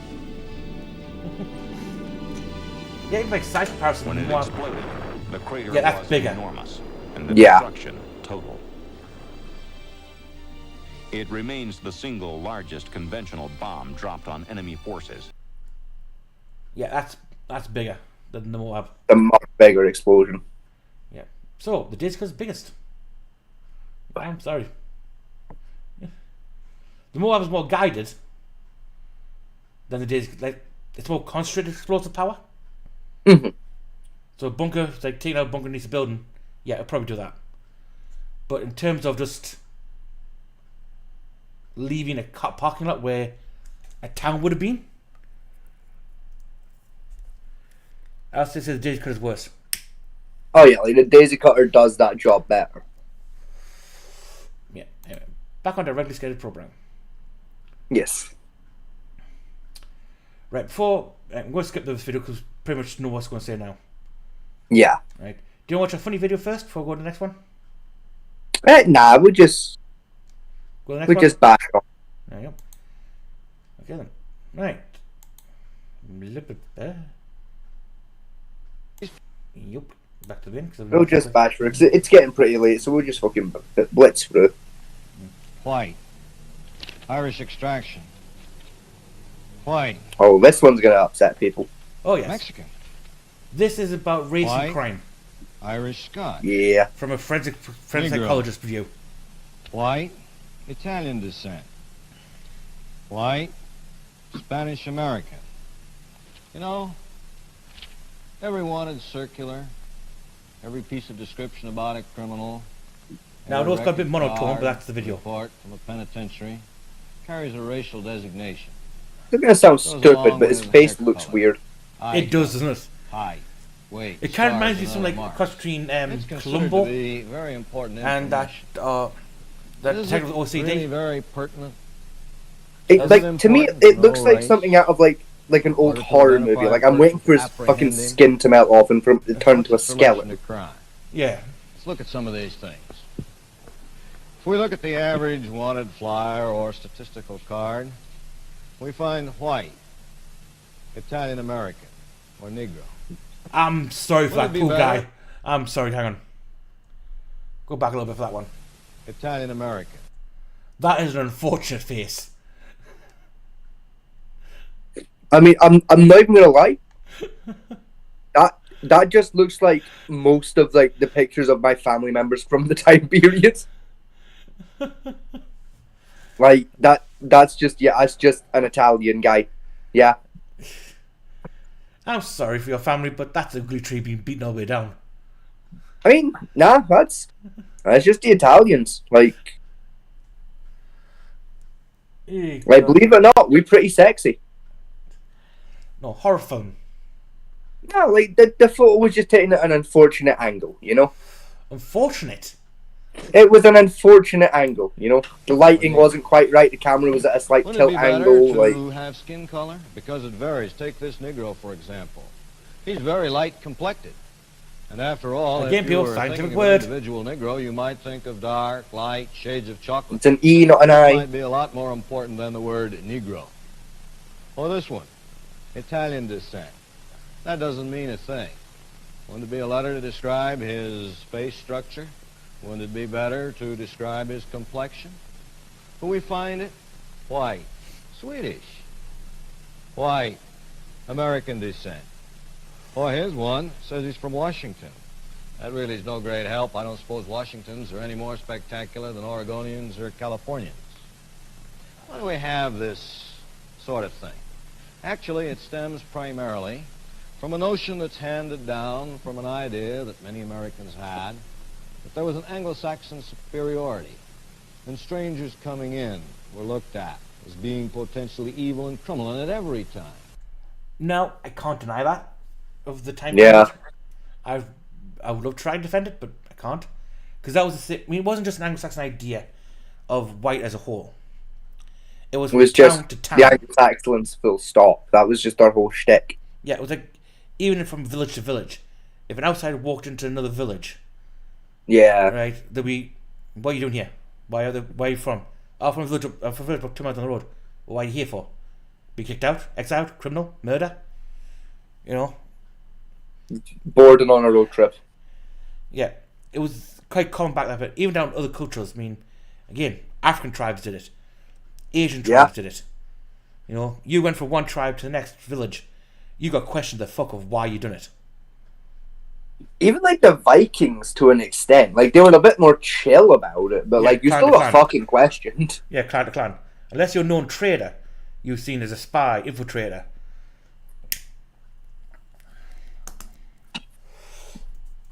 Everybody did. Unless you're like, I would say, yeah, the Romans had a more chiller attitude over it. Yeah, because they're like, yeah, if you're fucking with us, we can kill you. It's fine. Yeah. Like we have the biggest everything. We're good. Like you fuck about, you'll find out. You know, like Give you an idea of it, right? One that everyone can relate to.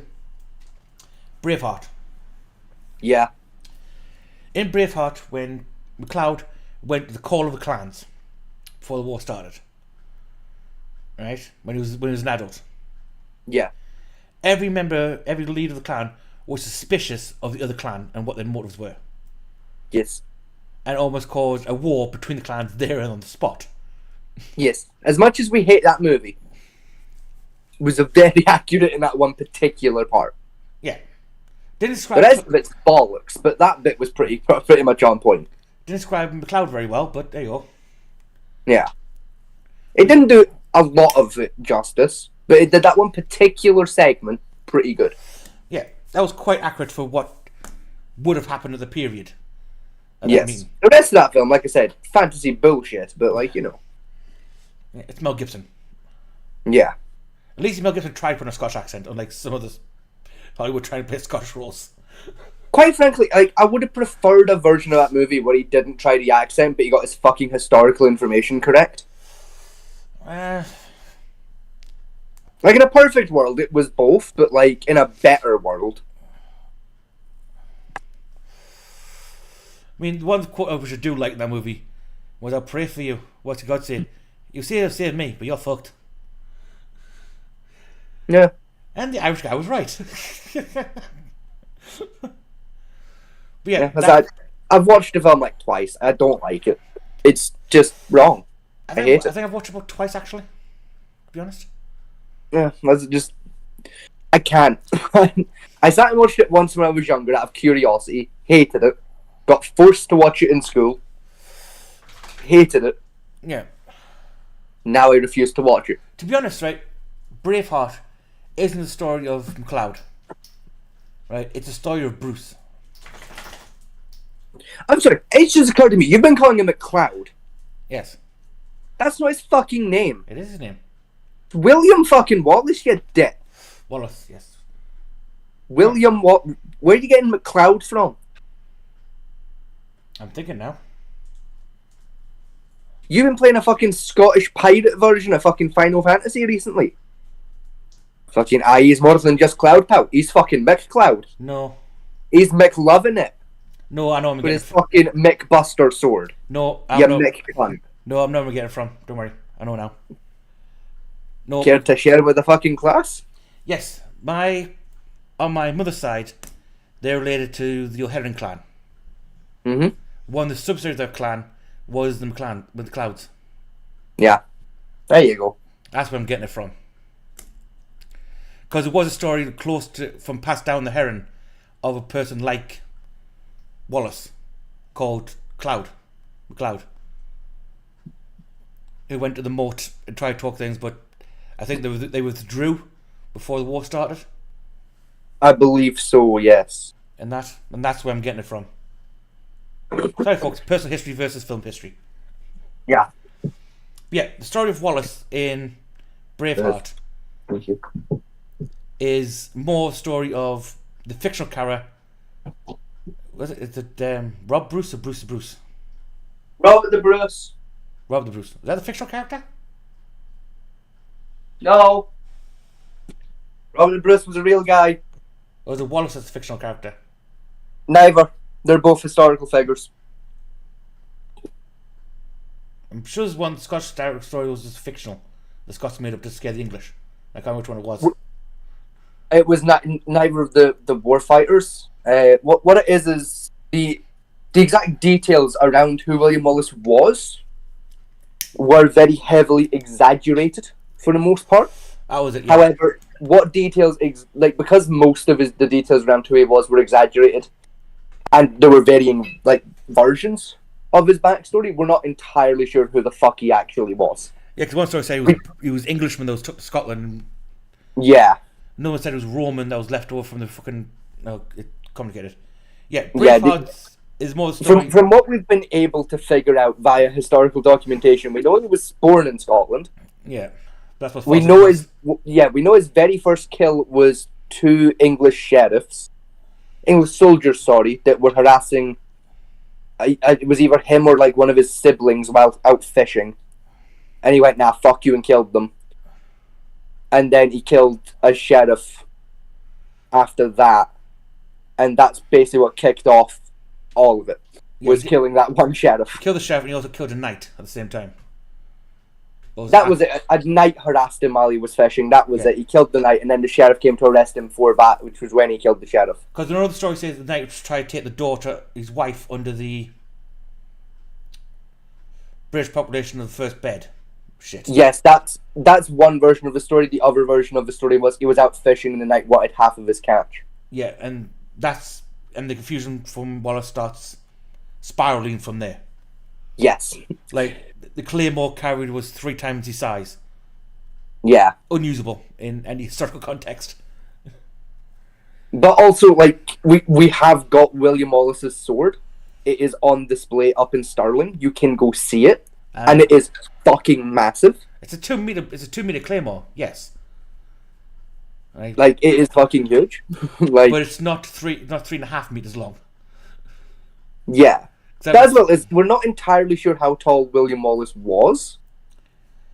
From what descriptions I remember, his sword was half a man length of him. Yeah. So that'll put him around the 5'8" mark if you go historically. From what we can gather, so by taking historical evidence as well as historical propaganda. Yeah. And finding a nice middle ground between the two, is a rough estimation as he might have been around about 6'7". Emphasis on the word might have been. Yeah, that's the problem. I mean, 6'7" would put him at 3 meters tall, just about. Yeah, and for the time period, very much would have cemented him in giant status. Yeah, average size around that period was 5'6", 5'8". Yeah, and there's a lot of what's considered historical propaganda done by the Scottish that had him pegged at well over 7 foot. Yeah, because one story was he's the son of the giants of the north, and yeah, there's a handful of propaganda pieces that had him pegged at 7'9" and shit like that, and it's he was at most he was probably about 6'7", realistically speaking. Even then, that's major it's a push. Tall. Yeah, it's just a rough guesstimation based on the average out number. Is about 6'7". Well, tall back then would be 5'8". Yeah. Average height was 5'2", 5'3" back then. A more realistic size of it, he was probably 6'1", 6'2". Yeah. Which again explains it is still believable that he hit 6'7". A 2 meter claymore would be believable at 6 foot. Right, not a 3 meter claymore. That's just no. No. But as like William Wallace's actual sword, which again is on display up in Stirling. Like, I remember rightly, its exact measurement comes into like 2 1/4, 2 1/2, something like that. Last time I read, it was two. It was, they said 2 1/3. 2 1/3. That sounds about right. It was said, but someone remeasured it as just shy of 2 meters from blade to hilt, blade to Hang. Yeah. And that. But the problem again said was what the Scotch said, which I did love. Well, the tip snapped off after in battle, didn't it? Could have done, to be fair, yeah. It could have. Claymores did that all the time because they were quite flexible swords. They're just big bastards. Mm. But again, though, a 2 1/3 sword would be fucking huge and heavy. Oh yeah, it'd be unwieldy. Yeah. Like, especially for like your average fighter, it would have been unwielding. And again, it's not something you could use one-handed, because one of the claims was he carried a buckle shield and he wielded the claymore one-handed. Yes, he was able to wield it one-handed, but like he did more frequently use it two-handed. He would normally enter the battle with it one-handed, but by the end of the fight, he was using it two-handed. Yeah, and he'd use his dueling blade, which again, claymores are great for army sweeping. Yeah, right? They're not great for duel. They're usable, but they're not great. Only if your opponent's using one as well. And then the British preferred the bastard sword or the long sword. Again, nah, like if you give me a claymore and you put me up against a cunt with a fucking long sword, I can still win that duel. Like it's gonna take some effort, but I can fucking win that fight. It's possible, yes. Right. It's more than possible. It's simple. Like if you've got your basics like your fundamentals sorted out, it's fucking easy peasy lemon squeezy. If you're dueling, say, a novice knight, then yes, you'd win. You could win with the claymore very easily. Right, you got the range. Right. I don't know, I feel like even if I'm up against like a mid-level knight, like a guy who's like had a couple goes in tournaments, been in a handful of battles before, it would be much harder. Someone who's been at it a couple years, I could still pretty handily take on that fight. A tournament knight, purely tournament knight, which they did have them back then. Yeah. Then maybe, but an actual battle knight, one with actual done tournaments and battle experience, you ain't got a chance. I feel like I could take that fight. I feel like my current condition, you hand me a fucking great, like, you hand me a claymore and put me up against a fucking knight of that stature, I've got a chance. It depends what he's wearing. If he's in full plate mail, no. Yes. Right, you won't have a chance to play full if he's wearing full plate Yes, mail. fucking do. I know where the weak points are on plate mail. I fucking got him sorted. If he's wearing chain mail, then again, it's going to be difficult because he's going to have speed advantage over you. Yeah, but also I can break his fucking legs. True. And his ribs. And his arms and every other bone in his body with it. I'm not saying it's not impossible. Like, it's very simple. Right. But the problem I've got with it, historical wise, is it's not what claymore was used for. Oh, it's not what it was used for, but it could have been used for. It could have been, but again, because of the way the claymore was built, right, it's very prone to bending in half. Mm-hmm. So all it takes is you take a swing, missing, and the knight just stamp his foot on the edge of your blade, and your blade's now a circle. It's why it's quite, I would say, strange when it comes to William Wallace's blade. Yeah. Like the one that's on display. It's like I've seen it in person. It is it's remarkably, like, in great condition. Yeah. Like it has like steins and like shows the fact it's got wear and tear on it. It has seen battle, but it's not as fucked as you would expect a blade that had seen as much battle as William Wallace did. Which begs a lot of people's question is it the real blade? Or is this the knockoff they made in the early 18th century to say, look, his sword, be afraid.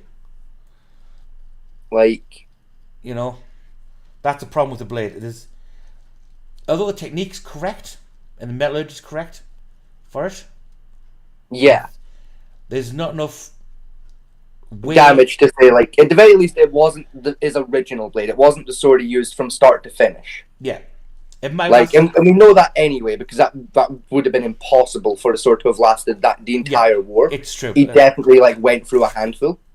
But again, though, even for battle, they did some tests on the handle for like blood and stuff. Yeah, and there's not enough of it on the handle. Like, I mean, if it was the blade he used in the final battle of the war, which, if I remember correctly, was the Battle of Falkirk, off the top of my head. Well, was I didn't captured. double check Yes. that. But like, if it was the last sword he had, and he took in it was only used in that one battle, I could believe the level of blood on it. But yeah, it's a very minimal amount of blood because you didn't kill many in that battle because you took out quite early. Yeah. But we're digressing. Yeah.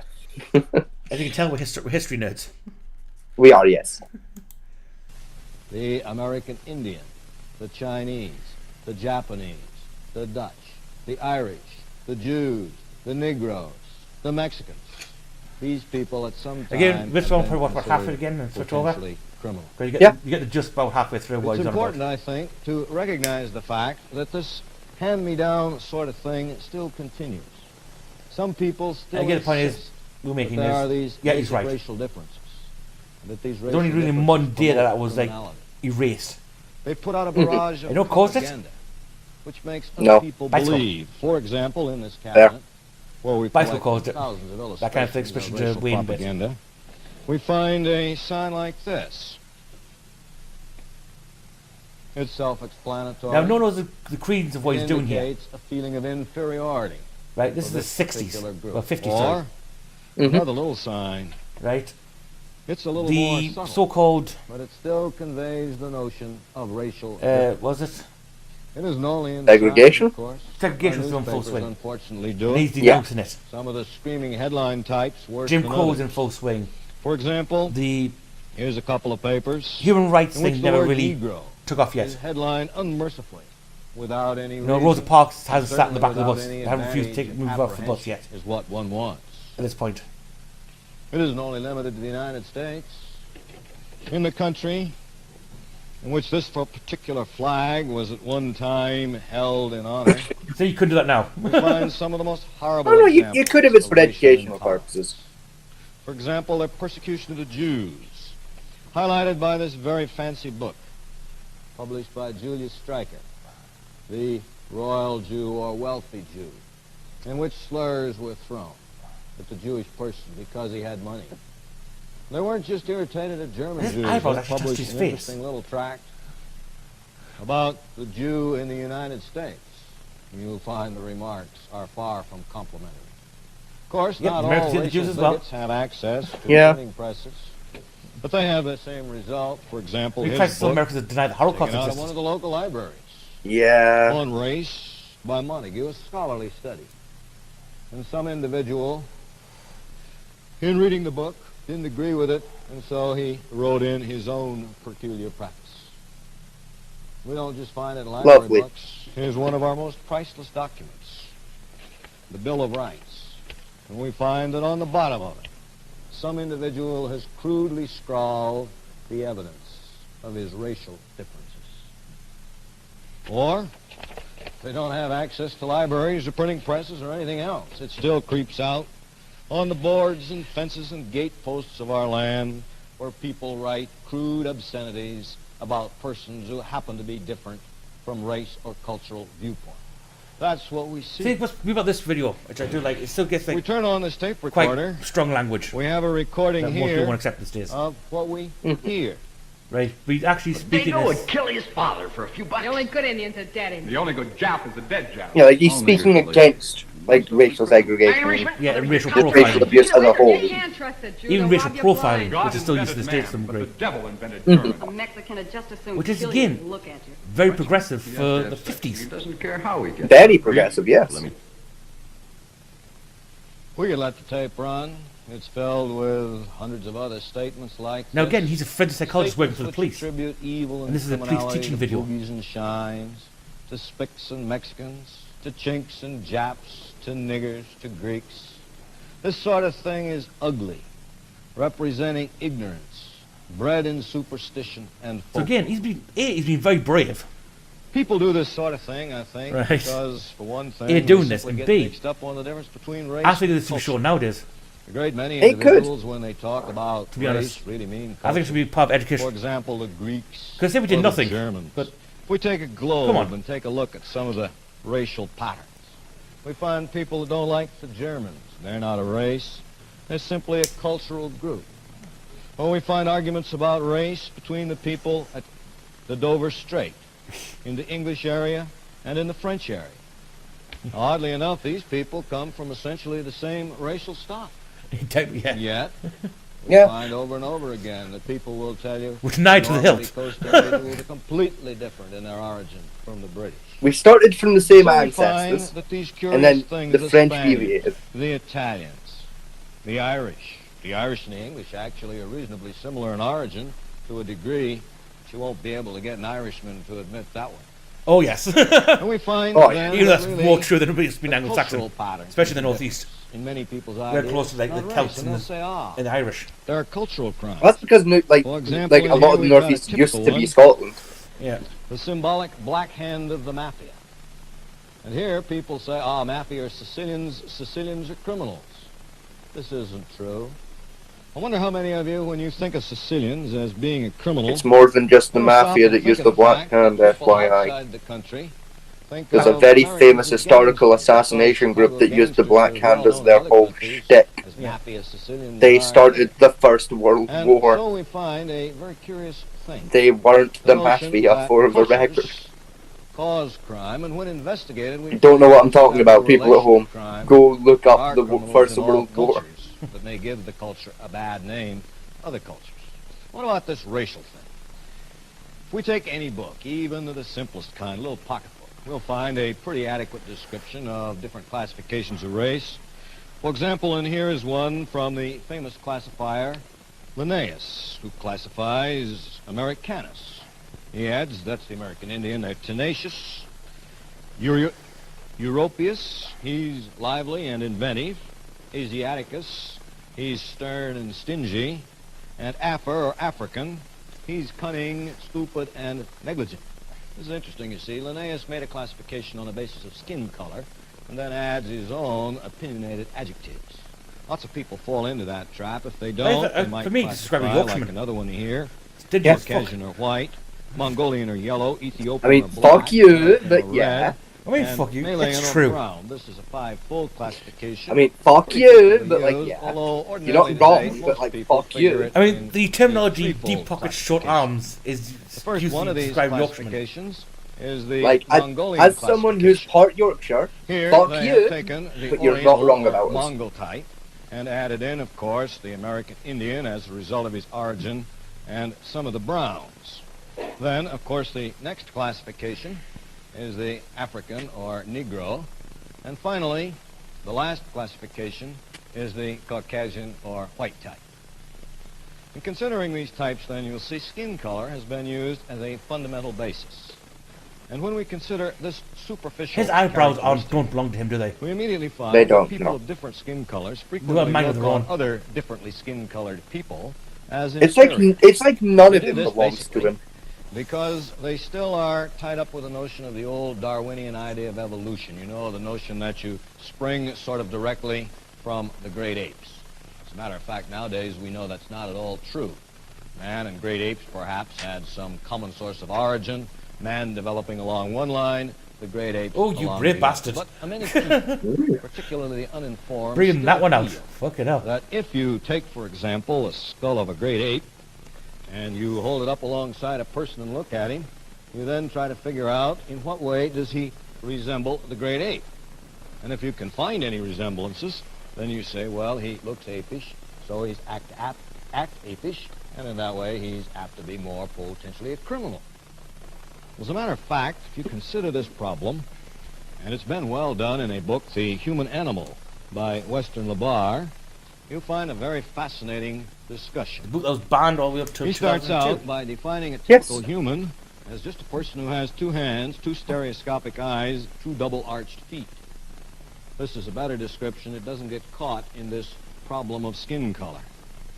And then he points out the Caucasian may have white skin, blue eyes, and vertical faces, and these are pretty far away from apish types, so may be considered advanced or specialized, as opposed to the Negro, who is dark-skinned and has a somewhat prognathic or sticking-out jaw.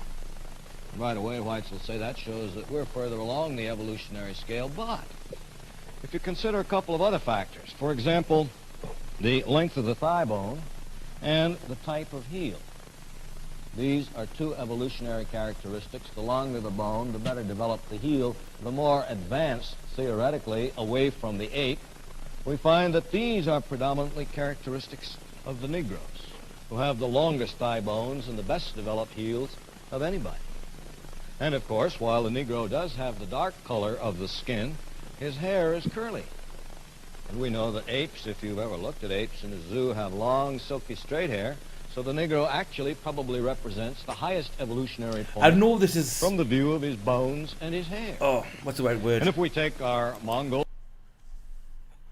I know people are going to find offensive to this. Mm-hmm. Right? And I'm expecting the comments if everyone has watched this. Right?